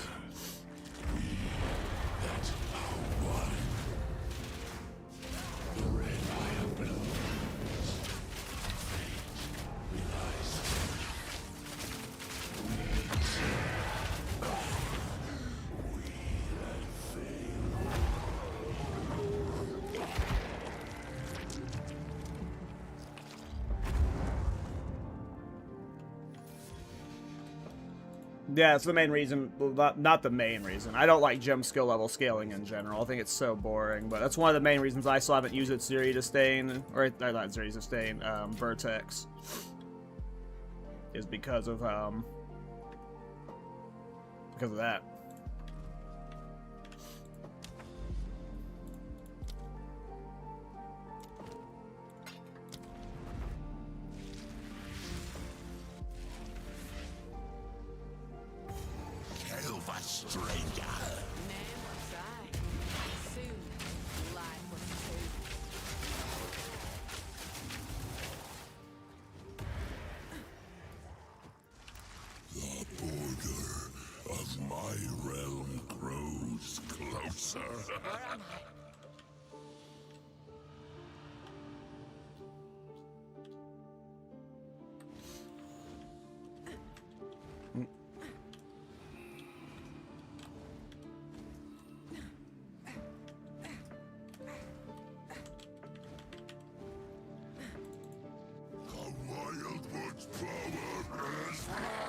Alright, let me take a sip up. King Mule Boomin. K. Becky. The Covenant. Okay, so you're doing the Spell East chest. Okay, okay. Life cost efficiency. I did a build of this league. I forget which one it was, though. Plague Fingers. So you're doing... Oh, yeah, you said you were doing Poison Bone Cage. That's right. That's right. Oh, with Contain... Oh, interesting. Oh, I see your setup here now. I understand. Like, you spelled out the build you were doing. You literally said Poison, Bone Cage, Contagion. And, like, it did... Like, the words didn't register it. For some reason, you know... When you look at the PoE Ninja, you can see it. But, yeah, that makes sense. So, yeah, that's cool. You're using Bone Cage for big hits, for Poison, and then you're prolificating it... with Contagion for your AoE clear, and then Bone Storms for bossing. Interesting, cool build. This is a cool Bone Storm build. I've played many Bone Storm builds. Usually when I play Bone Storm, I use what is it? The power charges or whatever. Whatever charges it was to make it clear. But this is a good change. This is a fun variation to get clear for a bone style build, because a lot of the bone style builds will either use Bone Storm with its a power charge clear, or they'll use Trample Toe for clear. And what he's trying to do is use poison as his clear. My question is, A, do you even need Plague Fingers? Because you're mostly doing physical damage. So you could, like, are you just using Plague Fingers for the 26% hit poison hits for your, like, for a higher chance to get poison hit? Because, like, you could get poison, like, on the tree and stuff with your jewels. Like, is Plague Finger necessarily needed here? Because unless I'm missing something, it looks like you're doing almost exclusively physical damage. And I assume your poison is mainly for AoE, not for bossing. Like, I doubt you're doing big boss DPS with poison. Your boss DPS is mostly coming from, like, Bone Storm, probably. And it's physical hits, right? So if Bone Cage is your clear, like, it's possible you could... So that's for AoE, so, like, if you can find a way to get more poison hit chance, if, like, I assume you're using Plague Finger for the poison hit chance as mainly, you should, because you're doing so much physical damage, your poison should be doing relatively the same amount of damage for clear, without Plague Fingers, because you're really only adding a little bit of lightning damage, I guess, to that, in terms of the damage of the poison, so Plague Finger could potentially be replaced, and you just get more poison hits from jewels or ailments, or from ailment hit chance on the tree or something. I would recommend trying to place Plague Finger first. That's an easy replace if Plague Finger is replaceable for you.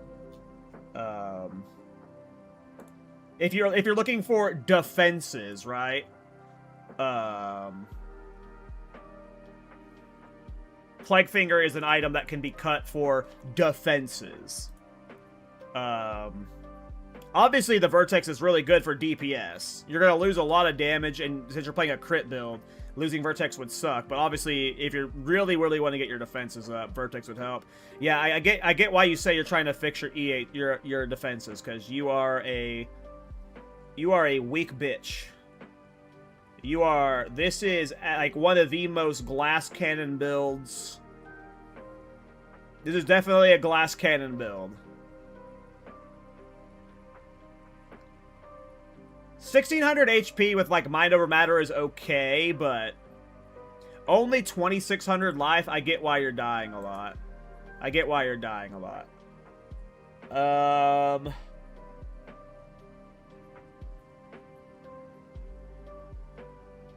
So are you only running the Covenant just as, like, to sustain your skills? With, like, because you're running Life Tap, I'm guessing? Yeah.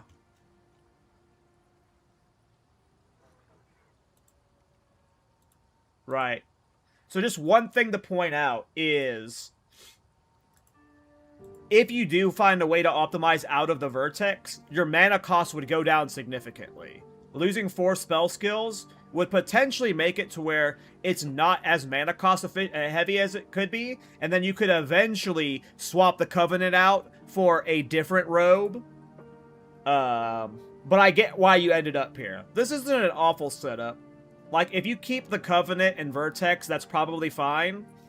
I would do what Protag said about the Amulet. Global defense is doing dog shit for you.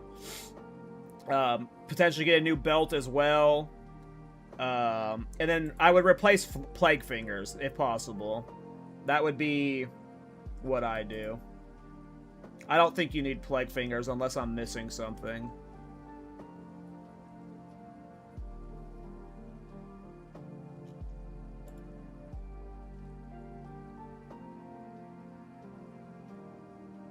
Oh, yeah, you're not even running Mana Remnants, bro. Oh, wait, yeah, you are. I see Mana Remnants. He's running Mana Remnants.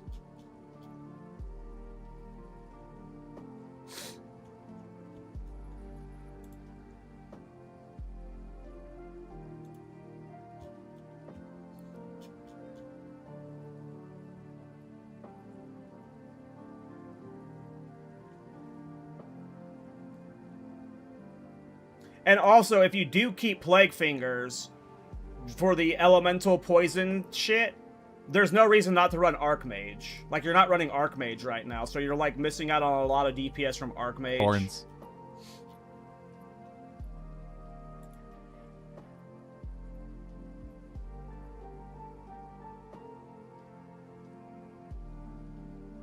Hey, Billy, thanks for the tier 1 sub. Censored King has a similar build for reference.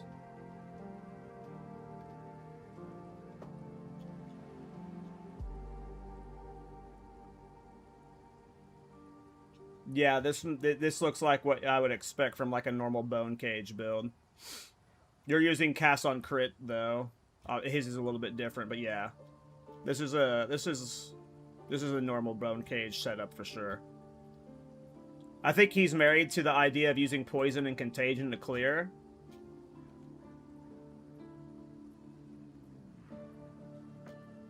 This is a cool build. I've always wanted to play a Bone Cage build. Oh yeah, Night Scale's really good. Night Scale's really good, yeah. I've used Night Scale before.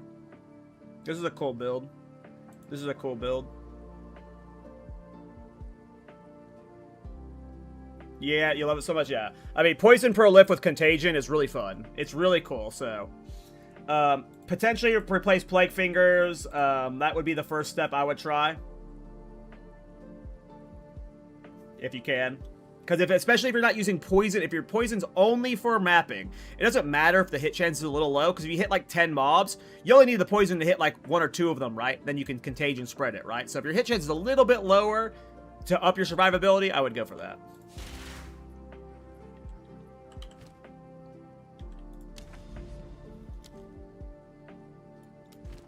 That's a cool build though. Both of you guys. I've yet to do... I played Bone Storm in 0.1 on a... I think it was a Pathfinder or Deadeye.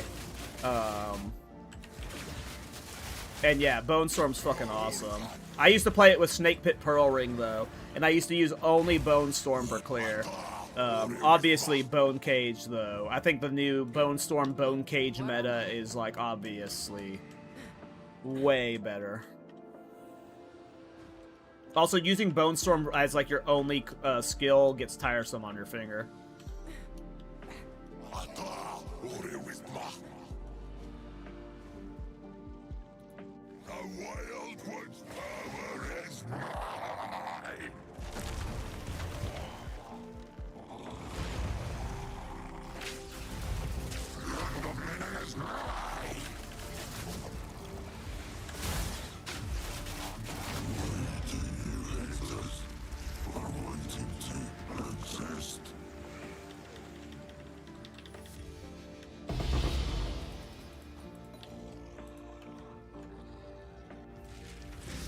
Alright.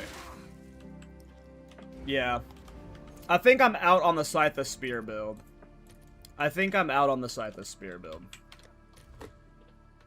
And yeah, I didn't say that, but Autolize Bloodlighting in one of your skills, obviously. But I think Autolize is probably 150 Divine right now. Maybe 200. And it sounded like he was on a budget. Oh, it's only 100 Divine for Bloodletting. That's not too bad at all. That's not too bad at all. Yeah, you should get Bloodletting. Bloodletting, it would be very good for whatever skill you put it in. Probably Bone Storm for bossing. That's a good DPS increase for sure. I didn't realize Bloodletting was so cheap. 100 Divine is very affordable.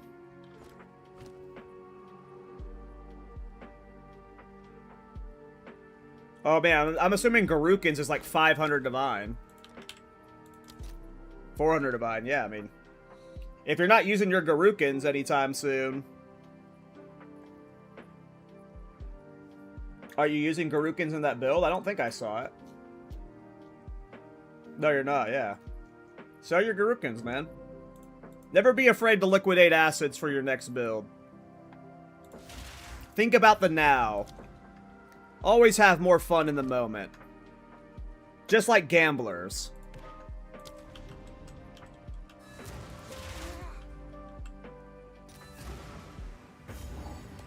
Yeah, Bloodletting would be a good single target DPS for you. It doesn't help your survivability issues, but it'll increase your damage by a considerable amount.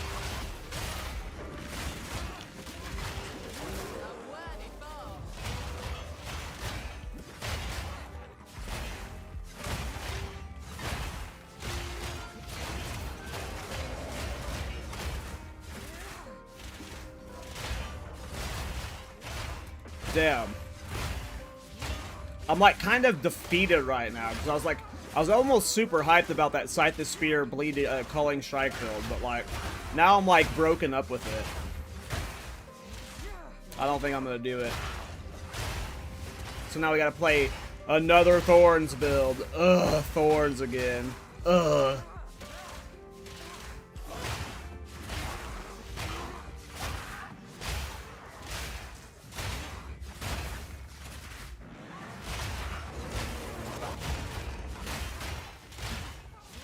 It's funny how, like, much interest I lose in a character when it's finished, though. Like, I don't care about this character anymore now that it's done.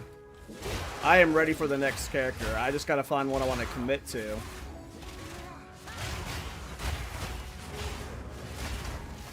I think it'll be the Thorns Oracle. I think it'll be the Thorns Oracle. We'll see, though.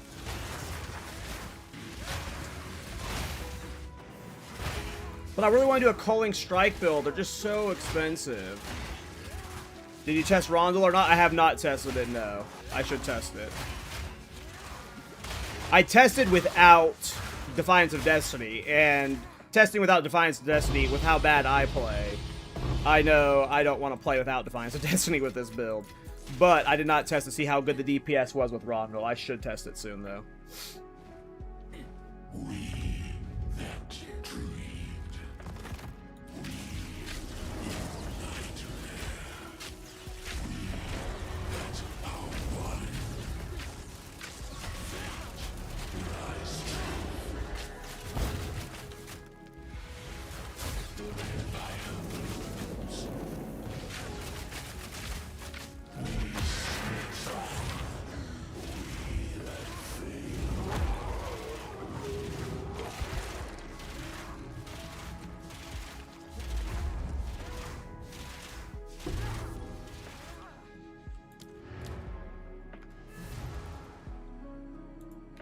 Damn.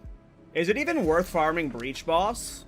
I feel like you just, like, it's only for the Catalyst, right?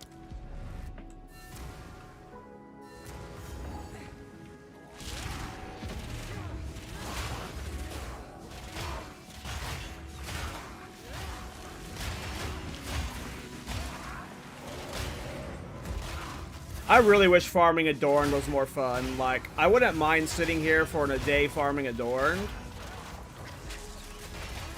But it's just...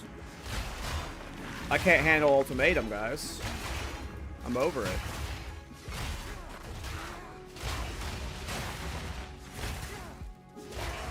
What other builds are there out there that I should test? I haven't played a minion build this patch. Well, the supporting fire tactician was kind of a minion build, I guess.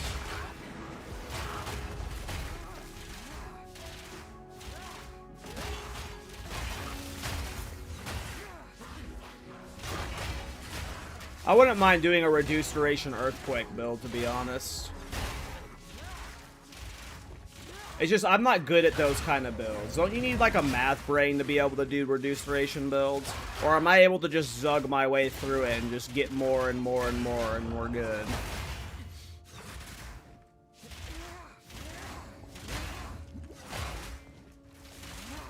I wouldn't mind a reduced duration Titan, though, with Earthquake. Like, Earthquake looks really fun to me.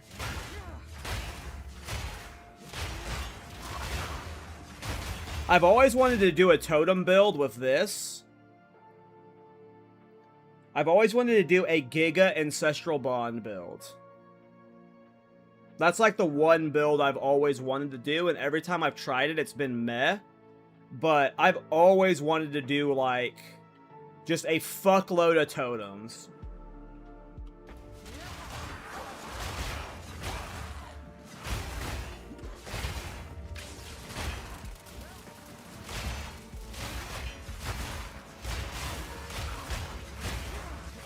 Like, I would love to do, like... I think it would, like, my favorite to do it would be with Dark Effigy. Like, the idea of having, like... 10 to 12 Dark Effigy totems all bombarding a boss. That just sounds hilarious to me. But I've never committed to trying it. But this is the one thing where it's always been like, I want to do a totem build where you just have all of the spirit and you're just doing the funniest shit with totems. I've always wanted to do an Ancestral Bond build. I think the one time I tried, I only did it with, like, it was in 0.2, and I tried it on Warbringer. The one time I tried this thing, it was with Warbringer, and I was using the Warbringer fucking totem thing where it summons, like, the turtle and shit, and it was so bad. It was fucking awful. We that dreamed. We in nightmare. We that are one. Of existence. We shall rupture. The abyss knocks once.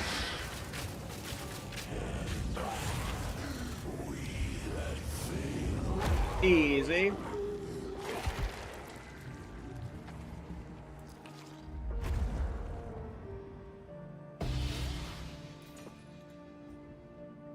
I was wondering if reduced duration with Wind Dancer Ghost Ends would be viable. Yeah, exactly. With this keystone with this armor and 100% curse immunity.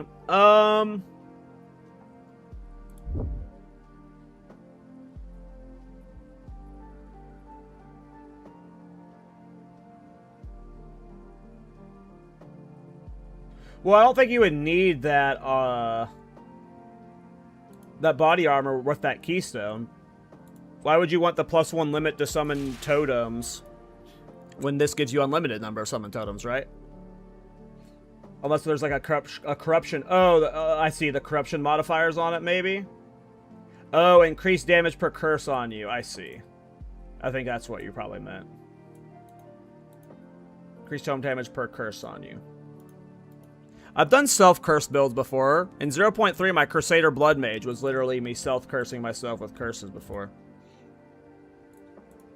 The problem is, it's the spirit build, right? If you're playing this, you need, like, let's just say I wanted 10 of them, right? That would mean you need 750 spirit, right? It's like, that's a fuckload of spirit. A self-curse build sounds sick. Yeah, I did that last patch with, like, the meta curse Blood Mage everyone and the meta curse Oracle everyone is playing now. I played, like, a worse version of that last patch using this. I was using this warding fetish for self-curse stuff. And doing that curse playstyle.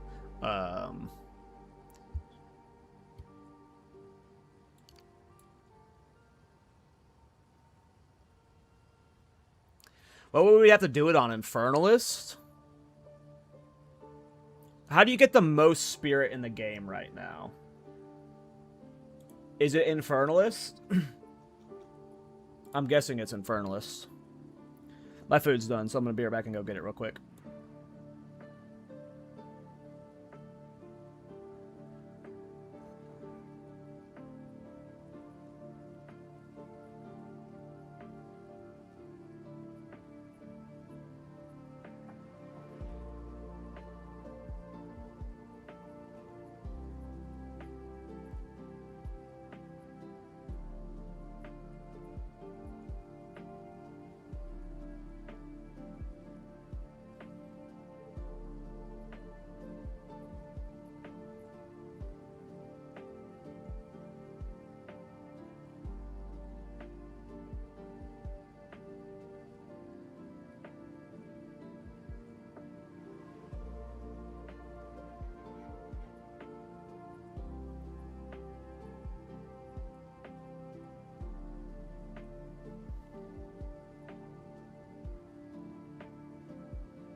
shaman, huh? Well, like, in a world with investment... I mean, maybe.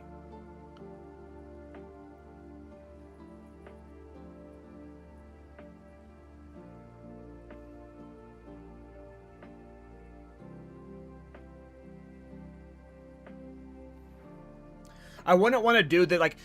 The reason why I haven't done an Ancestral Bond build is because I don't want to half-ass it.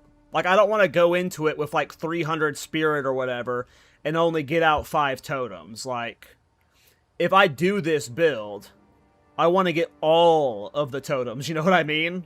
All of them. So,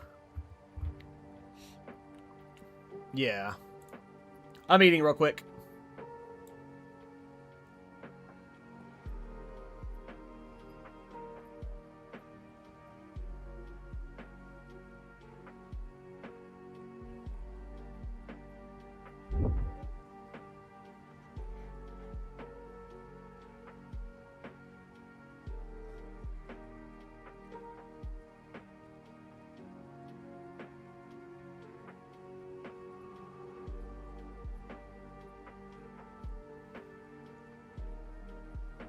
Yeah, that's a lot of spirit.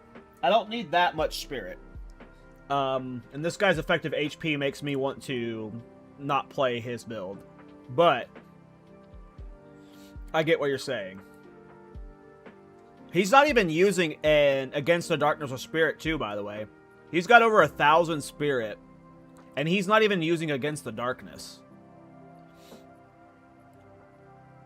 I hate this build so much. This guy made the squishiest build on the planet.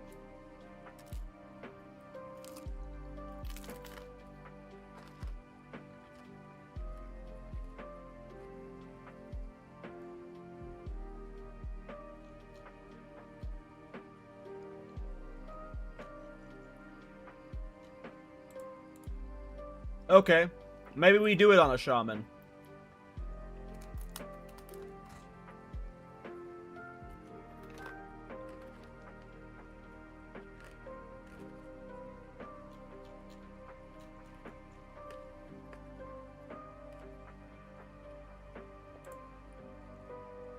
You know what? Maybe we do it on a shaman. I'm not going to look at this guy's build anymore, because I don't want to get any more ideas.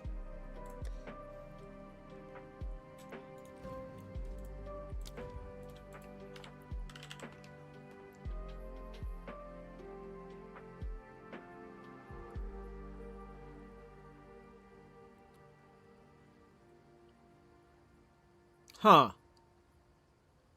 What would be the funniest totem to get a bunch of them out? Mortar cannon is an emplacement that slowly but repeatedly Siege ballista is an emplacement that launches long-range. Dark Is it Dark Effigy?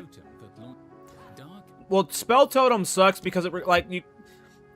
If that fucking totem will cast any yeah, I don't spell think you like we wouldn't be able to get target like 10 of these out with endurance charges. Like we'd have to get like a super endurance charge set up to make that work. type of charges you spend to place it. Spell totem will cast any spells you socket into it. I fucking hate that they did endurance charges to Spell Totem. Is an emplacement that fires a hail of bolts into the sky. Enemies in the target area are slowed. Spell totem will cast any spells you socket into it. It requires several power or endurance charges to place, but gets bonuses based on which type of charges you spend to place it. Spell totem will cast. I've never played a Spell Totem build, It requires several power. so I don't know how people generate charges for them or not. Bonuses based on which type of charges you spend to place it.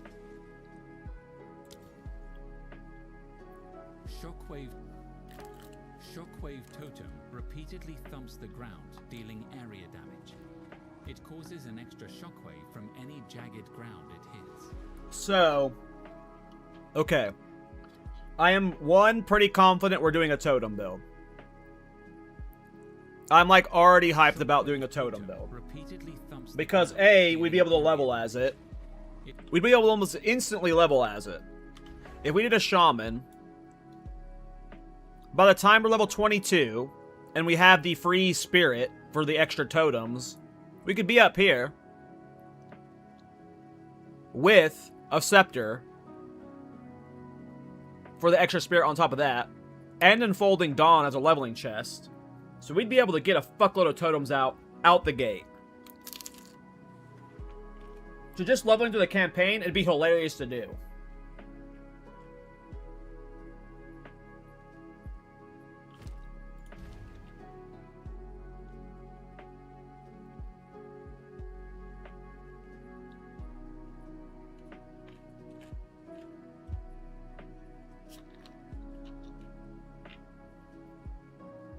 Well, the reason why I'm okay with doing it on Shaman still, though, last one, is because of that. His build has that much spirit, and he's like the paperiest, glass tanky thing I've ever seen. So I assume I'm going to be doing tanky stuff with it, and I'm going to be losing that 500-ish extra spirit, a large chunk of spirit by not using a handful of these items. So I might actually need the 120 spirit from the Shaman if I want to itemize around being not a paperweight.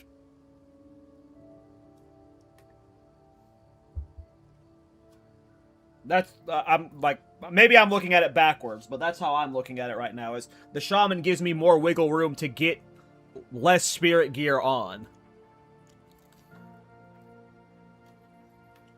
But maybe I'm looking at it wrong.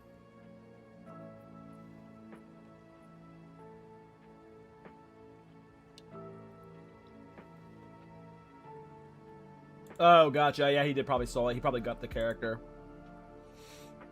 So he didn't have more spirit then. What was I looking at? Totem, sorry. I'm eating right now, so my brain's all over the place. Artillery ballista is an emplacement that fires a hail of bolts into the sky. Enemies in the target area are slowed and may be pinned in place. Artillery ballista. Are we going for 100 artillery ballistas, bros? Fires a hail of bolts into the sky. Enemies in the target area are slowed and may be pinned in place. Artillery ballista is an emplacement. This one's funny. Into the sky. Enemies in the target area are slowed. It's got shit attack damage scaling, though. Artillery And if we're using a scepter with it, that fires a it'd be hail scaling off a one-handed mace, so that makes that tough.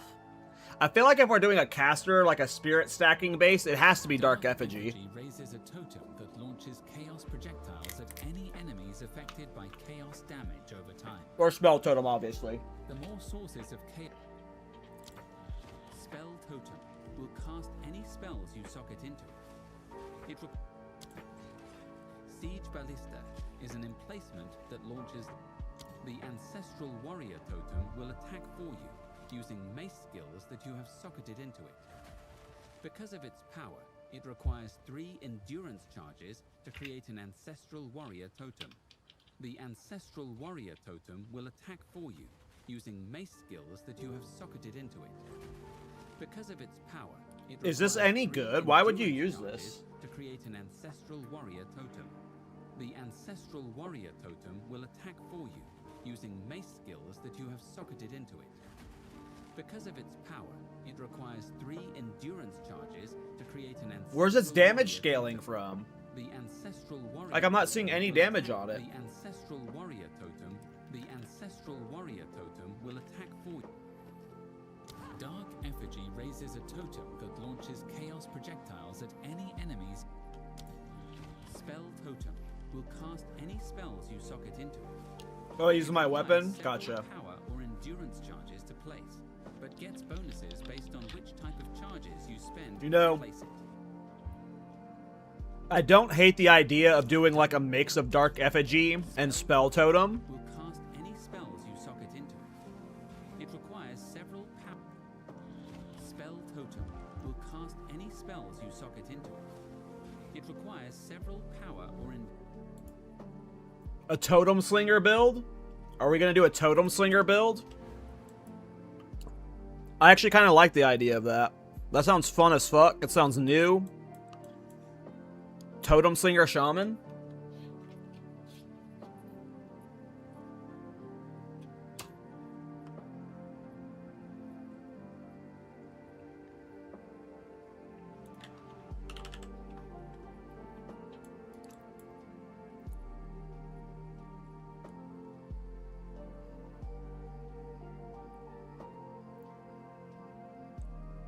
So yeah, if I leveled this Totem Shaman, we would path up here, get Ancestral Bond, get this totem stuff.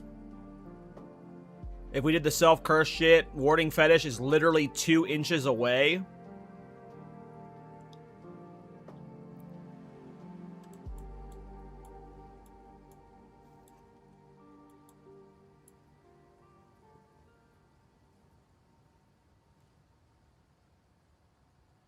Doesn't look like you can from nothing this. Or this.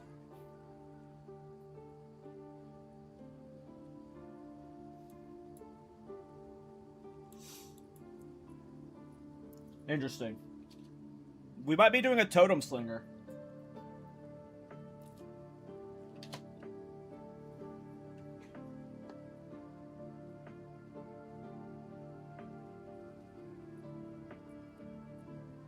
I might have just baited myself into playing a Totem Slinger.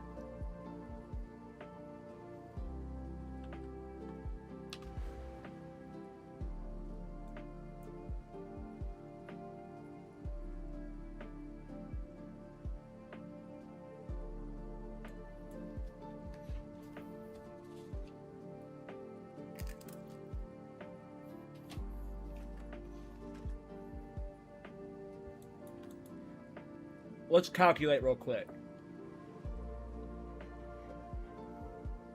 If I want 10 totems at a time, that's 750 spirit. What other spirit gems would I want for a totem build?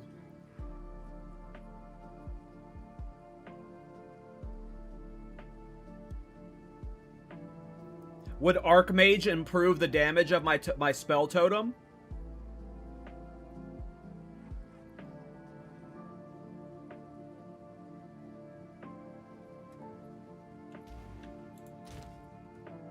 Because for some reason my brain is locked in on, I want to get at least 10 totems out. Like, if we get, 750 spirit is the goal.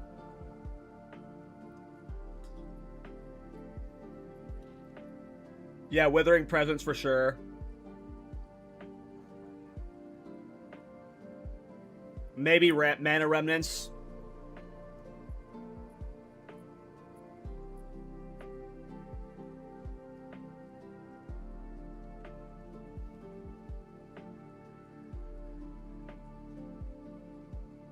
Do Grapevine Cuffs work for totems? I don't know. I don't know, actually.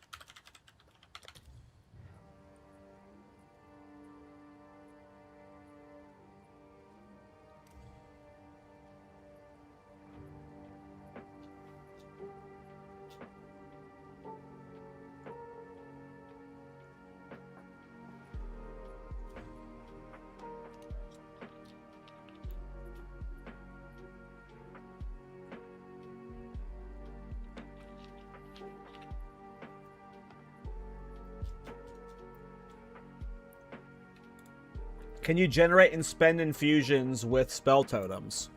That's a good question. I would assume no.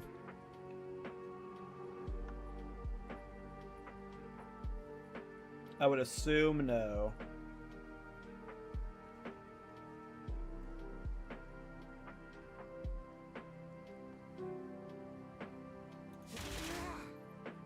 It's an interesting idea. I would put it high up on the list of the possibilities for the next build. It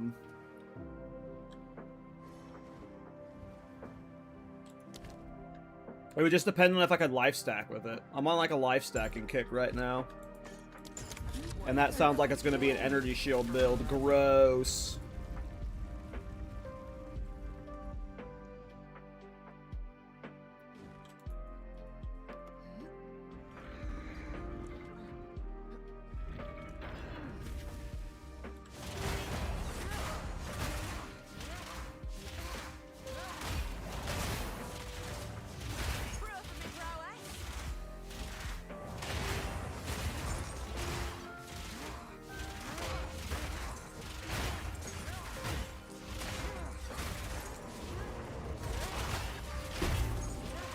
Yeah, that's the one time I was like, oh, Spell Totem seems pretty interesting when it had Bone Storm for bossing.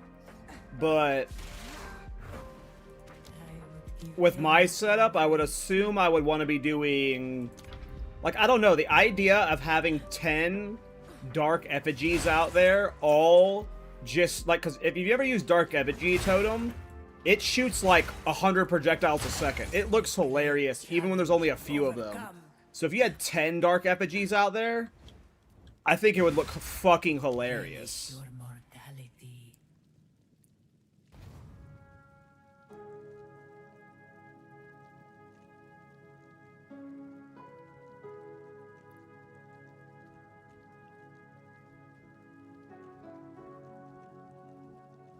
YOLO.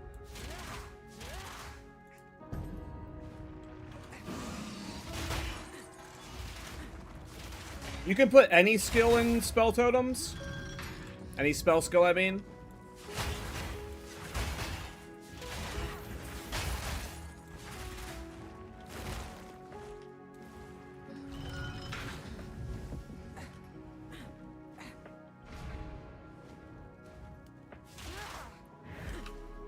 Relish your mortality.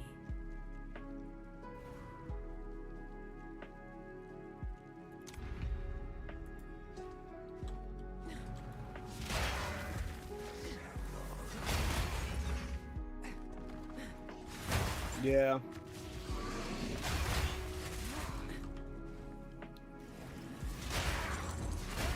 The ritual has been disrupted. An oasis.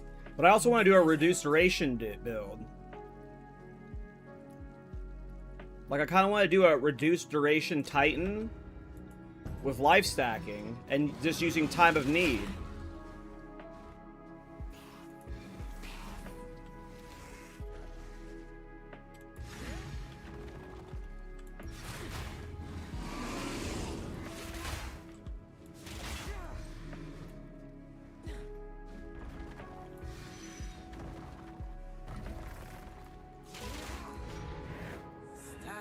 Yeah, but I mean, at this point, we're also just looking to kill time till 0.5, so it's just like, fuck. We have 6 to 8 weeks, bros. How are we gonna make it? We're doomed.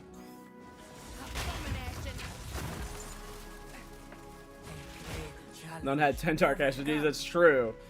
10 Dark Effigies is peak. And think about it. We could get more than 10.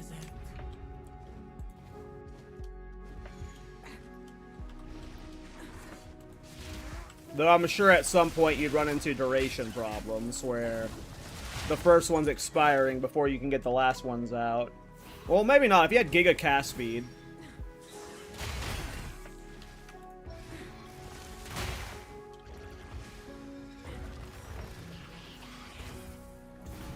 Yeah, I think we're doing it.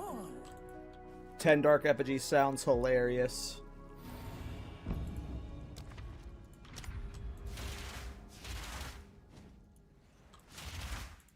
I need to look at the cost of what I think it'll be, though, versus the cost of the Thorns Oracle.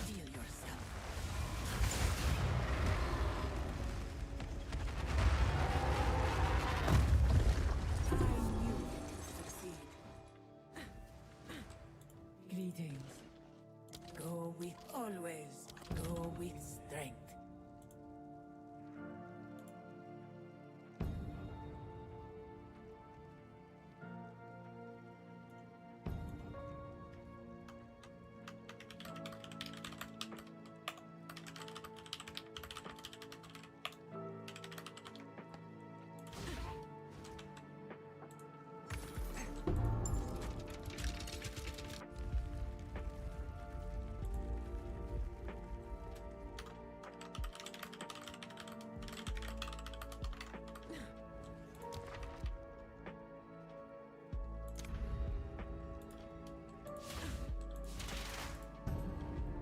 Yeah, I don't remember when it was. I think it was 0.2 or 0.3, but I tried doing a B build. I had an Infernalist with, like, over 1,000 spirit. And I just couldn't get the Bs to do enough DPS to kill bosses, so I abandoned it. But if I get that much spirit on a totem build,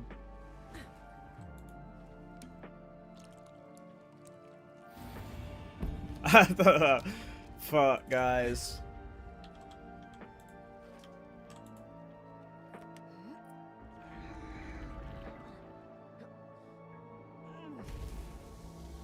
Damn, that's tough.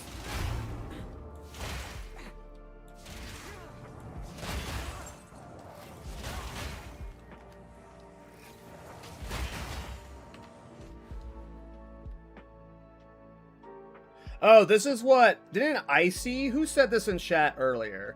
Someone said use the support gem for 1 totem. Let me find who the fuck said that. Someone said it in chat earlier. I don't know if you're still here. Someone said earlier. It was Icy. It was Icy. Yeah, Icy said use the support gem for 1 totems with it.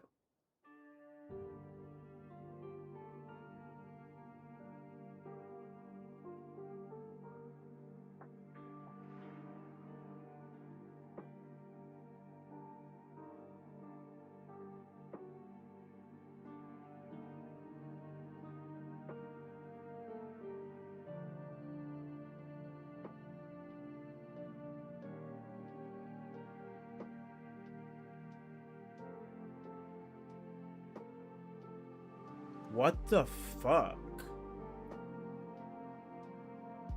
I know we're probably doing, whatever the fuck it's called. Dark Effigy, but seeing that 5% increased area of effect makes me think Shockwave Totem would be hilarious with this. If you had 10 Shockwave Totems, all getting that increased area of effect, it would probably look fucking stupid. I don't think the increased area of effect would matter for Dark Effigy.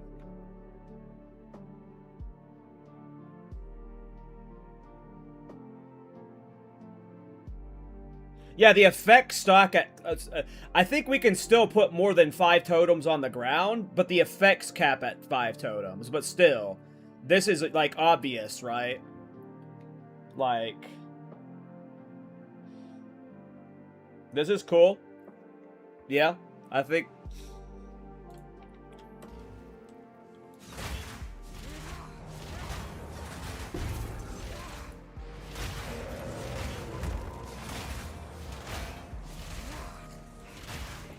Oh, I didn't think it would increase the...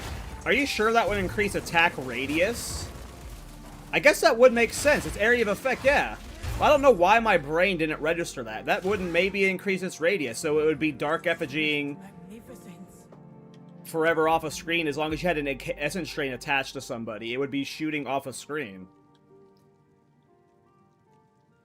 But I guess a screen-wide Shockwave would be funny. Yeah, dude, that's where my brain went, was when I saw that increased area of effect, I was like, oh, Shockwave Totem. You would just have it, like, clobbering off screen. Yeah, that's cool. Yeah, I definitely think, like, there will probably be some, like, way where, like, using, Spell Totem will definitely be in the build. Like, Dark Effigy will probably be, like, a majority of the damage, but it might be a situation where it's, like, we use Spell Totem to, like, debuff, or Spell Totem to, like, put up Essence Drain or something, or for Contagion, I don't know. Spell Totem will be used. Not sure what for, though.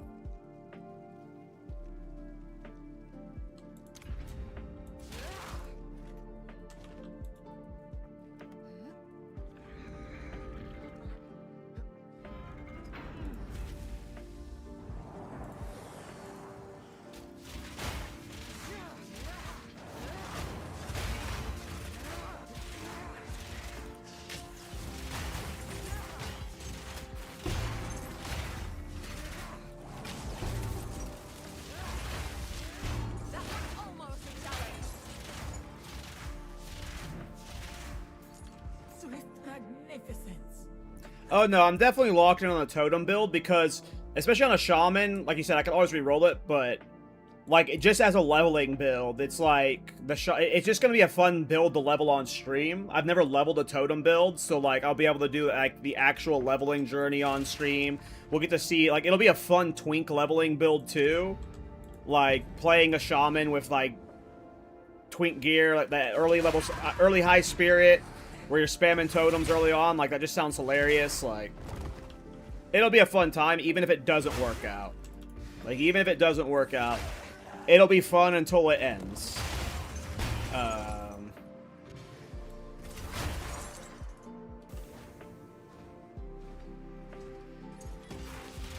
I mean, you wouldn't be able to do Totems of Thorns, no. I have, the only totem builds I have done, like at an endgame level, is, in 0.1 on a Deadeye, and then in 0.2 on a Tactician was my league start. I did Artillery Ballista or Siege Ballista, one of those, before they deleted that skill into the ground, back when it was fucking good. Artillery Ballista, maybe? I forget which skill that was. One of the totems was really busted for crossbow in 0.1 and 2. Or 0.1, and then they nerfed it in 0.2, and I haven't played it since, but that's the only totem build I've really played. I tried doing a Dark Effigy Warbringer in 0.1, using the Warbringer Ascendancies.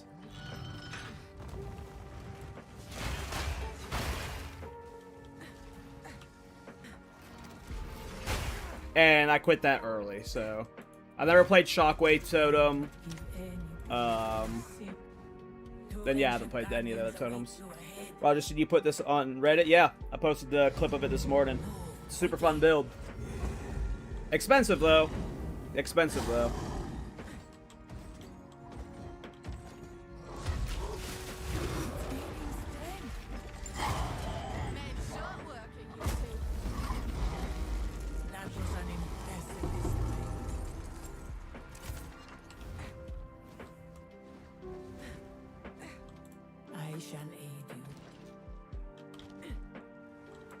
No good boon.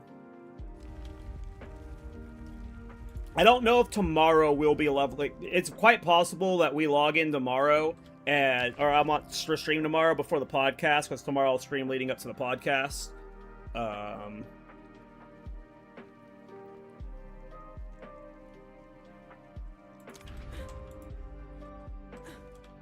That I might start a totem build, but I might wait until... Because I'm definitely going to be playing PoE 1 Friday. I probably won't be streaming me playing PoE 1, but I'll probably be at least logging in and trying it. So I might want to wait until I'm back from the PoE 1 vacation before I start leveling a new build, but it might be a situation where I just keep streaming PoE 2 every day, play PoE 2 on stream, level this totem build, and then off stream I play PoE 1.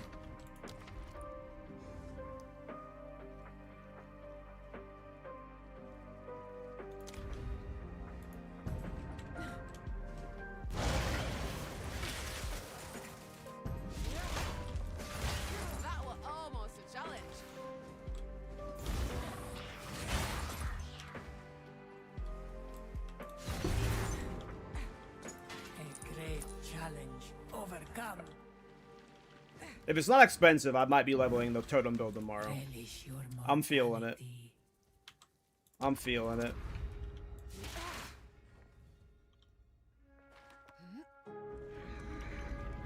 Because leveling the totem build will be cheap. That's for sure. It'll only get expensive once we get to endgame. Maybe. I don't know how much expensive, like, a decent scepter is. I assume it's expensive. I don't know how expensive Alpha's How is. That item actually could have been made pretty cheap because of the temple, to be honest. That might be like an item that's been inflated on. We'll have to see how expensive an Alpha's How is.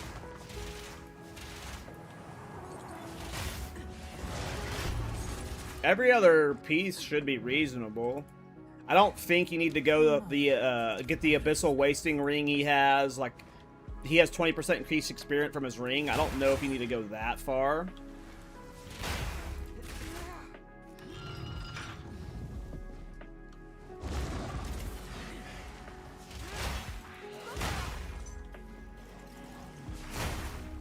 But for leveling, it'd be cheap and fun.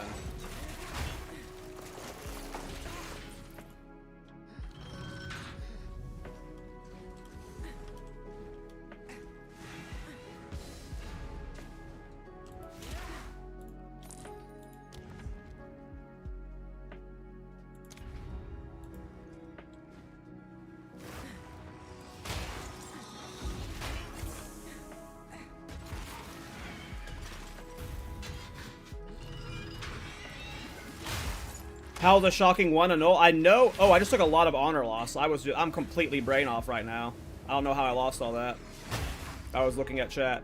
Alpha's Howl is like drops from the temple, right? So it's just like a super high frequent drop rate.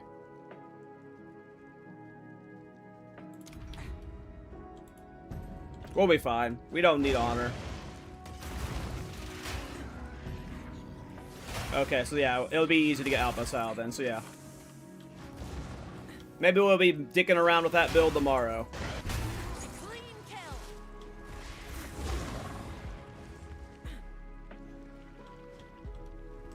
I shall aid you. Oof. That lose 30 Sacred Water on room completion, and then losing Sacred Water on taking damage. I have not done a good job of defending my Sacred Water. Relish your mortality. Beware the scorpion sting.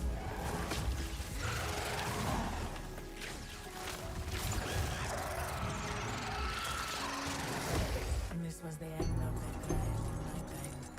But I sense another being resides here. Yeah, 1-0 is crazy for Alpha's Howl, because that before... Damn, I can't even afford to heal the honor right here. Yeah, that's crazy. Because Alpha's Howl before was always, like, you know, one of the more expensive items to buy. Especially, like, uncorrupted, you know, to be able to try and craft on.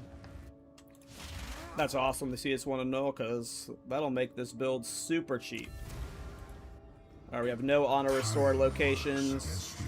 We actually gotta be smart. Oh, we lost our honor. RIP. I need to go back in the VOD. I was super brain off. I'm like, I'm just like, I was not paying attention at all in that run. And then I think it might have been when I was talking that I lost all that honor. But I looked over and I was just randomly down at 1,000 honor. We got fried on that run. There's no way ATD was dropping. Spirit ATD was dropping. We were fine. It's fine.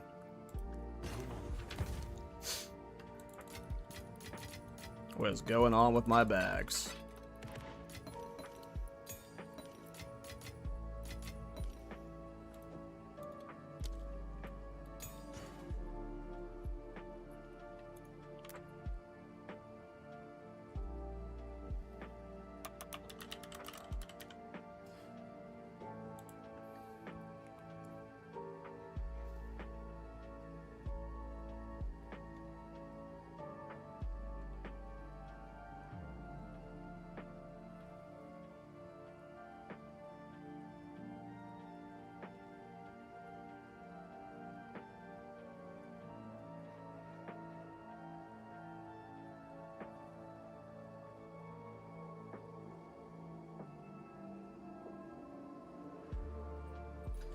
Okay, boys.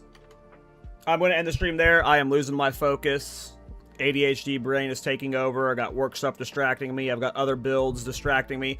Tomorrow, I will be streaming before the podcast, and I will not play the Totem build off a stream. Tomorrow, we will start the Totem build. I'm pretty confident that whenever I start streaming tomorrow, we will be starting the Shaman, and we will be leveling with him, playing Totems, and trying this style out. So tomorrow's stream will be Totem leveling until the podcast, and then I'll host into Miso for the podcast. And then I'm probably going to be streaming again Friday for the PoE 1 launch, but I won't be streaming PoE 1. I'll be playing more of the Totem build, and then I'll probably be doing PoE 1 off the stream. But I'll probably keep streaming PoE 2 daily and doing the Totem build and keep, you know, that going for a while. And just play PoE 1 off stream. But, yeah, we'll play more tomorrow, guys. I think tomorrow we'll start the Totem character. Because even with no currency, I'll be able to farm currency tonight and sell these ATDs and get, like, a few hundred divine, so we're fine. But even with no currency, we can at least get, like, into red maps with, like, limited currency with that build. Just, like, I just know we'll be able to, so. Thanks for hanging out, everybody. And, yeah. If I don't see you tomorrow, make sure you just at least check out the VOD for the podcast and stuff. But, yeah. You guys have a great day. And,